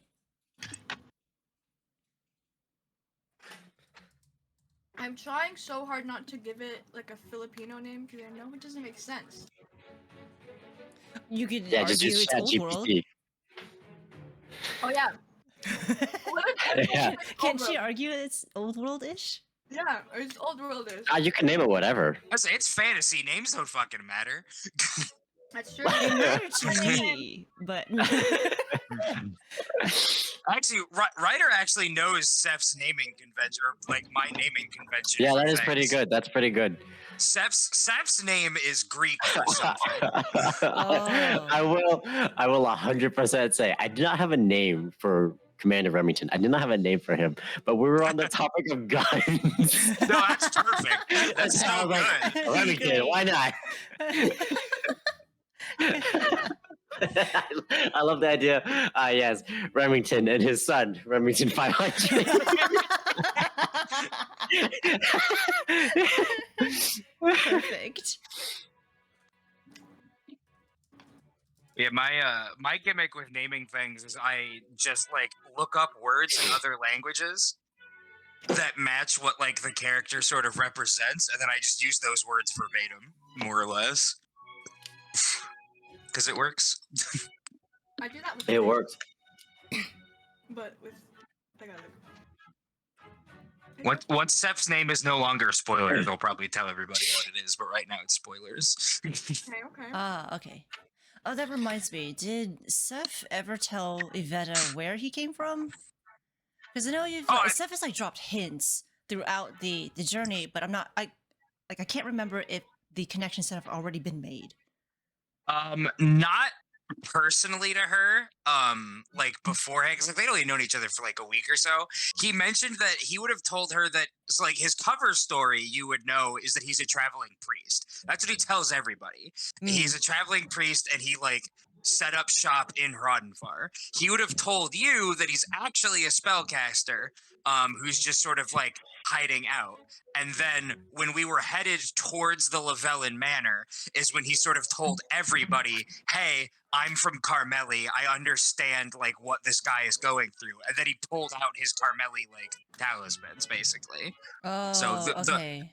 the whole group at this point knows that Seth's Carmelian. They don't really know, anything else, but he has mentioned that he's from Carmeli, or at the very least that he like understands like what Voltus, like what's happening to Voltus, like implying obviously that he's gone through it himself. Okay. I feel like Dag's the one we know the least about, and I'm really interested in how that's gonna go. Definitely. Yeah. Yeah, for sure. I'm super curious. I'm gonna be no, I shouldn't say that. Never mind. Okay. No, I don't mean like in a negative way or to badmouth or talk behind his back, but I do kind of wish he was involved a little bit more in like the narrative and the role play. But I mean, it's not his thing, so I completely understand it. But like I want him to explore his own backstory more, but he seems to take that backseat a lot. I don't want to force a narrative on him. You know what I'm saying? Yeah. I will say, you just get players like that, and like as a DM, like you just gotta like let them, do what's comfortable type thing. Like it just happens. Not everybody. I will say that I did feel horrible that I could not contribute to the semi-interrogation. No, I mean it's fine. Like we kind of went in there on the back foot, and I was just like trying to do my best, but Ryder, Ryder poked all the right holes in Seth's argument. Yeah, that's what made it really difficult to interject, because Voltus was very difficult to open up, and that was when I didn't know about Wendell. Yeah, well, it's like not even that. It's like in order for me to like try and like gotcha him, I have to kind of completely go out on a limb and be like, "Are you working for Liliana?" Blah blah blah, and like, yeah. And we couldn't do that in front of like a third party. Yeah, no. Like if we were locked in a room with Voltus, like it would have gone. It would have been like it would have been just like that outside conversation. It would have been just like that. I'm telling you now, Ryder, if you want to bring Voltus back, or if we come across him, that's totally cool. I will attempt to kill him. What I've realized is I really should help you, like you, Seth, with with like the freaking talking stuff because I looked at my proficiencies and I have a +6 in intimidation and +6 in persuasion. I would say so do I. Like we have the same pluses, Yeah. but if you assist me, I can roll at advantage, and then when I hit level 5, I'll have 20 charisma, and I'll have like a plus like 7 or something, and I'll also at that point have plus. I think is that when I get plus 11 on deception? I get something. My deception becomes stupid at some point. Oh, better. We can start the session. My mom's in here. I'll just have to tell her I'll eat later. All right. Oh. Well, is everyone ready?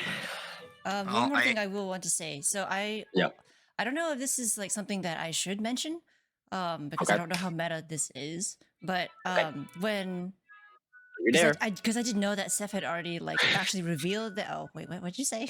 No, I'm kidding. That was a joke. I was like, no, you're there. Oh. Because I didn't know that Seth had already like revealed that, or like explicitly revealed that he was from Carmeli at that beginning of before the manor and everything. I wanted to like have Evetta experience some sort of like cognitive dissonance in a way. Okay. But I wasn't really sure how that would like reflect in how she would have behaved throughout the manor. So I messed that up. I didn't realize that's what was happening. So well, I mean, he did it in a sort of like I'm telling you, but I'm not really telling you kind of way.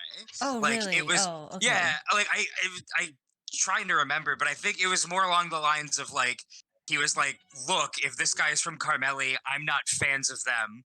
I know exactly what he's going through, blah, blah, blah. I'm just, I think I said something along the lines of like, I'm better at hiding than he is or something like that. Okay. Yeah, because I don't Just remember like, any mention of Carmeli, of Seth being from Carmeli.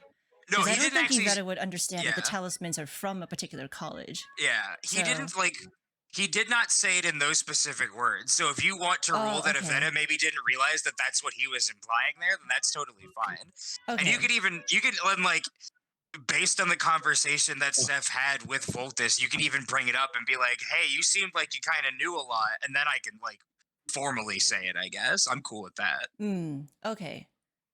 I think I can roll with that then. We'll just say that Evetta is still clueless.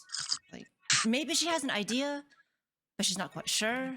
So yeah, like we're definitely at the point where like if you question him, he's not gonna lie about it. Like he doesn't, like he trusts you guys. So okay, so now we can start the session. Alrighty. So where we left off. No. All right. So you guys are trotting squared towards Zenokir Pass. It's square. Trotting squared.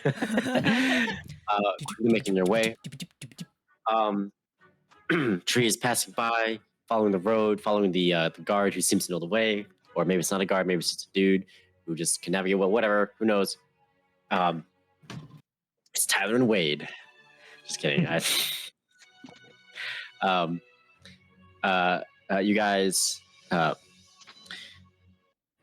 You guys get to an open field and you see it. You see after I would say like about 20 minutes of traveling, you look to your left, you see this massive hole in the this is just like this cliffside, this massive like cliffside. Zara, you recognize this as the Eye Gorge that the book you had looked through was talking about. Go ahead and make perception checks, everyone. Okay. I got a 2. Oh my god. I got a 6. I'm convinced, David, you need real dice. I hate you. You need real dice. This is amazing. You know, my luck is unmatched in actual games, clearly. Oh my god. All right, well. I got a 14. All right. So you got a 14. What'd you get, Evetta? 6. 6. And what'd you get, Zara? 16. All right.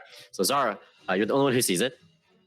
You notice it. It's like they're very tiny because it's super far away. But you see these tiny tiny boat shapes, ship shapes, slowly moving towards in the same direction as you guys. So, you know, at the very least, Remington was not kidding. You see about 5 of these ships moving in the same direction. Okay. But you guys are running. I'll point it out to the group, and I'll say like how many there are, which way they're going. Okay. You guys are running as suddenly a something in the ground suddenly shifts beneath you. This sort of line of dirt suddenly moves past the person at the front, the guard, and the horse immediately rears up and gets scared. And the guard's like, "Whoa, whoa!" You see something burrowing in the ground. Oh, are these the fucking whatchamacallits from the other day? Oh. You see them, Oh. and you see it. It goes, and then it makes a circle around the whole group. What is anyone doing? Who are they? Are they headed towards anyone in particular, or just the group as a whole? The group as a whole, and there's circle. There's one burrowing around the group. Okay. I'm gonna ready an action to guiding bolt it when it pops its big ugly head out of the ground. Okay. And what is anyone else doing? Huh? Say that again, Zara. Hold up, I'm thinking. I don't know why I started talking. I'll call out. How far away is it from us? It's going in a it keeps going in a circle, and so it's about like 30 to 20 feet. Whoa. Okay. It's circling that close. Can I ready my rage where if it gets like any closer than that? Okay. Evetta So- will ready her little ray of frost then. Her bottle Alright. of frost. All right. I will ready my yeah. javelin. I would like to leave my javelin. javelin. Commander Remington.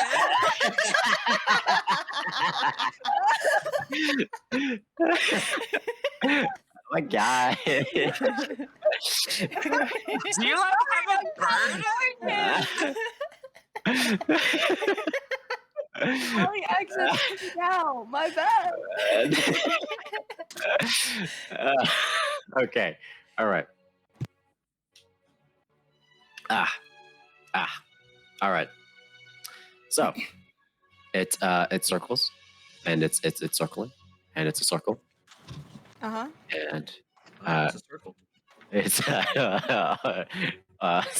it oval? sorry. It's give me a second, guys. Hold on. All right. So you guys are like back here, and I need guards. So you already know what's about to happen. Yes, David. Let me refresh my roll 20. I'm not seeing the right thing. Same. Like frozen. Oh, there we go. Yeah, just refresh your roll 20. All right. Oh no, wait. This is confusing. All right. So here's a guard. Okay. Oh, Jesus Oh Christ. no. They're just That is Horace. Well, so you guys are in a formation like this. Something like this. Like spread out like this. alrighty. Or actually, how would you guys? That's an evocative shape you've made there. I listen. It's formation. It's okay, I broke it. There you go. Where's the front? You're in the front. That's Okay, another okay. guard. Okay, I'm good with this. Squishy's All in the right. back. Yeah, like Dag. Dag is this. Yeah. Yeah, Dad. Yeah, Dax very big easy, cheese. guys. Dax big chillin'. All right. All right. The burrowing is circling, and then it stops for a second in front of the guard. You see him reach for his sword. And then, as it launches out, you see immediately large mandibles Oh. as an onkeg. Jumps up That's from what the it ground. was. That's what killed the Carmelianites. Oh. So this All guy's right. on our side, right? He's killing Carmelis, so like that's totally true. I think you can read The it, Onkeg right? pops out. Hello, good sir. Anyone speak bug? I click at it. it pops out, and we'll do this one by one. It pops out and it grabs. Actually, where's my Lightning bolt. Give a second. I blast it. I'm throwing my javelin. Yeah, at the that connects. Remember to let me hit first, so the person after me Oh gets yeah, you're right. advantage. You're right. Okay. That So good advantage. all right. Oh, I have to put health on these horses. Wait. Hold on, But guys. hay was for horses, not health. Squid. Squid. Look, I'm an old man. I'm up past my bedtime. I'm drinking coffee at 10:30. I don't know what I'm doing. All right. How much health do you have? Not enough. That's fine. That's unfortunate. It's all right. You see the guard get the mandible, the mouth, the jaw. What the heck? The mouth, the jaw. They clamp down on the guard. The horse immediately is frightened and runs off as the guard is lifted off the horse in the grasp of the Onkeg. So, who wants to do the thing first? Let me go first so I can advantage people. All right, go ahead. That is 22 to hit. 22 hits. Ow, my bad. Sorry, my bad. Sorry. I'm using a second level spell slot on this. Oh, baby. All right, so that hits. Yeah, go ahead and roll damage. 17. One shot it real quick. 19 radiant damage. 19 Wow. radiant damage. Damn. I said I was Jesus. blasting. You did. You know what you did? Yeah. All right. And then it's lit up, and it's whoever hits it next is advantage to hit. All right, who wants to do the thing next? Oh, look Who at wants to that do the little guy. reaction next? Look at that dude. That's just a little man. Aw. This is a I'll little just guy. I'll just rage and grow a tail.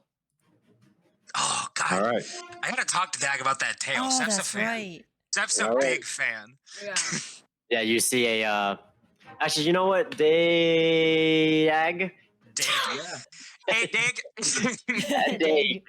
Yeah, Dag, go ahead. How about you describe what the tail looks like? So it's your tail, guys. This music is helping. What'd that tail do? Okay, well, it's supposed to be like a beast-like tail. It's whatever you want it to be, dude. Oh, it doesn't matter. I mean, it's got to be at least like creature or animal style theme. But Yeah. like, yeah, it can be whatever you want it to be. I'll say it's like a reptilian type like tail, like a maybe like an alligator's tail, I guess maybe. Okay. Oh yeah. All right. Yeah. Scaly tail forms, little spikes, two rows of spikes that go down the tail, form out from his from behind him as he rages. The horse is like, I feel like there's more weight on me all of a sudden. Where did this come from? All right. So, Dag, you rage. Zara, Evetta, who wants to go next? Who wants to go next? I'll melee him or something. No, your reaction. Oh, my reaction? Oh, I have my javelin. I readied my javelin. Okay, so you're making an attack with your javelin. Yeah. Advantage. Then okay. Advantage. Wow, I do need that advantage. Wow. I got a 5. Should have given it to Evetta. 5 as the Onkeg shrieks from the pain of the guiding bolt. You take that moment to throw your javelin.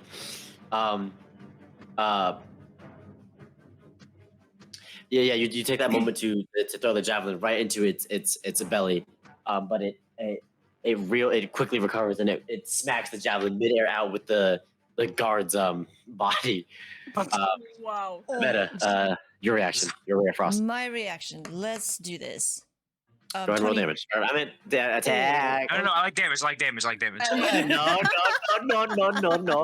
Does a 22 hit? takes- No takesy backsies. Yeah, what does yeah. Okay, 22 hits. Okay, cool. I do Do you 22 hits? Oh, yeah. 4 damage. 4 cold damage, right? 4 cold damage. All right. As you aim right for its right for the head of the Yonkeg, but it uses the guard's body as like a shield, and so you only get about like a part of the head. All right, everyone, roll initiative. Oh, about to roll a nat 20, guys. All right, so Roll hold on. dag. I rolled a nat Roll 1. dag. I rolled a nat 1. 20. Dig. Dig. Dig. Why? Dig. So give me a second. Dig. Guys, I'm just getting straight scammed. How did I roll just a did nat this. 1? Hog. Ryder, give this Um, man some dice. I need to. I actually think I should at this point. Nah, Reddy, There's you gotta no pick way me up. We gotta go buy some dice, man. There's no way you're rolling like this, dude. I wish I was lying, I though. refuse to believe this is real. I can see all his rolls. 4, 2. Dude, it's so retarded. Oh my Like, God. actually. So retarded. All right. So, 25 to 20. We got 25 to 20. I got 20.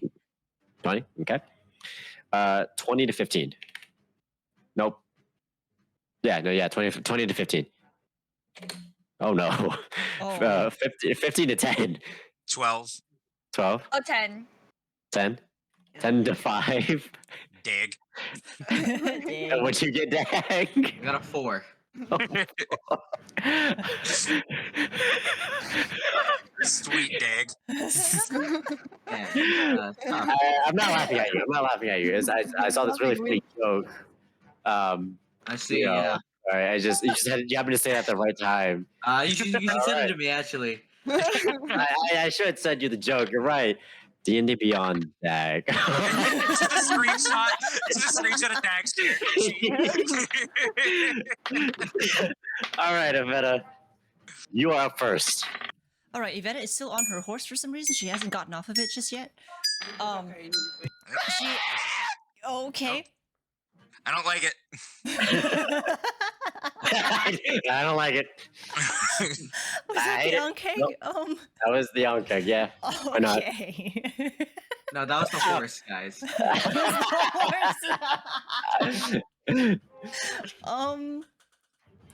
So, out of this little tiny knapsack that Evetta has, or whatever it is, I forgot what it was called. She pulls out. Knapsack, come get your naps. Sorry, go ahead. She pulls out her tiny little mechanical, totally not a dwarven spider, and she's actually had been modifying it over time, and it's become a little tiny cannon. So she pulls it out and activates it using some sort of imbuement and some gears, clockwork, whatever it comes up, and she places it on her shoulder so that it'll stick there and it can fire at anything when Evetta tells it to. So that is my action. Can I do my bonus action to fire with it? This is your react. Oh no, sorry, I'm trying to. So what'd you do? I created an eldritch cannon. Okay. It's an action to do that. Is that an It's action? an action. Okay. What's the feature What does it say? It should say. Oh. You can take an action to magically create a small or tiny eldritch cannon within 5 feet of you. Okay. I see. Okay. That works. Tiny is like a palm of the hand. but- I wouldn't say you don't even pull it out. You kind of press a button on your side, right? And it sort of just it crawls out, right? And it crawls onto your shoulder, and it needs more leverage. So part of the legs just grab onto the side of your head, and you're like, "Ow, Jesus!"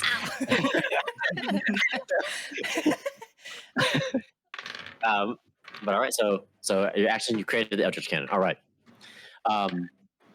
Yeah, I'd say your bonus action can be used to what infusions and spells, right?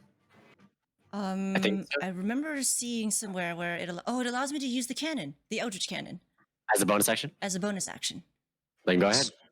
Okay, so my type is a little force ballista, not a flamethrower this time. I have to remember that. Got it. I think. I can only have one. Yeah, it's a force ballista. So Okay. I am going to allow it to try and fire shoot at the Ankeg. So it is a ranged so- spell attack inflicting Go 2d8 ahead. force damage. All right.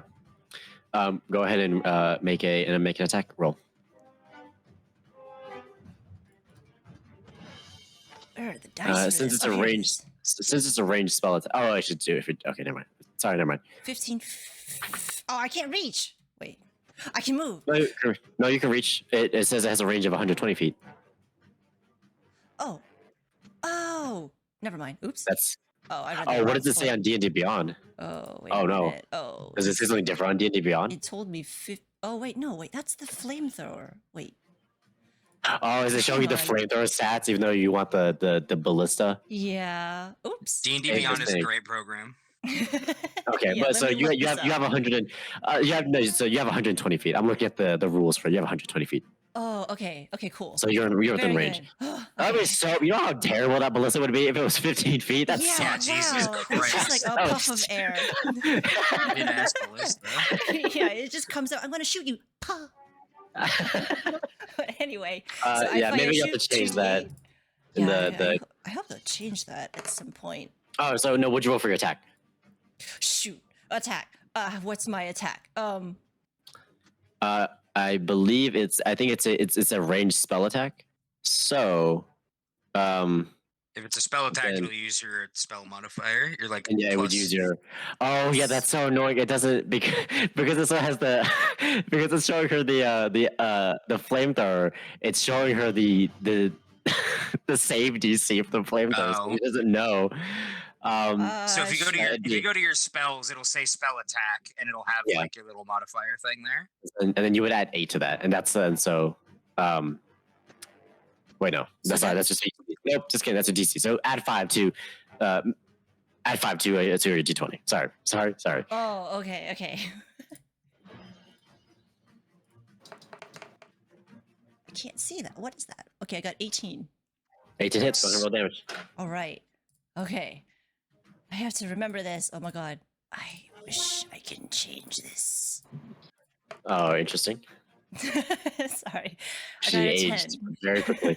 Yes, 10 damage, all right. Evetta aged.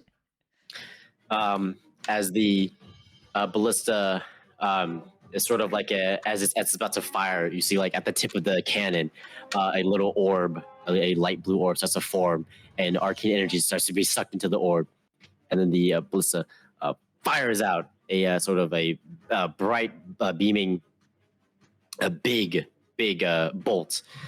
It lands square into the top of the head of the Ankeg, and it screeches once more.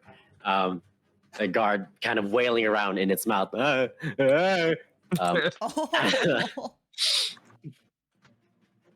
Oh. That's your action bonus action. You have your movement. I will not move. All right, Seth, you're up. How is the Ankeg looking? Is it bloodied? Pretty or- bad. It's Pretty bad? looking Okay. pretty bad. You can see it's starting Um, to like back up a little bit. All right. Do I just throw another blast at it? Or do I try and buff the party? Are there any more like burrows in the ground, or is it just the one? There's more. There is more. Okay, then yeah, then Yeah, I'm there's gonna more. buff. Ryder, would you rule that Evetta's little cannon thing is like? Would you consider that a weapon attack? I have a feature that I haven't used yet that I would like to use. All right, He just like, I- drove off on his little motorcycle. I agree with your statement. Good question. If you want to know why I'm asking, it's because I have my voice of authority feature for my cleric class, which allows me whenever I cast a spell with a slot of level 1 or higher and target an ally with that spell, that ally can use their reaction immediately after the spell to make one weapon attack against a creature of my choice that I can I see. see. So that's why I want to Oh. know if you would consider the cannon to be that. If I buff Evetta, can she get another cannon shot off with it? Essentially. I'll say, you know what? Yeah, it does, because this Okay. allows me. This sets a precedent for me to do this as well. Okay, that's fair. So Um, sure. Okay, so then the spell that I'm going to cast Bless. And I'm going to target Dag, Evetta, and Zara.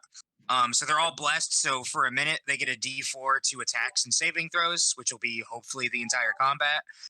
So any attack or saving throw you make within that minute, so 10 rounds, you guys get a D4 to add to it.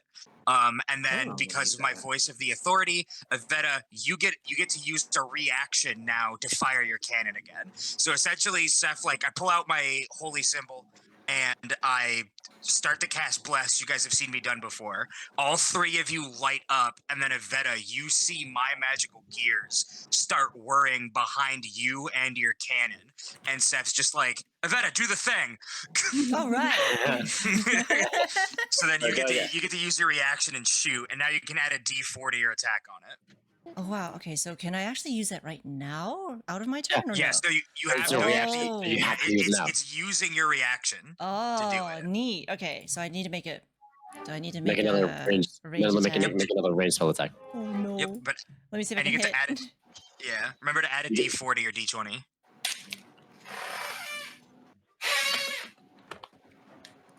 Oh, there it is. Okay.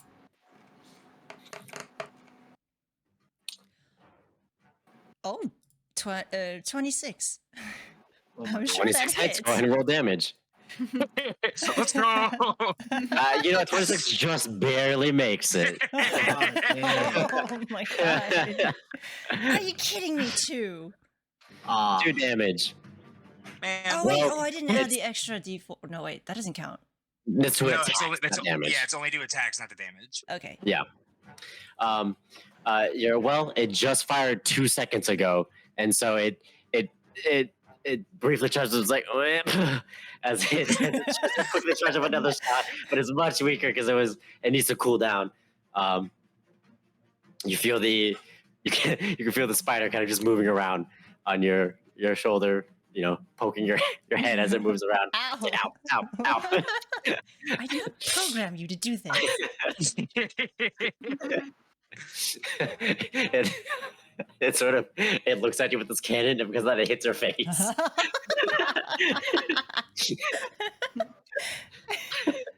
All right. I will name you Beatty then. All right. And then as my bonus yeah. action, Oh my god. Sorry. Why do I always want to skip Steph's turn? I don't know, bro. That's what I did. I just wanted Evetta to shoot your stupid dog. I'm sorry. I literally almost was like, all right, so the okay, and I was like, wait. I'm gonna use my bonus action to use up my 2 sorcery points to refresh a first level spell slot. Okay. Where are the other burrows coming from? I don't want to like move on top of one. That seems bad for my health. All right, so the burrows are all right there. Fuck!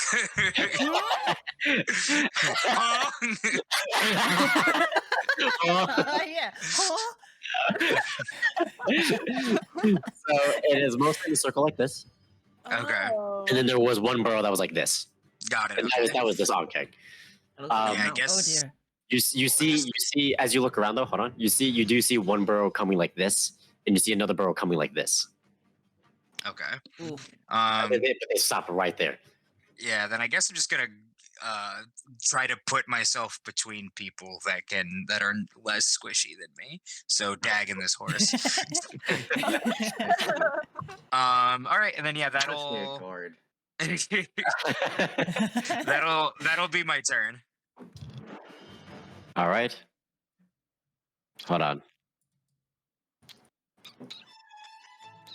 Oh no! Oh my god.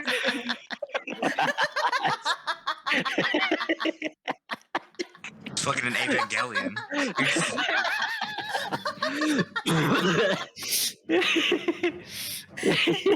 Sorry. It's way too funny to me. Accordion voice. I don't know why that's so funny to me. It's not, but it just is. Even better when you accidentally squished it too tiny. Oh my god! No. Small horse. Okay,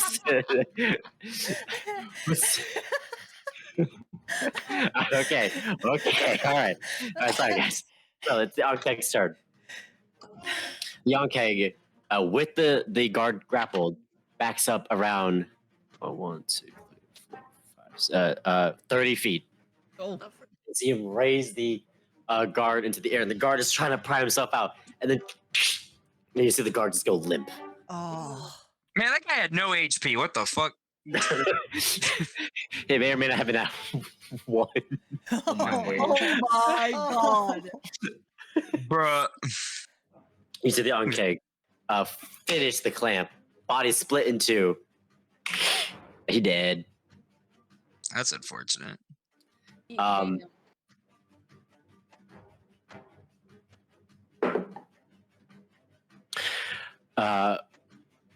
oh no, the horse is too. Oh, there we go.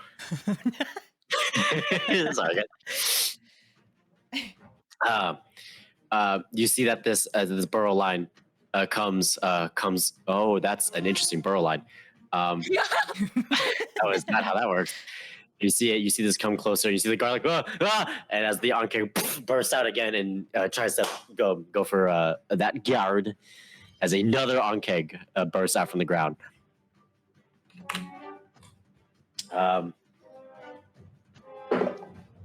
Oof. The guard sees it coming though, and he jumps off. He straight up jumps off of the horse, just completely abandoning it. The Ankeg grabs the horse. You hear the horse neigh, and just scream as the Ankeg grabs it and then throws it to the side. And you, as the horse legs hit the ground, you hear like, and you just see it skid across the ground. Oh, jeez. But this guard did manage to dodge out the way. Good job. Zara, it's your turn. Okay, let's go. Okay, how far is this? Okay, I'm moving up. Oh, my alarm. I'm moving up, and then I am gonna use my longsword. All right, go ahead and make a melee attack.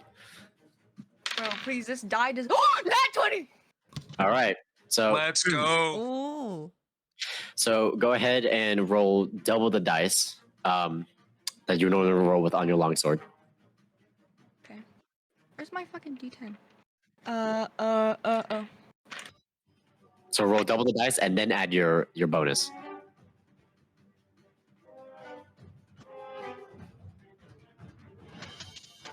Why is my brain blinking? Oh, 11. 11 points of damage. All right. As using the opening, you see the Ankeg lift its head up and to throw the horse to the side.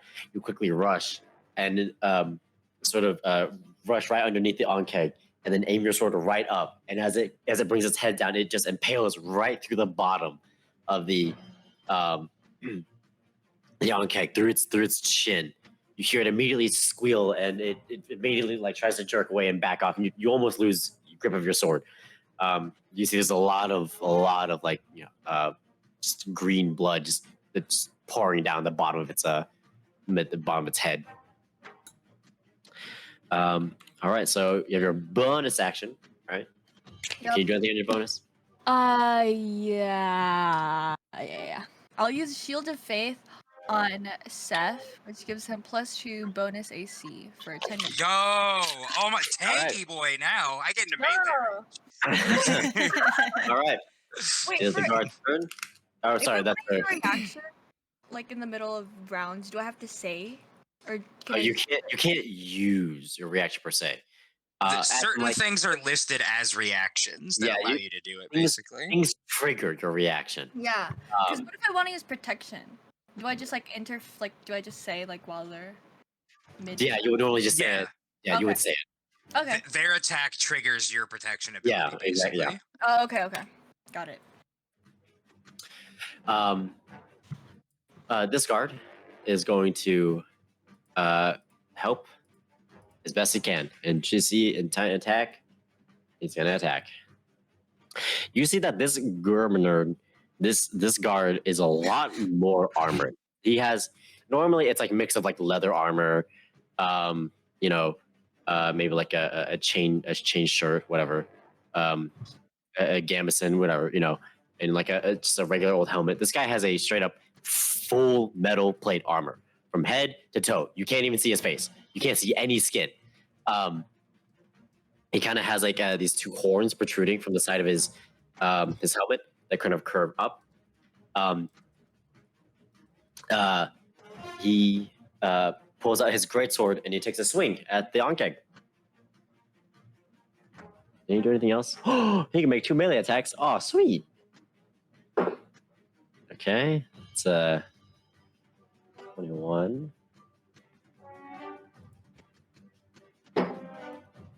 And that's 16, so those both hit. So that is 6, 9, 9, 9, 9, 19 points of damage. Nice. As he very quickly does an uppercut slash and then impales the Ankeg with the brief opening. You hear a reel in pain. As it's like, grr, how dare you. All right. Then the other guard turns around and he gets in between Amby, nope, Evetta, and the other burrowing line, and you can see Evetta. He sort of takes like a very he makes a very defensive position.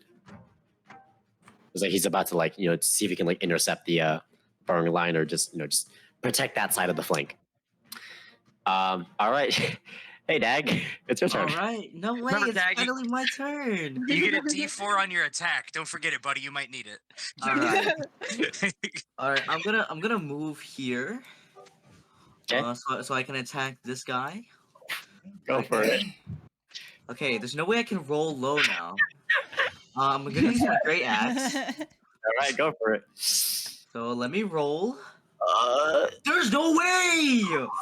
Okay, I gotta add the D4. Yeah. Wow. Bro. This can't be Bro. real. Ryder, Wait, give this man I gotta roll, dice. Oh my days, I got another one. I rolled a 5. I rolled a 6. Does that hit? Dude. Oh, 6 misses. Oh, really? See. dang. Wait, you have reckless, don't you? What? You have reckless, don't you? You can give yourself advantage by making your attack reckless. Let me search it for Does barbarian have? I thought Yeah. I do Yeah. have reckless. I do have reckless. So Typically, he has to declare it before he attacks, but you should throw him this bone. I'm giving him. I'm throwing him this bone. I think he needs it. Go ahead. So your attack is now reckless. That means that you have advantage on your attack, but enemies also have advantage on you when they attack you. That's fine. So, Your advantage roll So- also gets the D4. All yes. right, cool. I gotta roll again. There's no Roll way I again. roll a nat 1, right? God. No. That was Right, better. D4, That was D4, better. hang on. Stay frosty, Oh, D4. 13. 13. It doesn't hit. 13.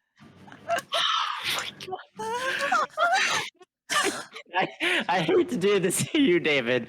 13 barely misses. Oh my. Oh, God. Oh my god, dude. No, my luck is unmatched. You're not wrong. Oh my god. Yeah, you see him wildly swinging Zara. S. Man. Wow. Wow. All right. Veta, it's back up to you. Try to finish that straggler, Evetta. that is the plan. Do I get any sort of movement bonus if I'm on a horse? If I'm still on the 9. horse? Um, Bang!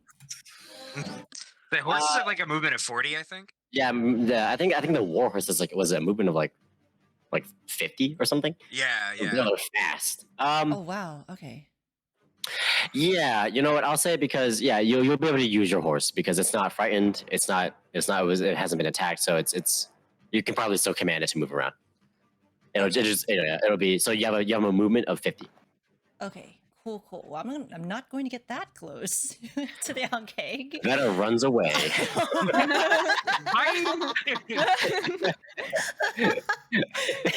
You've got 120 like range, right? Like you just plant and shoot. Well, my cannon does. My BD, my little buddy, it does. But I specifically do not. Oh, okay. So Evetta does want to move up a bit to see if she can get a little bit closer to hit that straggler in the distance. So, is it 1, 2, 3, 4? Is this enough? I hope this is enough for 30.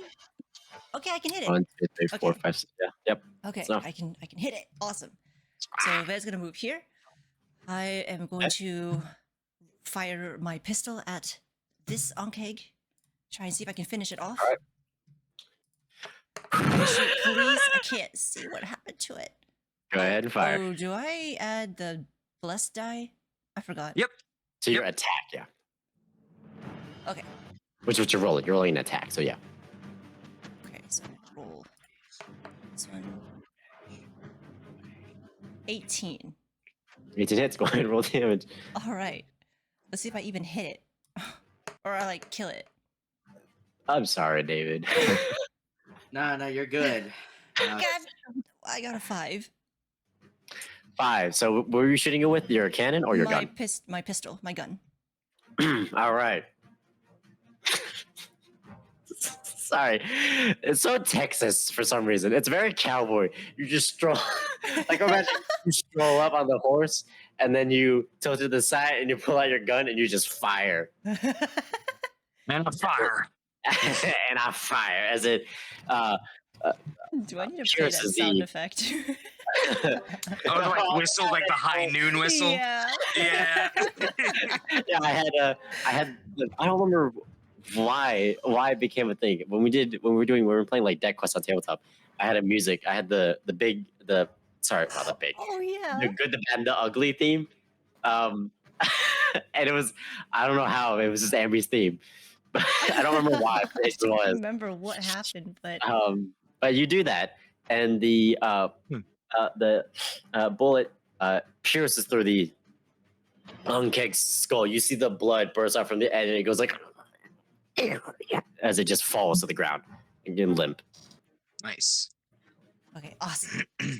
Oh, I pulled up Alright. double the settings. Whack. Whack. All right, so you have your bonus action. Excellent. Veta will command BD to fire at this one. All right, it crawls over your head onto your other shoulder. Ow! Ow! God.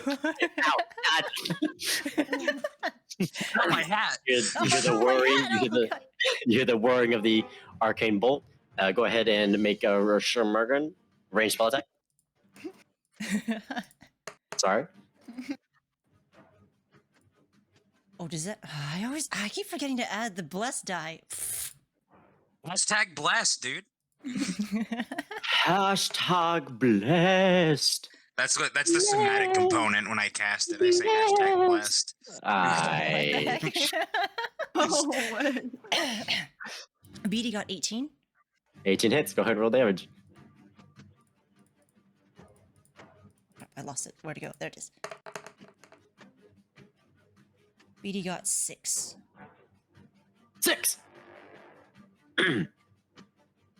You hear the whirring, and then you hear the release of the energy as it fires a spiraling bolt right into the side of the Ankeg's sort of where the kind of the neck area. You hear it screech. It's looking pretty bad. It looking like it look pretty bad. Amazing. Evetta will move Alright, back to All right. finish off the movement. You are up. What's your name? Seth. You're up. Oh my gosh. This guy's looking pretty bad. Do I want to use a spell slot? I don't want to use a spell slot. I'm gonna firebolt that guy. Fireball whom? The Ankeg that I can see. All right. Go ahead. 14. 14 just barely hits. Go ahead and roll damage. Huh! For 10 fire damage. 10 fire damage as you almost light the entire Ankeg on fire. It screeches in pain as it backs up. Before you see it, it falls to one of its sides, and you see it looks like it's desperately, trying to crawl to live. And it just eventually goes limp Hell yeah. as it's dead. All right. So then we're being approached on that side. I put the big tough people in front of me. Actually, wait. I don't want to stand right in front of a burrow. I'm gonna go. I guess I'll go here. All right. All right. As the Ankeg burrows forth and lunges at the boy with the face. Why Why am I looking over here? Why he got a face though? The horse with the face. As it lunges and I roll for its attack. That is a miss. As it reaches up and the guard there, who also looks much more armored than compared to the normal set of guards, expertly baits his attention and then dodges out of the way. And the Ankeg is like, I feel like I should have had my target. Where's my target? I just lost my lunch. And he just sort of like, caught his head to the side, like, wait. As the Ankeg's turn, Zara, you're up. Yeah. Oh, no. Zara's been compressed somehow. Zara got uploaded to the cloud. What was that?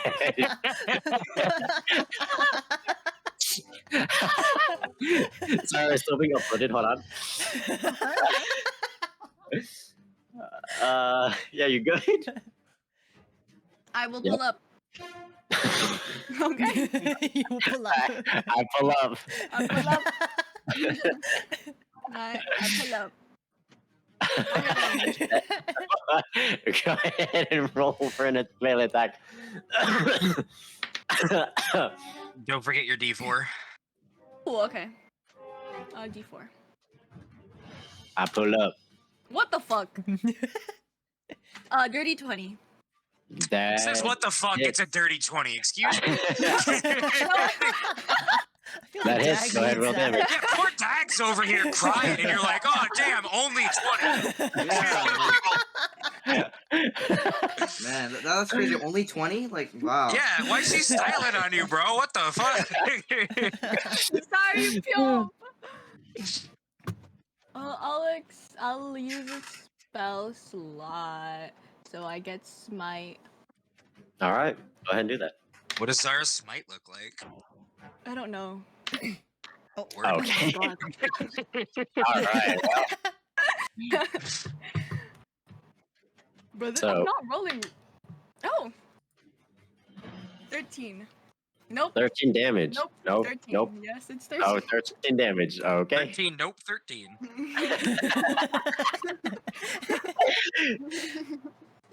As you run forward, longsword at the side. As you get close enough, take longsword in both hands. I have a And- shield. You know what? Yeah, in both hands. I mean, you could. It's not like you can still hold it two hands.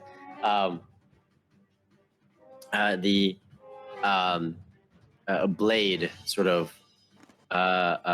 starts to begin to glow as she gets closer. It sort of gets wrapped in a light sort of green energy, and these sort of like circles, kind of like fairies or wisps, kind of like circle around the blade as she brings it kind of like a baseball bat and slashes across the stomach of the Ankeg. You hear a boom as the sword connects.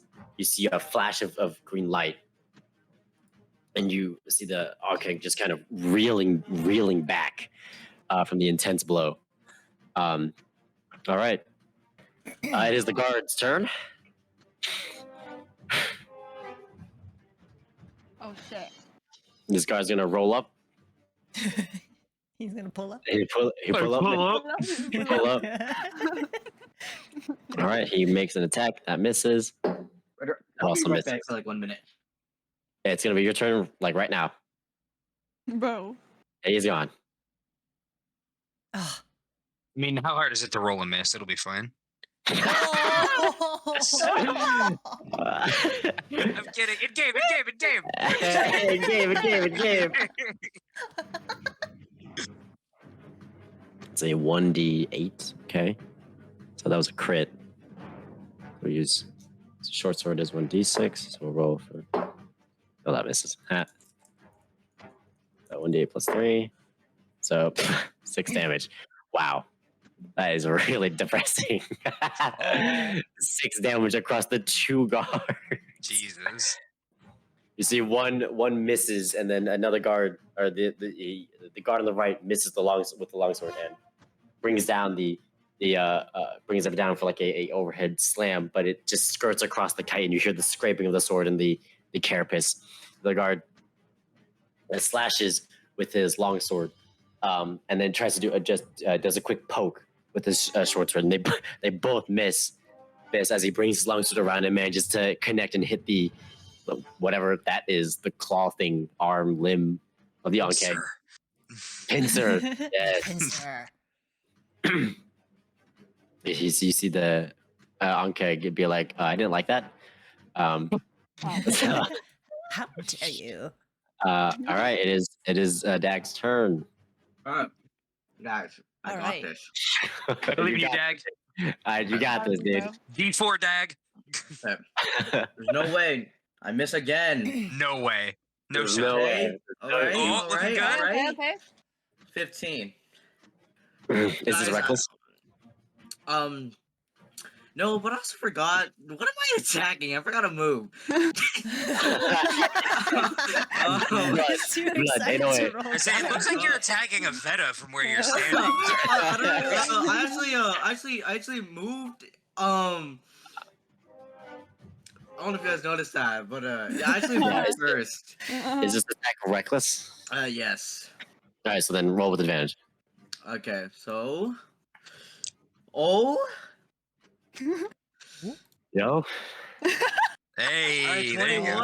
21. 21. There you go. Oh. Go ahead and let's roll damage. go. All right. And you are raging. 14.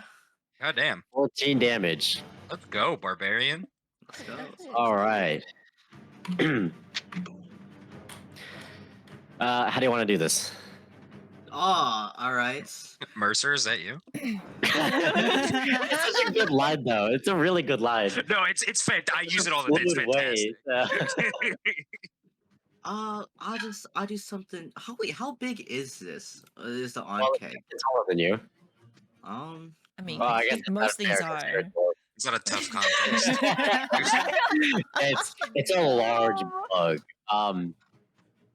It is quite a large bug. It's a large monstrosity, and it stands. I would probably say it stands a good like 10 feet tall. I think maybe higher Oh. actually, but it's tall. It's a big bug.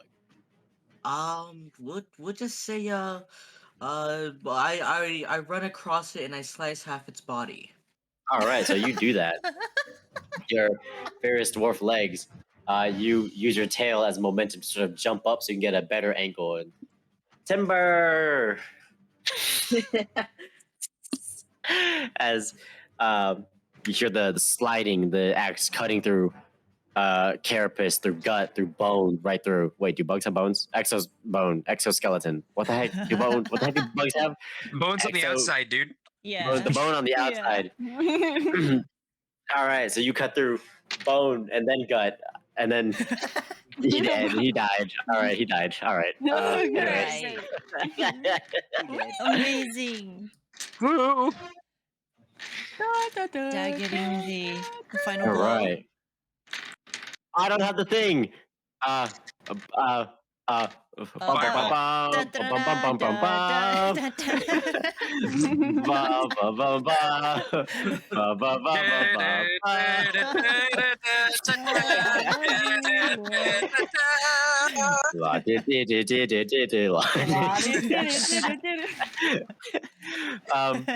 He's gonna play One-Winged Angel, and I'm gonna fucking lose. All right, you guys, you did it. Woo! Alright, that's it. Oh my gosh. And then a lich rises from the ground. Finally, I found it. Yeah.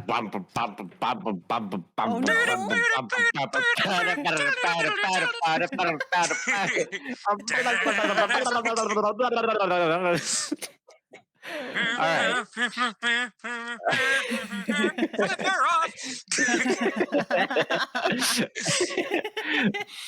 And then it's like the 2007 version, so this fucking electric guitar just comes out of nowhere. Yeah, what is it? The Advent version or something. Oh yeah. God, All what a right. trash movie. Anyway. You see the other two guards, sort of heavily breathing, and you see they look around.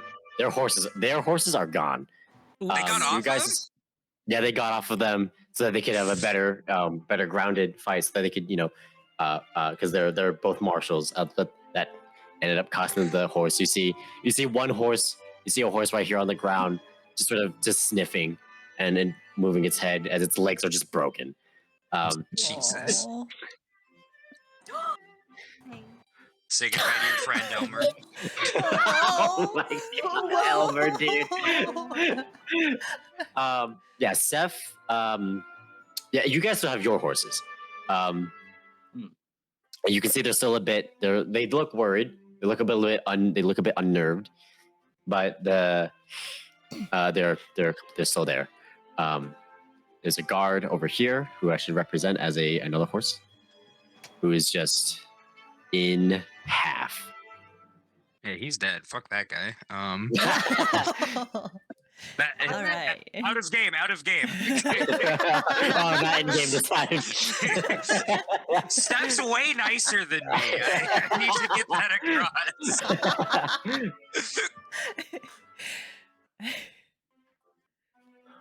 To that end, I guess I'll go over here and pray. Yeah, I was gonna. Did you have any No good time. loot? We have to keep moving. We have no time. Oh shit! Fuck off. Yeah, I'll say. Damn, girl. Out of game though. Out of game. Out of game. Out of game. Sorry, Everyone, go ahead and make perception checks. Sorry. For snaption. For snapson. Snapchin. Oh god, Darn I'm it. rolling high today. Got a 10. God. 13. 17. Nice. 17? Nice. Okay, guys. All How right. do I roll high on these rolls? Good question, dude. We're wondering the same thing. So everyone who got a 15 or higher, you see in the corner, you see a man behind the tree. You see a man way off, like not on the map, like way off. You see there's someone like peeking out from behind the tree. You instantly recognize the armor. That's a mountain rider. Oh, he no. he knows these guys, and he immediately is like, oh, and just starts running away. He starts running towards the Zendikar Pass. Do you guys that see him point him out? Because I can't see him. Yeah, everyone who got a 15 or higher. Evetta didn't see him either. Yeah, Dag points it out. Very cool. Does he though? Are you sure about that? All right, Was he on foot? Yeah, he was just on foot. Oh, we can catch up to him then. Full speed. There we go. Oh no! Oh god! Okay. Did we all just So- hallucinate that? Anyway, 100 You guys- 100 movement, double speed towards this guy. We're catching him in like 3 seconds. Yeah, so yeah, and Zoom. he doesn't. He was about like 100 feet, but like in like 12 seconds, you immediately catch up. Oh. We'll just use this battle map just because I don't feel like I see. So this is the scout. We'll say, you guys basically like pincer him, however you want to, however you want to do it. Yeah. He sort of stops in his tracks and just looks at you guys like.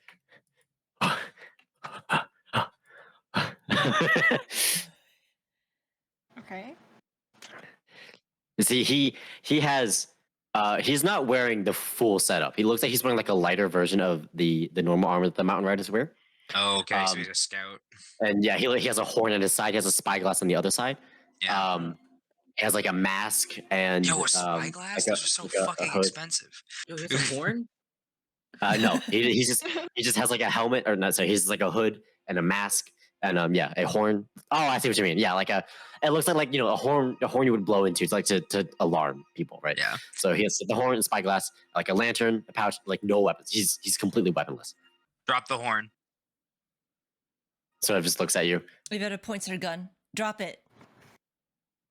I ready my javelin. I just pointed at him. He sort of just sits there and tries to run away again. Oh my god! No. Attack of opportunity, all four! Guiding bolt. Guiding bolt. I'll say he immediately tries to run away. He just keels over.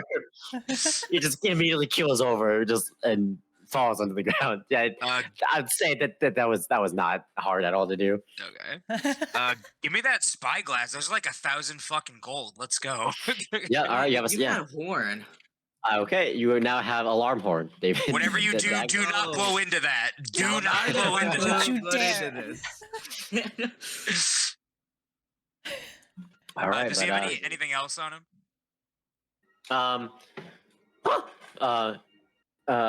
Just like a pouch, just like a lantern. What's in the pouch? No, it's a pouch. You look at the pouch. I told you. There are the pouch has a one flask in it. What's the flask? It's you don't know. It's a small vial and it's white liquid. I'll take it. So it's like dark grayish and it's very viscous. No, not viscous. The opposite of that. Very fluid, flowy. It's like water basically. It's like gray water. Let's see. Taste it. Yeah, taste it. Try it, Dad. Yeah, I'll taste it. I have a advantage against poison anyway. Let's try it. Okay. Cool. No, Okay. So meta-wise, mechanically, that's how you find out what potions are in D&D. You just like take a little taste. I think okay. Yeah, let's just taste it. There's a taste. You don't down it, right? Nah. Very bitter taste, and as soon as you taste it, whoa! You suddenly feel fatigued and feel weak all of a sudden. It's a poison. You get the sense this is a suicide potion. This is like you drink this if you're getting caught and you need to it's like basically like spies use if they get caught and they don't want to tell anything. I did not use this correctly. It takes you. You're a dwarf, so a minute you're like, all right, I'm ready. But for a minute you're like, whoa. But yeah, you can mark a potion of kill yourself. Oh, nice. Or just a poison potion, a potion of poison, something like that. But in my inventory, or what? Yeah. All right. I forget what the actual D&D equivalent is. Poison potion? Potion of poison. Yeah, potion of poison. Add, I see. To equipment. It's a little bit modified, but than what D&D has. But it gets the general idea. I want to take the spyglass and look out towards Zinnicure Pass. All right. See if I can see where these boats are. So it's just, do you look towards the ocean where the boats, or you look towards Zinnicure Pass? Because there is a mountain. Yeah, towards the boats, and I want to sort of chart their progress towards the coastline. I guess as best I can. In this time, not much progress. There's still you do see the standard 5 boats. Not standard. You do see the 5 boats that Zara had mentioned. Mm-hmm. With the spyglass, though, you can see it more clearly. There is a large. There's a much larger ship in the center of the boats, and then 4 boats surrounding it. This much larger boat is flying about 4 masts or 4 flags or something. It's very, very large, and then surrounding it are much smaller boats are only flying about 1 or 2 flags. And not flag, but like the sail is what I meant. The big one, it has like about 4 sails. The small ones have about 1 or 2. You see, it is decked in like equipment, right? Like you see like cannons, like ballistas, harpoons. Like it's decked. You see people running around the ship, and they're all moving kind of quickly towards Zinnikir Pass. It's still far. It's still pretty far. Yeah, I was gonna ask. Can I sort of guess or like guesstimate to the best of my ability, like how long will it take them to make landfall? Because we're 2 days out from. Yeah, you're 2 days out. So you would guesstimate they got to take at least 3 days, assuming they have good wind and they're. It's like their wind is they're flowing with the wind. That's on a good day because you guys can on the horizon. Then you guys can bolt because you have horses. You can get there really quickly compared to that.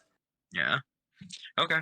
I'll point out to the rest of the team what we see, and then presumably we have to wait for the guards to catch up to us, and I'll tell them what I see as well. I will say. These are the boats that are just out the ocean. If you look closer towards Zinnikir Pass, you do see some boats have already made it to Zinnikir Pass. Oh, that's not good. Oh. Okay. We're supremely outnumbered. The only directions that Remington gave us are just like scout the situation out, right? Like. Yeah, that was pretty much all he said. He said like he doesn't think we have the numbers to take them on, but we just need intel to make the right decision or something like that. Yeah, I guess we can try and get closer. I mean, even just this information steps like we need to leave. Like we need to like move the entire town. We need to take Bikini Bottom and push it over there.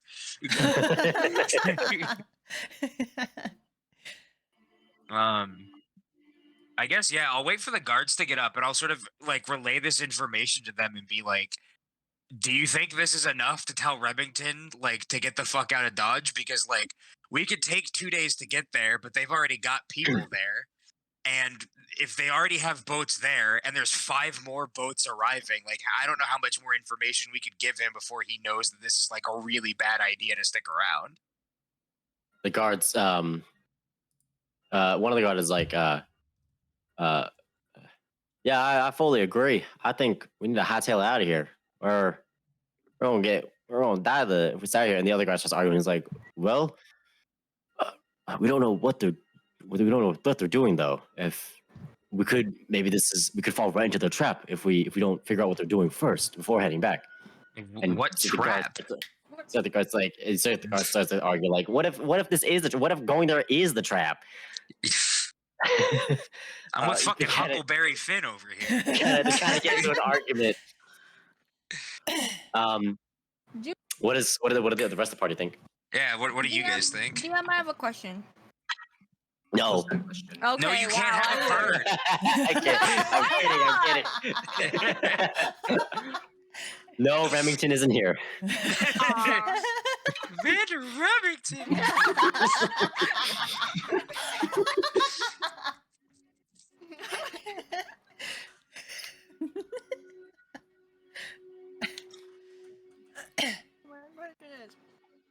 Do I know how like this Scourge King like kind of operates? Like how they? I mean, yeah, because since you live in the old world and you grew up noble, so you had like history lessons. I mean, it wasn't a very like profound strategy, or not strategy. It wasn't like game breaking. It wasn't like they exactly had like Napoleon or Mongolian levels of like absolute conquerness or conquerness, absolute conqueror power. But it's just that they had no contesters. They were the only ones during the Age of Catastrophe to be able to have wyverns. They were the rulers of the skies, and so that's how they won almost all their battles. That was like their gimmick. Their gimmick was just to rain down hell from above, and there wasn't much you could do except for maybe take shelter. I read a book about this. It was called Game of Thrones. They would just scorch they would scorch earth, fortresses, castles, cities, and then just have the survivors starve and die out. So Targaryens. Yeah, they didn't. There wasn't. Yeah, there. It's not exactly, anything. It's been done before.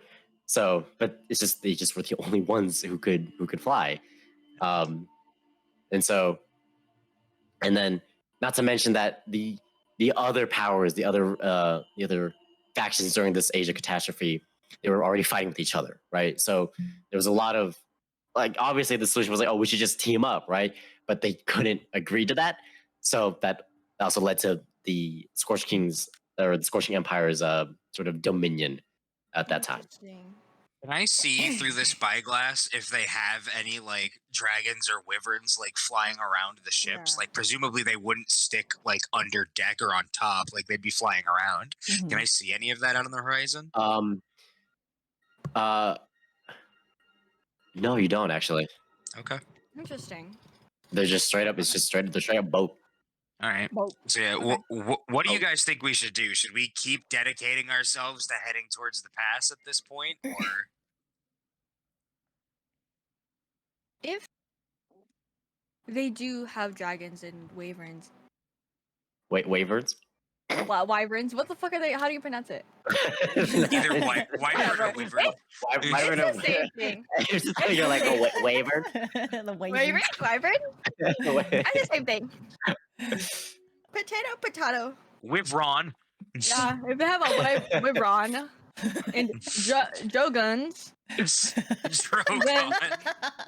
It's old world pronunciation. Yeah, Yeah, Don't be racist. of course, yeah. Don't be racist. I think it's smarter if you just get.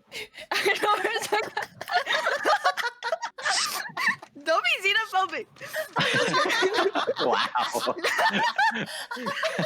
Hey, lady, you're the one that doesn't like arcane magic. Don't talk to me. What was I talking about? What's our plan? Are we heading towards the pass, or are we headed back? Do we feel like we have enough information? And one guard feels like you guys should head back. The other guard feels like you guys should head on to at least investigate the pass first. Let's see. Do we We even just, know what type of force that they have? Is Seth able to determine whether they're 4 all boats. marshals or all a bunch of archers or a bunch of At everything, cannons, they are to the teeth with weaponry. They are here for sieges, it looks like. Hmm. And there's 4 boats arriving, a 5th much larger vessel, and multiple smaller vessels that have already made landfall, it looks like. I think I think we at should this head back. point, yeah, because I think we already know that they're really they're a threat. And By the way, we're- Seth is the only one who's seen through the spyglass, right? Just real quick. Seth's the only one. No, but I'm relaying everything as I see it. Okay. Yeah, that just seems like a losing battle. yeah. Yeah. There's no chance Rodenvar can defend against that. Given how just based on the size of the boats, they're invading with a force that's half Rodenvar's size, if not more. Imagine a similar number of people to Rodenvar, but they're all trained military with cannons and siege weapons and mages. Who knows what they have? Actually, would I know if the dragon cult would use spellcasters, right? Would I know that with my history check from earlier?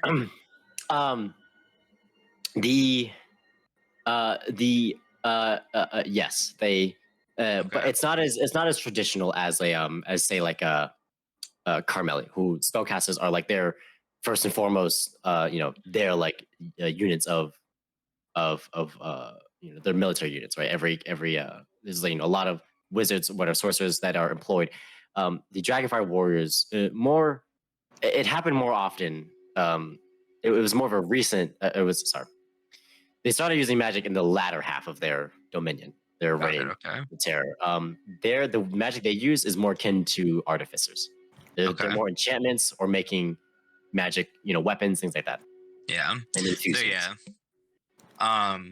Yeah, I'll relay that information and be like, if they board the mainland with let's lowball about 250 people just based on the size of the boats that I'm seeing, that sounds reasonable. That'll decimate Hrodenfar in a matter of like hours. Like, there's no way the town guard can put up a fight against that. No offense, boys, but like, let's be reasonable. The share glance. But like, realistically, there's like, you're not a military. That is an invasion force. We need to evacuate the town like now. Well, now that makes me wonder who they're going to target next. They're after something here. Like, we just basically confirmed that the Mountain Riders are working for them. That matches up with what Liliana and the Mountain Rider leader were discussing. That's the empire that they were referring to. They decimated Durstwood. They're most likely going to be invading Hrodenfar. Presumably, they're looking for something here, or they're just making like a foothold in the new world. But that sounds a little mundane. Like they wouldn't start with Durstwood if they weren't looking for something. I don't think. Mm-hmm. It doesn't make sense for them to torch Durstwood first and then arrive. Like, they are, unless they are like making a plan ahead of time.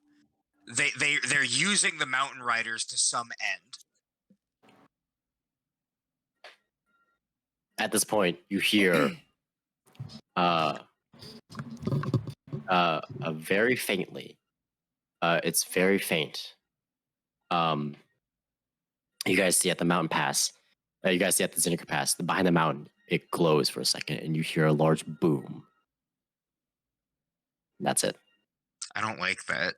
We need to go. We need to go. Okay. Time to go. All right. I look at the guards. And then the guy who was arguing who you guys should continue, he was like, all right, you know what? No, I'm convinced.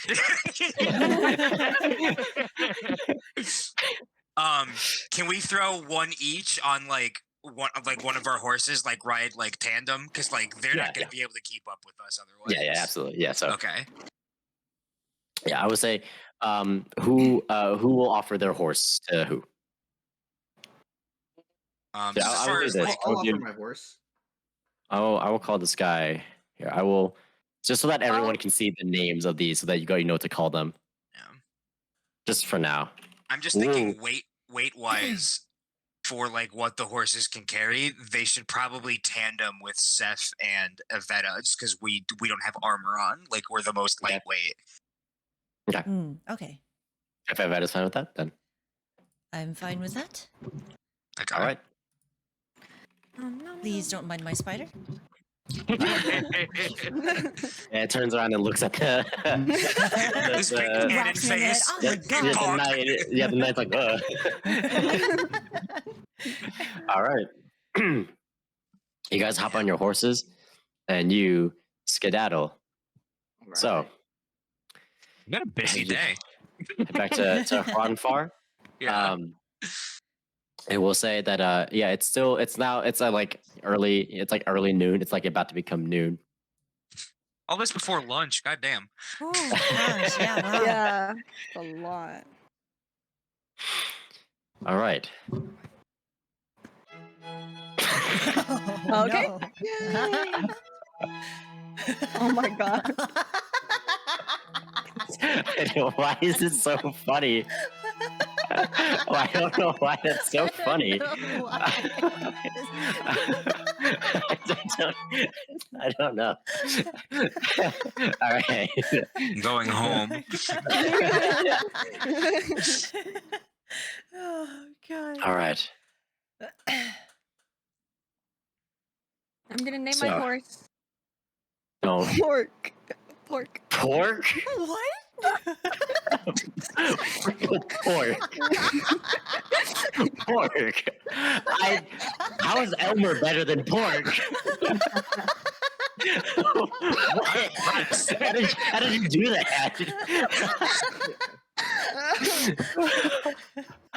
Evetta's like, mine's Rib Witch. I just realized the name. All right. It's like it just occurred to me. He just Yeah, manifested you know. the name. Yeah. All right. Well, you guys, fastest. Will you guys be cantering, or are you guys straight up galloping? I think at this point we need to get back as fast as possible. Yep. Okay. Ready to You guys go. going as fast as possible.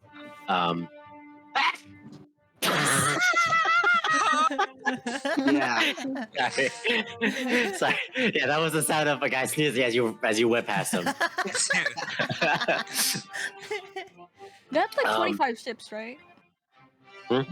They had like 25 ships. that You we saw 5. Oh, okay. You- my bad. Wow. You saw. Yeah, you saw. You saw. You saw. 25. You saw I saw 5. 4, and yeah, Steph- 4 small ones and a Yeah. really big one. And Steph saw some boats were already apparently docked at Zinniker Pass, and then you saw that basically like just super big explosion go off. Yeah. Okay. You guys make it back as fast as possible. The time goes by. It's like it's like an overhead shot, and you guys are like galloping through like the field, through like the trees. You guys are going as fast as you can.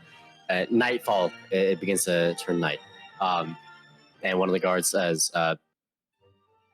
"If we we'll make it. If we keep going, we'll make it in just another couple hours." As the sun begins to slowly set, it hits around midnight before you see the torches the outside of Hronfar. Okay. Oh, Um. on horses. Oh my god. Yeah. I tell the guards, go to Remington, inform him of what we found, and that we'll meet with him in the morning.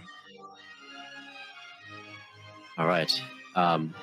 Yeah, you guys get to. It's about now. It's about like it's a bit past midnight once you guys arrive at Hronfar after fully galloping. Yeah. So one of the Our veterans- horses get the good hay. Yes. The premium hair. the veteran nods at what you said, Steph. You see him bolt off towards the barracks. The knight says he's going to go around and make sure people are packing up and evacuating. And they run off. All right, guys. Yeah. So Yeah, we rest tonight and we leave in the morning. I don't know if Yeah, we go long with. rest. I don't know if we go with Hronfar or if this is where we part ways, but we need to not be here in the morning. So rest up, gather your things, and be ready to leave first thing.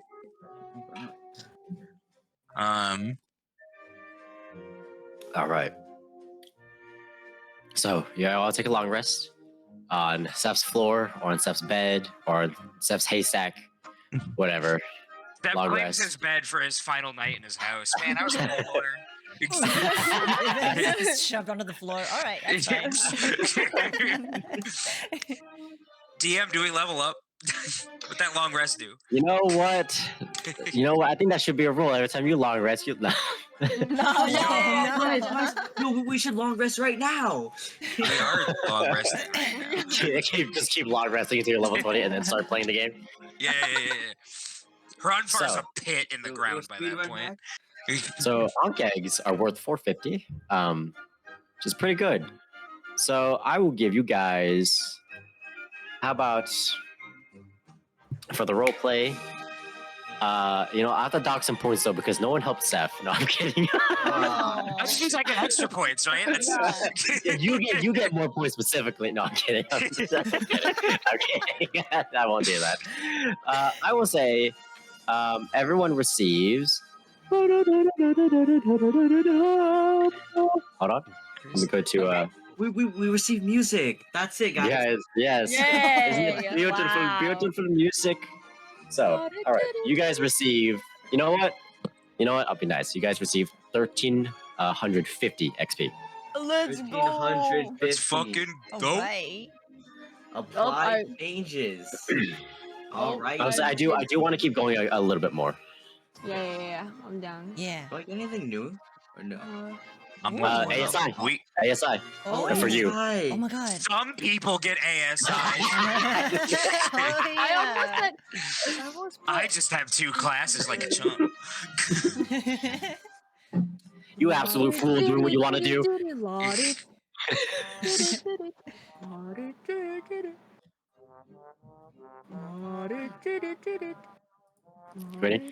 Queenie, please do the whole piece and not the first bar. Please. My bad. Oh man. Dang, you know that. This beat is actually so insane. It would be so perfect. Oh, I This- forgot I was looking at feet. Walk. This, Yo, yeah, you Ryder. can take feats instead of Ryder, yeah. What? I looked Oh, at Bountiful Luck, bro. What? You know, only someone had this earlier. You should take lucky, dude. Lucky is so good. Oh my god. Wow. Yo, Lucky, what is Lucky? Oh, you're sure. Eminem, is that you? I love this rap god verse. What? That's crazy. Do I get fireball yet? Now, hold on. Oh no, I get 2nd level spells though. That's pretty baller. Yo, Lucky is actually crazy. Yeah, no, Lucky is a really, really good feat. Would recommend. You might need it. You guys aren't wrong though. You may need it.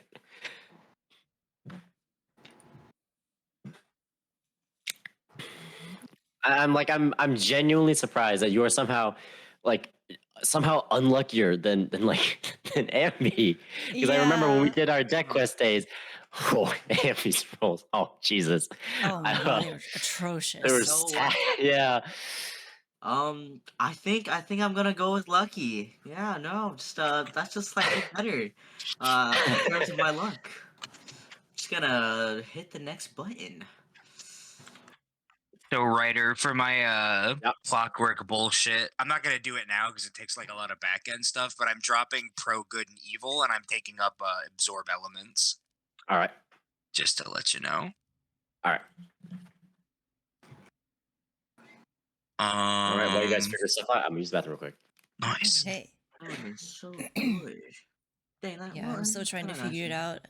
Don't know if I want a feat or just ability score. Feats are really good, but only take feats if you like. So certain feats give you boosts to like your abilities, which is useful if you need to knock like an odd stat over into an even stat to get like the next like boost. So like that's what I'm gonna do. Oh. I'm gonna take a feat that bumps my 19 to a 20 so that I can get the +5 in my charisma and I also get some of the feat bonuses.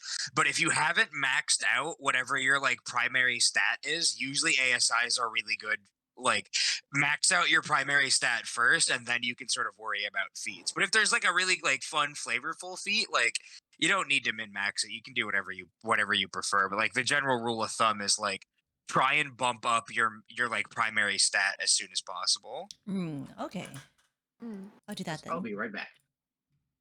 I was looking up a guide just to make sure I'm understanding which one I should invest in. And this guide says, don't choose charisma. Let someone else handle face duty. We're too busy building bridges. Hell yeah. That's why Evetta and Seth are friends. Yes. All right, so I took some good utility. I took hold person, which is really good, and then I dropped a spell in order to upgrade to Tasha's Mind Whip. So I'm doing some cool stuff. Ooh, what is that? Tasha's Mind Whip is sick. You psychically lash out at one creature you can see within range. The target must make an intelligence saving throw, which are typically one of the harder saves for enemies to I'm make. back. On a failed save, the target takes 3d6 psychic damage, and it can't take a reaction until the end of its next turn. Moreover, as spell keeps going, on its next turn, it must choose whether it gets a move, an action, or a bonus action. It only gets one. Wow. Wow, that Wow, sounds what is so happening? cool. I took Tasha's Mind Whip and Amby asked what it was. Ah. That's what it was. Man, that Just sounds so amazing.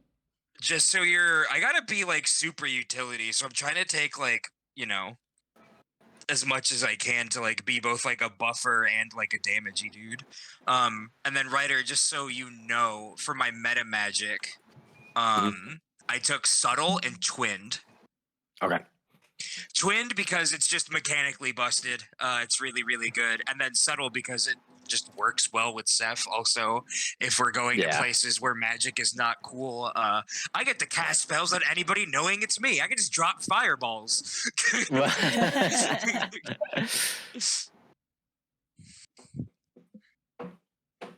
Alrighty.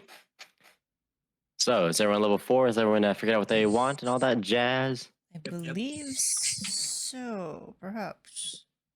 I want an ASI. Ryder, bump me up to 5. Let's go. All right, so you lose about no. All right. You guys wake up. Amby, you wake up because your spider is just moving around and keeps poking your head. You're the first one to wake up, actually. God dang. You're like, oh my god. It's still dark outside. It looks like the sun may be just coming up. You still receive your long rest benefits. You still receive the benefits of the long rest. But your spider just wakes you up, and it seems to be erratically moving. Why are you still awake? I thought I turned you off. What are you doing? You better just It sort of picks it up. It tries to study pick it it for up. a bit. Yeah, you go to pick it up, Yeah. and it jumps out of your grasp and runs towards the door. Oh. It doesn't go out; it just runs towards it and sort of looks up at it. Huh? What? You don't need to. Wait. What? It's walkies. They want to go on a walk. You Yeah. don't need to take a dump. What are you doing? You're better say dump. Yo, Dumpy. Dumpies.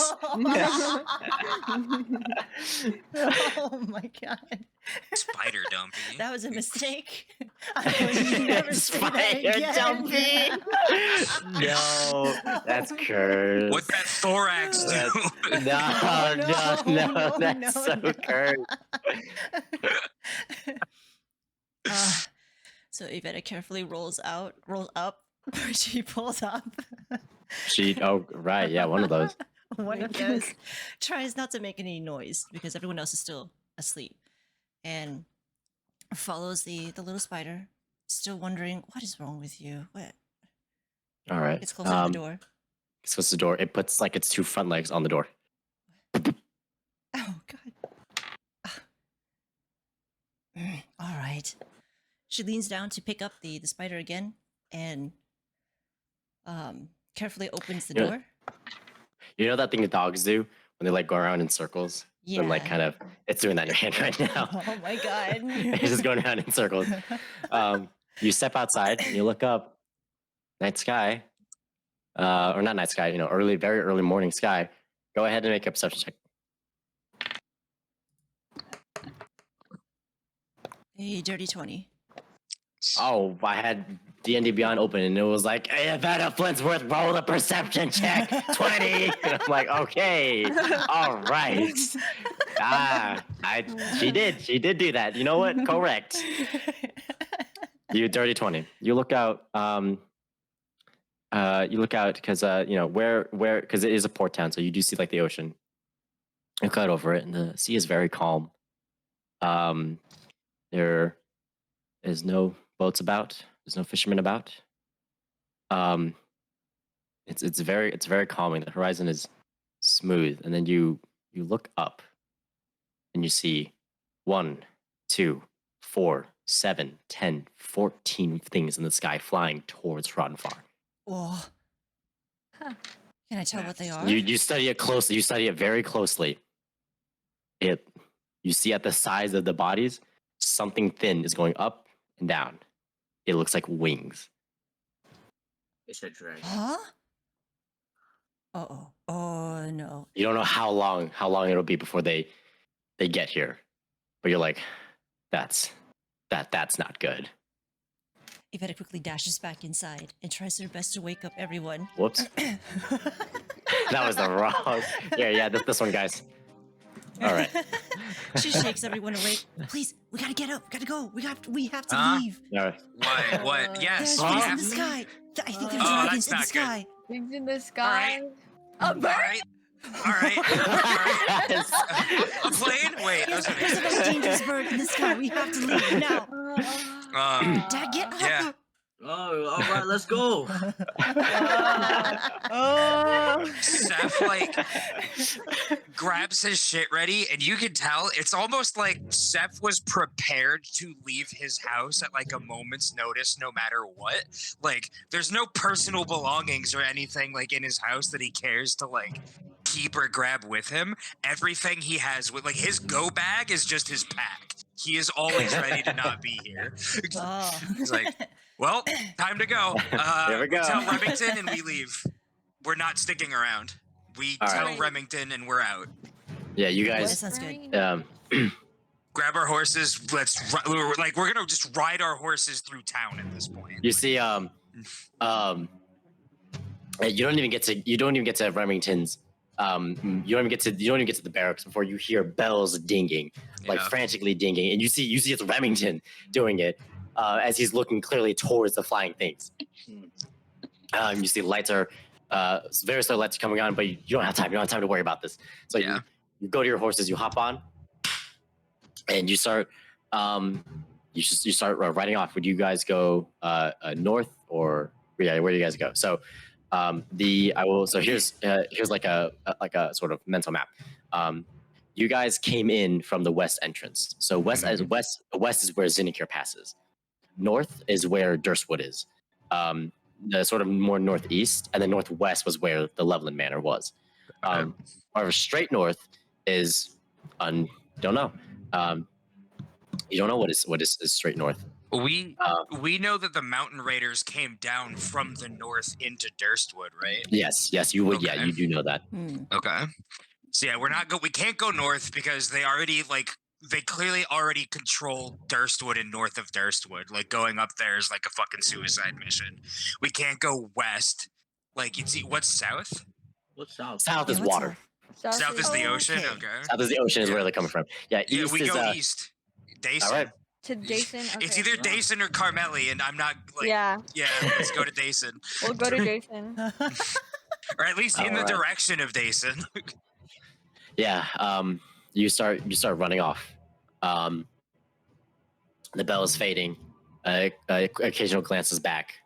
I would tell Remington that's where we're heading before we leave. Be like, Okay. get the town out, protect yourselves. I hope to see you again someday. We're heading to Dason, and we bolt. Yeah. All right. You guys run. Pork. No run. You No. guys put it in what bark? What? Pork. What? My horse. Oh my god. I love the indignation. Pork, you know, my horse. Come on. Like, come on. Like, it's my horse. Jeez, bro. Hello. Common knowledge, guys. Yeah, my bad. That's my fault. You guys run right east as far as you can go. Go ahead. We'll say okay. So that one's so. You guys are riding about east for about a couple hours Mhm. when the sun begins to fully rise, right? And of those couple hours, you all look back and you see off in the distance flashes of light where Ronfar is. Periodic, Was. just flashes of light. just like appearing here and there, and then like after you see the flash of light, you hear like seconds later like very faint booms, sounds of explosions. You have no idea. They're very intimidated. You have no idea how many were able to evacuate. You just hope that as many citizens can make it out. You're right, eastward. It's just open plain. You see, animals tearing about. As you guys are, riding, an owl bear sort of picks up on you guys, and he tries to chase after you. And after like 10 steps, he's like, "Ah, never mind." It's all good. He's like, "Ah, never mind." He's like, "Dang it, I can't catch him." Bye,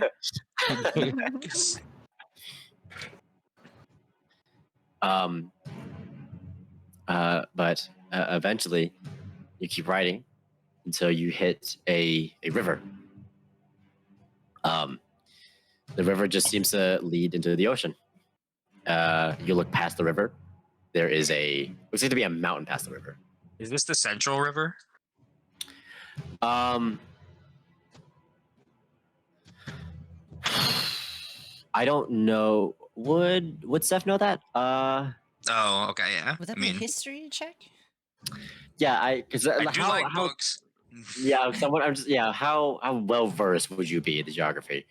I mean, presumably Seth. I mean, and you can, however you want to rule this, but presumably Seth would have studied it somewhat because he needed to know where he was going when he left Carmel. Yeah, that's a good point. I will say, go ahead and make just a history check. 19. 19. So this is a part of the Central River. However, it's the south side. It's the very tip of the Central River where it leads to the ocean. So you're still south. Okay. It's you're on like the southern side.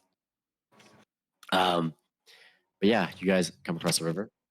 What I know about is like how deep the river gets. Like, is it something our horses can cross, or is it like we need to like construct rafts to get across? Yeah, how huge is it? It's about. I mean, just looking at it, it looks about like 3 to 5 feet deep. Okay. So the horses could, but they'd be like, it'd be like slow. And I mean, yeah. Speaking We still have of, several hour head start on these guys. Like, I don't mind taking like, half an hour, 20 minutes to try and cross the river.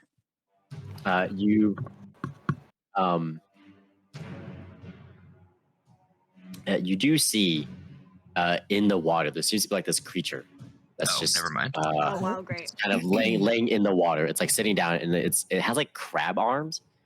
But you see in front of it these kind of tentacles coming out of its mouth. Can I talk to it?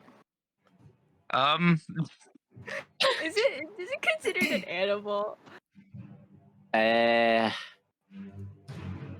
What is specifically the spell say? Does it speak with what type of animal? Is it beasts? I think it's only beasts. Is it only beasts? Yeah. Then no, you can't talk to it. Okay. Do we know if there are any bridges that we can like travel north or south to try and cross the river normally, or do we need to tangle with this thing? Looking at it, you can go more north and avoid the you can just go more north, sort of up the river, and Okay. you can avoid it. But there are no bridges. Yeah. Okay. Mm. How long would that set us back if we traveled north to try and cross in a more like secure area? Probably only about 30 minutes to an hour. Oh. Do we want to just try and fight this thing and forge across here?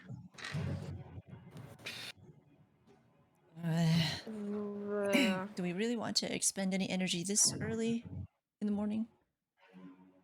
I mean, it's like midday, right? Like you said, we've been traveling for hours midday. at this point. Yeah. Oh, I forgot. Yeah, it's now. Yeah, the sun is. It's not quite high noon, but it is. You know what?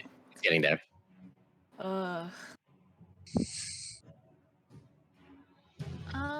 Does Zara have nature because she's a Oath of Ancients? Yeah, Can you nature's tell? wrath. No, like just like the skill nature. Can you tell what this creature is? If we should Oh. fight it or not? I guess. I guess. I mean, It's a yes I or no. Do you think have the skill? no, wait. I don't know. I don't think. are you proficient in nature? I think No, somebody's I'm not. asking. I'm not. Okay. Oh, okay. When the Oath of Ancients Paladin isn't proficient in nature.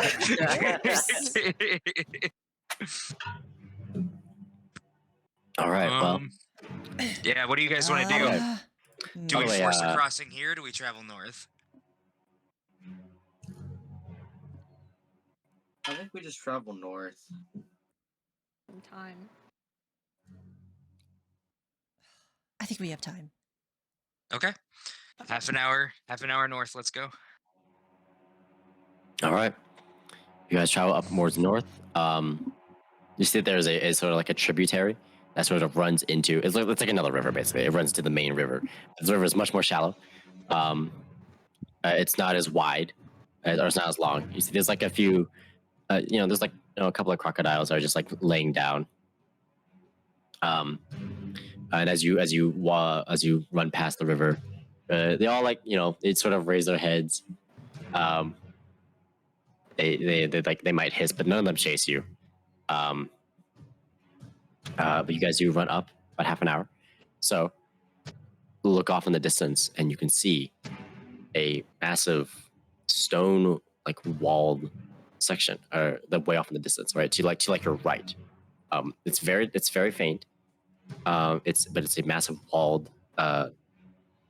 looks to be structure. Evetta, you recognize it. That's the outer wall of Dayston. Can I inspect it through my spyglass? Yeah, you pull out your spyglass and you look a little bit closer. You get you better closer view. You see small figures walking across the top of it, and at the bottom you also see figures on horseback walking across around the outer wall. Okay. You see as well. You see a man arguing with a. Looks like it looks like you're facing a gate. You see a man who's arguing with a gate guard, and they're very figures. But you see the guard just punch him across the face. Jesus. And he points out towards the field. And the man, not old man. The man who gets punched sort of falls away. Seth just still holding the spyglass, just looks at Evetta what? I can just tell that's what's happening. She's been here before. She knows. That's yeah. She just sees this tiny dot just fly to the floor. Yeah. You guys still have the passport for Grant though, right? Seth, you still have Sure that? do. Yep. All right. Grant's gonna get us in. And by the way, there's a mountain to the right of Dayston. It's not close. It's miles apart. But you see on this mountain there seems to be giants sort of wandering that mountain. Okay. So how far out are we from Dayston? Is it still a day's journey or? Yeah, it looks like it would take about another day. Okay.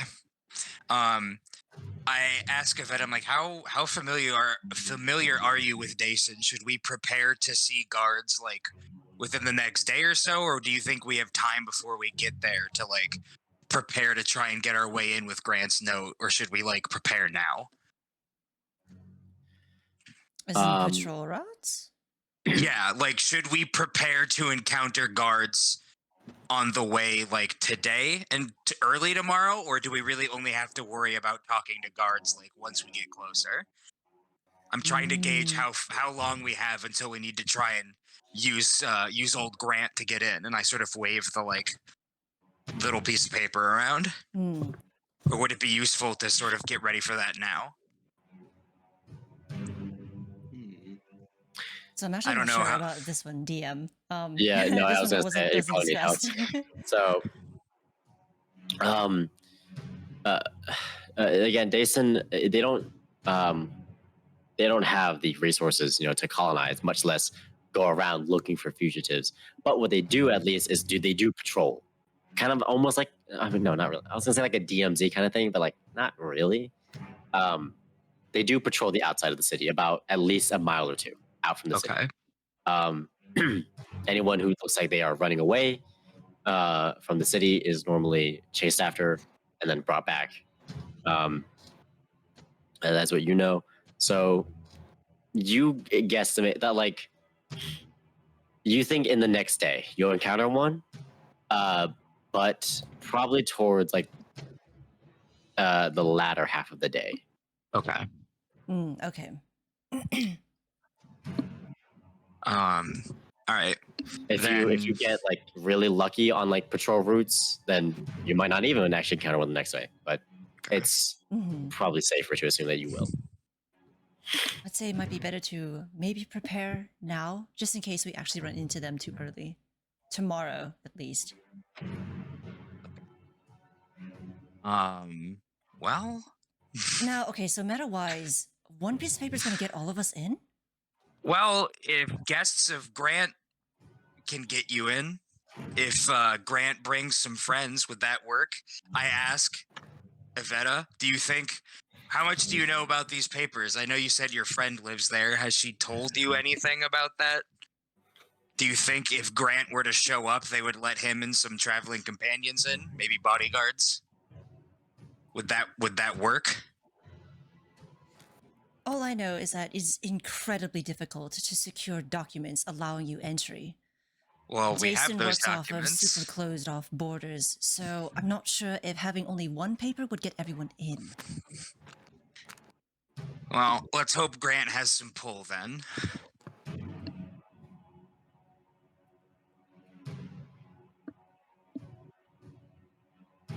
And you said it's best to prepare now? Seth, Might you be can best to tell prepare. Seth's getting really nervous, like visibly nervous as you guys are discussing this. Evetta is also a bit nervous about this. All right. I would say it's best to prepare now, at least to have some sort of plan. Okay, well, I'll tell Obviously, you. you'll be the Grant. Yep. We'll be your bodyguards. I think that's the plan. You guys want to be my bodyguards? I could pass off. Yeah. Fine Yeah. by me. All Evetta right. just mutters to herself, "Oh, I never thought I would come back." Oh, perception. I want to hear that shit. Yeah. Okay. Nat 20. Let's see. What it's interesting. What role should Evetta make? Try to stealth me, I dare you. Oh no! That's probably it. It's probably stealth for perception. For stealth, yeah, why not? Go ahead, make a Stealth stealth check. Make a stealth check. Oh no! No, 5. 5. All right, yeah, you hear that. Seth, you hear that. Hey, Evetta's, lucky. like, looks You might have away gotten as she saved. says that too. Step says, well, Evetta, I may have learned something about you today, but you all can learn something about me today as well. Dungeon Master. Grant, That do be me. my current clothes would not fit a Grant-sized body, would they? It would not. Okay, well, you see Seth sort of like, well, I'm gonna prepare, I guess. And you see Seth open up his bag, and he's going through, and he pulls out. You know, he starts like pulling outfits out of his bag, and it looks like he has his like robes in a bunch of different sizes in his bag.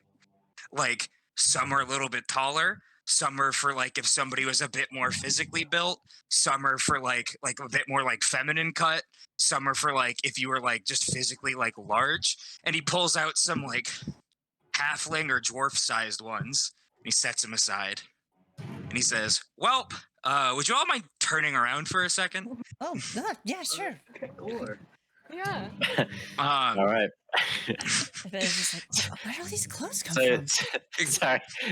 So you turn around, and you can see way off in the distance of where Fraudenfar should be. You do see flying creatures circling it. Mm. But it doesn't look like any move. It doesn't look like they're making any movement towards your direction. So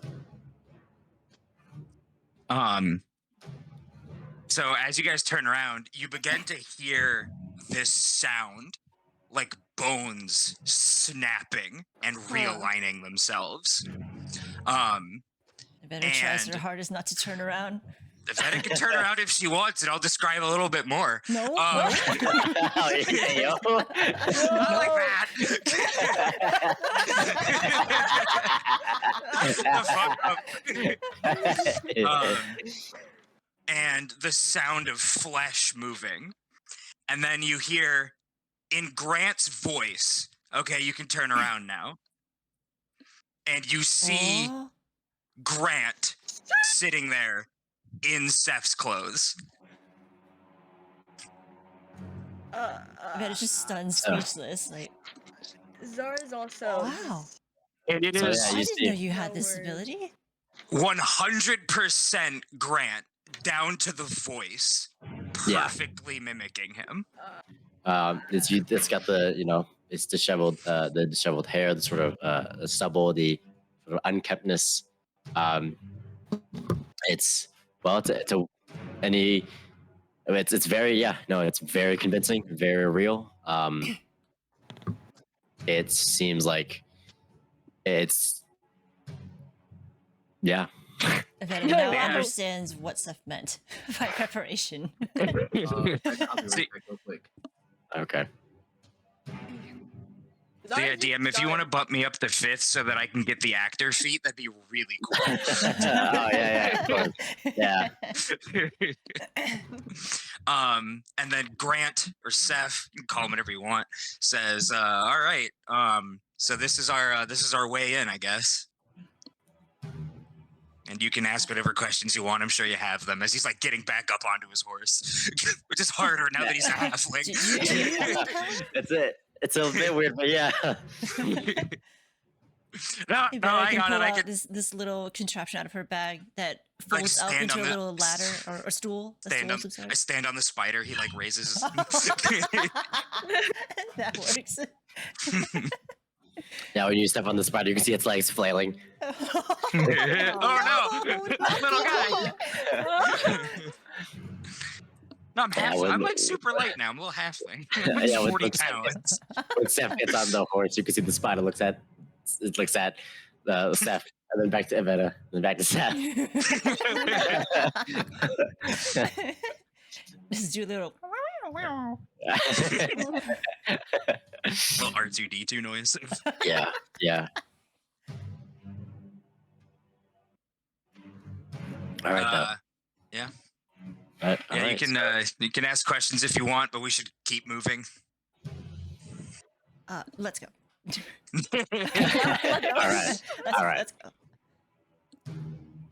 All right. Oh, I should warn everyone. Do not ever show your arcane power in front of these people. All right.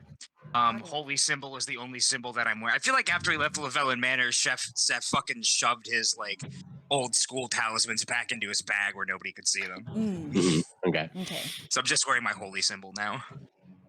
As Grant. All right. Well, you guys have to continue north along the river until you eventually find what seems to be a large stone bridge, and you cross it. As you're crossing the stone bridge, there's a carriage also crossing. It's an open carriage. You can see looks about to be like 2 or 3 very finely dressed people. Looks like they were actually heading away from Dason. They look like they are nobility. One of the there seems to be like a crate that's in between them, and one of them glances your guys' direction, and he sees you, Grant, Oh fuck. and Oh. you look at you, and there's like this like shock on his face,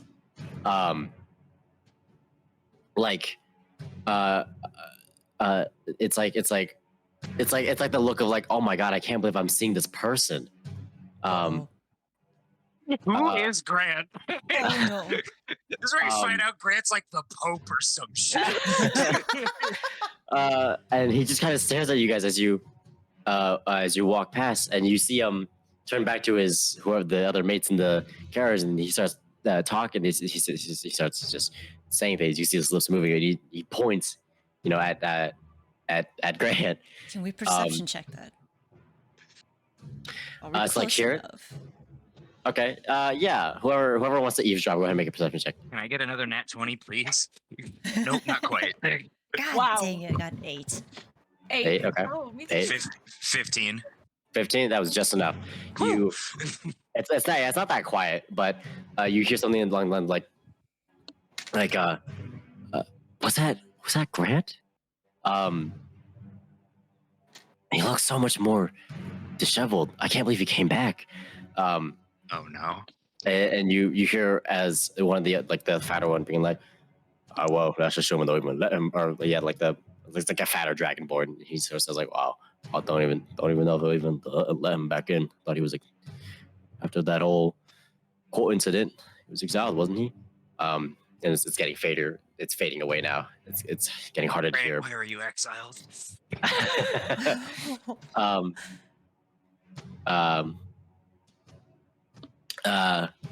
And you hear the woman who sort of seems like she's like leaning away and smoking something. She kind of after the Dragonborn was like after that court incident he was exiled, wasn't he?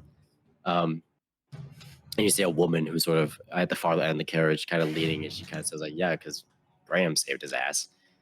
An idiot. Who? Sorry. She just killed him. Graham. Graham. Okay.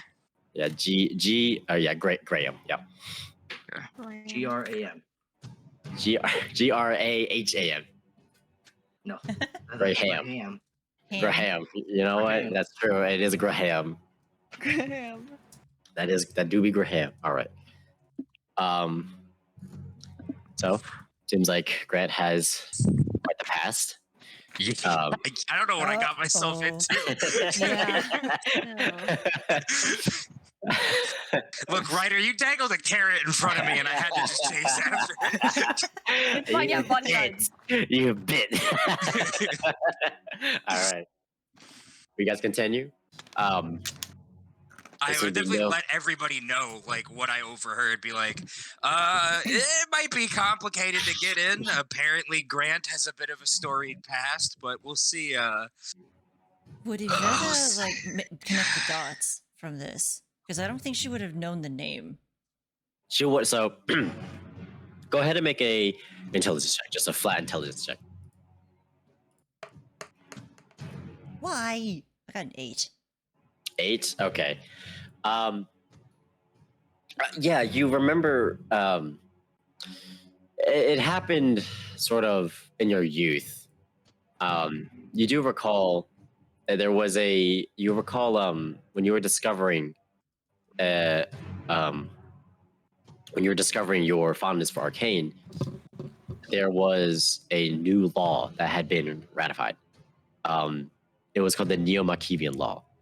It was essentially a law that allowed guards no warrant to search people's houses, and to specifically look for arcane relics, look for arcane artifacts, whatever.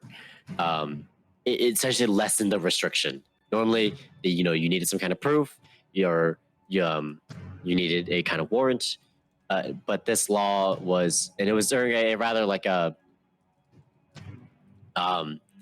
when the old loyalists party had basically taken over the council.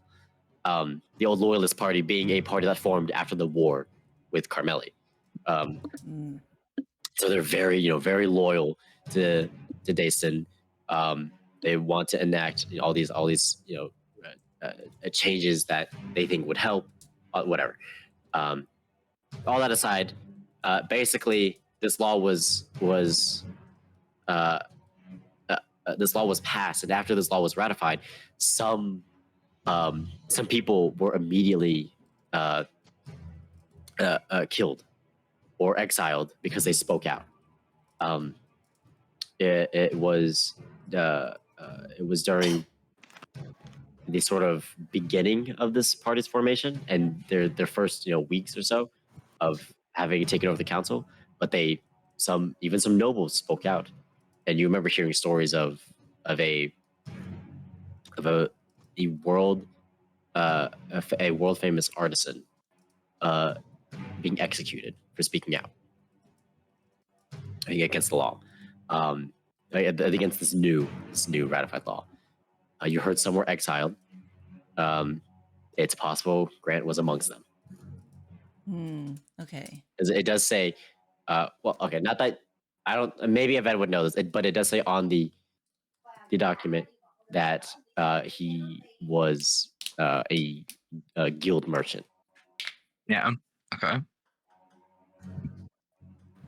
Okay.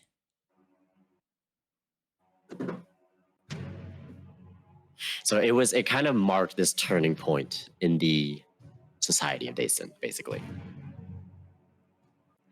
Okay. We're like, oh snap, this is a lot more dangerous, or a lot more serious now. Yeah.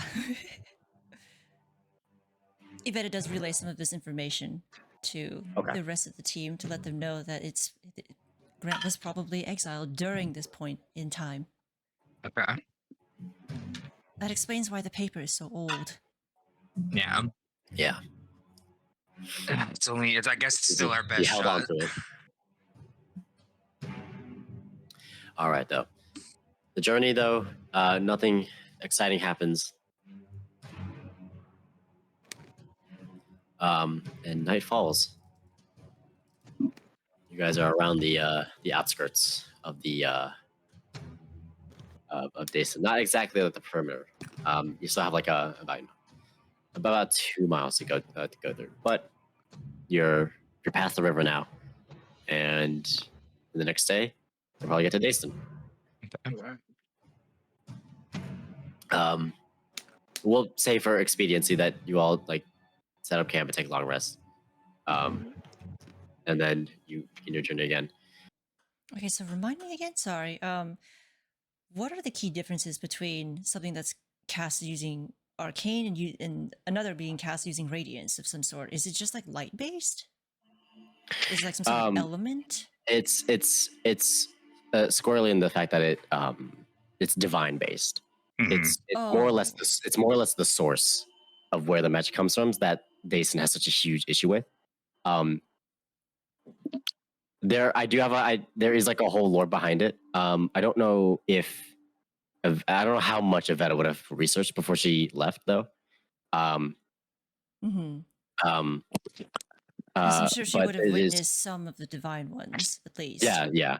At the very base, it's divine. So Zara would probably fit in very well. They would have no issues with her casting her magic. Yeah.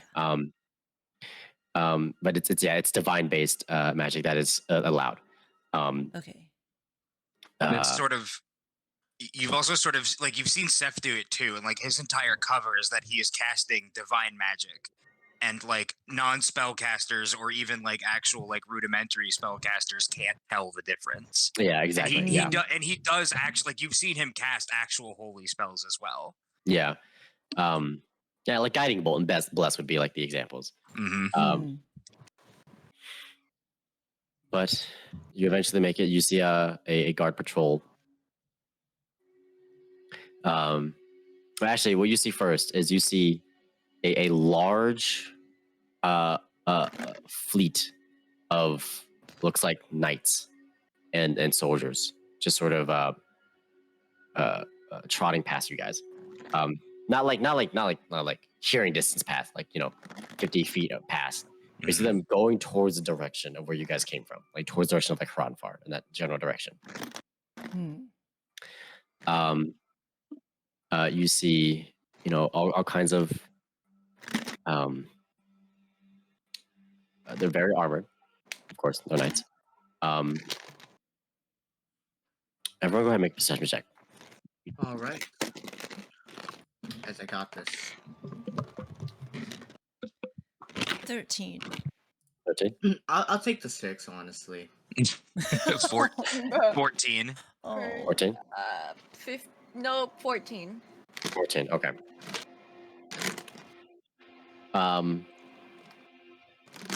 As they walk past, you see on the back of the cape of what looks like to be like the commander, there is the symbol of a flame with a dragon at the center of it, and it's sort of tiny. It's not super big. It's like a cape, and then shield, and then ornaments, and then ornaments, and then like a kind of like a scroll across, and then a very tiny the symbol of a flame with a dragon on it. Bro. Do I know what this is like It's from? the Scorch King symbol. Oh. Yeah, I assumed so. And you see mixed with them, you see mixed with them Dayston Knights. What You the? you recognize immediately like the coat of arms that the knights use. You see a cross with like a circle at the top of it where the cross would be, and then the sort of the cross extends a little bit further, with a sort of sun behind it. That's just the general symbol of Dayston. You see them, and what looks like to be a Scorched King commander riding together towards Ronfar. Oh, wow. So we're going to Carmeli.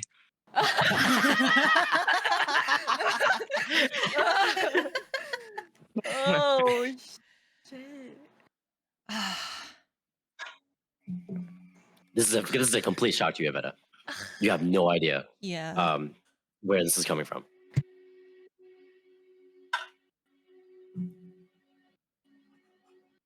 Well, is it? So you guys are now about a days away. You could honestly probably make it 2 days in this day if you continue. Is it even worth it to continue to Dayston? You are struck with this dilemma. Oh no! If they've already fallen under the sway of the like, I genuinely don't know where we should go because it seems like our enemy is literally everywhere, and I don't know what we can do against a force that large. Old world! Old world! Didn't you want to leave there? You only just got here a week ago. I did. But apparently I have a kick for running.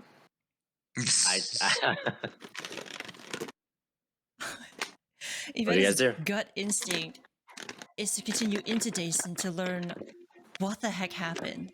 Are her friends still alive? Is her family still there? Do you think your friend might know more? Well, I'd like to know if they're still alive. That's yeah. All right, let's head into Dayston. Sounds great. All right. So, you guys continue forward into Dayston. Oh my god. What am I These hearing? rolling stuff. Yeah, what's going on? I know it's me though. My bad. This was the hardest box to open. You're showing that for like the past 5 minutes. Okay. Crap. Hang on. One moment. Sorry. What? Cliffhanger. Hang on. I turn into a squid. Oh no, his true form. I am at my most powerful now. Okay. No, you do. You do continue forward towards Dayston, and eventually you make it to the gate. There is already a looks like to be about two. It looks like two gentlemen ahead of you who are on horseback. They are very armored, however. They look it's in a sort of decorative armor. It seems, gold trims. No Scorching Empire logo this time, however. They just seem to be wearing general armor. You see one of them pulls out a document that's folded and he hands it to the gate guard. The gate guard opens it up and looks like he briefly reads it and then looks at the other gate guard, nods, and hands back the document. You see the portcullis open for them. And then you guys approach. As you approach, the gate guard on your right sort of says, papers, please. End of my document. In my document. And you can see as he opens the document, he's already inspecting like the edges. And then he reads through it. It doesn't list here that you have a +3. I can let you in, but what about your companions? Do they have documents? They do not have documents. I recently acquired them for protection on the road. I'll need them to come in with me. Well, he says, all right, well, he hands the document back. Then make sure you head to the Guildmaster office and let him know. Of course. Open the gate. And the gate portcullis opens. And you guys are now in Dayston. Yeah. All right. Jesus Oh my god, I come back to this. Again. Is there a dancing horse somewhere? Accordion horse? Oh no. I turn into a horse. You start stretching and shrinking. Accordion horse.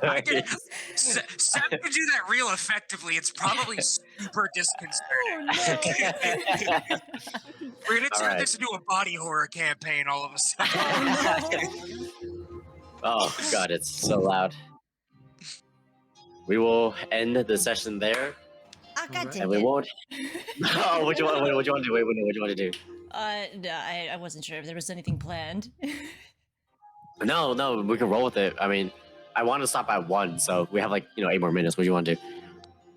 Oh, Steph just turns towards Evetta, and just so only she can hear, It's- says, "Welcome home." Evetta's like, drab. oh, you heard me. It's Oh. got like a Seattle fog, white tint over it the entire time. See people about, and this So it the doesn't look city like there's just any see- sign of conflict. No, nothing's. There's no destroyed? conflict. Let's go. No, not at the moment. Not where you are. But however, you do recognize this district. You do recognize this district, Evetta. As you walk in, you look around the buildings, and it's very familiar. This is this is known as the Pit District. It's the poorest district. It's just memories just kind of flood in, good or bad. The first thing Evetta wants to do is to check if Harvin is still there. At his usual place. Go ahead She doesn't and make speak. She just speeds. Right. Okay. So you guys just kind of just follow her real quick, and you're like, oh, okay, here we go. Walking through town with your horsies. Oh, I forgot about the horses. I mean, horses are walking through the street, so it doesn't seem like it's Oh, okay. not that. But you head over to where Harvin normally is. He normally either likes to hang out either in the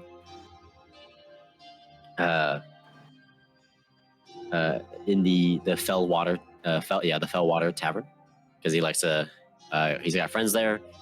He's told you that there's an underground club there. They kind of just play card games and stuff. It's kind of just it's a hangout they group, play but they Arcane do. the Gathering.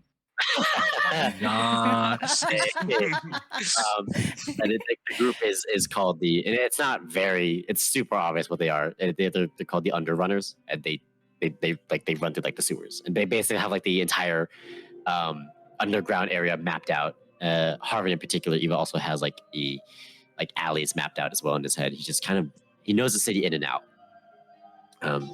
So you go right to that tavern, the Fellwater Tavern. I'd like to ask Evetta a question before I start showing Grant's face everywhere. Oh, yes? How long, like, do you think I will, like, we need this? And I just point to my face. I don't know how long I can keep, like, I can keep this up forever, but I don't know how well I will respond to people questioning me about being Grant. You would only need that if we need to get in and out of the city. So right Okay. now, you're good. You don't need it anymore. Okay, get me to a place where I can change without anybody seeing me. Good idea. All right, but as you guys fly through the streets, you see it, and it's worrying. You see it. You see banners of the Scorch King Empire on the walls, on taverns, on inns, on shops. You don't know what happened. You don't know what's happened, but they are openly flying their logo now. No one seems to be rebelling against it, kind of thing. Would Evetta have any sort of inkling on which political figure would have influenced this? Go ahead and make a history check. 16. 16. So you left. No, actually, you. For one thing, you're not entirely sure if which party would exactly gain to benefit from having the Scorching Empire on their side. There are like a multitude of parties. Not one in particular stands out. You're not really sure. It doesn't also help that you don't know what the Scorching Empire is, what their motive currently is, right? Yeah. Not sure what they're exactly doing here, and so that doesn't help. Doesn't help with deciphering, who would gain to benefit. Like, why is Dason? Like, what is Dason getting out of this? However, with that 16, you do know, and it was Gavin who I told you. Gavin being a little bit closer to the nobles, not like he wasn't a noble, but he worked with them a little bit more. You did hear, he did tell you that there were talks of, you remember, talks of reviving an old power amongst the sort of the higher church. Bless. Bless. Bless. There were Hashtag bless. you know that there were talks of hiring an old, reviving an old power to get rid of Carmelia once and for all. And it's sort of slowly connecting now with that intense fleet that Scorching Empire has. Their sky supremacy, it's beginning to link. Oh, okay. You don't know which politician would exactly like be behind that. There isn't a specific one. And again, each of the parties, they could theoretically all benefit from it. It's too general though. So you don't know which party exactly benefited, who exactly. Yeah, no, you don't know which party would be behind it. But you do know that there was at least talks, like at least among nobles, or at least among whatever have you church members. There was rumors that they were working on reviving an old power in order to destroy Carmelia. Oh, okay.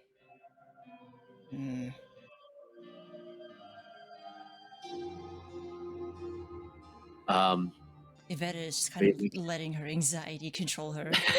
Not meaning to, but... Okay, but you make it to the Fellwater Tavern, and there, in probably months or years, I actually don't know if we discussed how long you've been away from Dason, you see a red dragonborn in a sort of rough tunic and shorts sleeping on the bar. You see the back of Harvin Fearmore, where we will end the session. All right. Right. All right.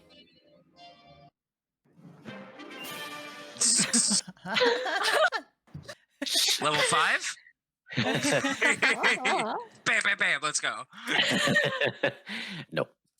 Oh. All right. So. I'm let excited me, for the Evetta backstory arc. All right. Yeah. Oh yeah. Finally Yeah. getting to it. Now we have to wait 2 weeks. God dang it. Yeah. Start cooking up some things. You know. I know. I'm need your gonna. help with that.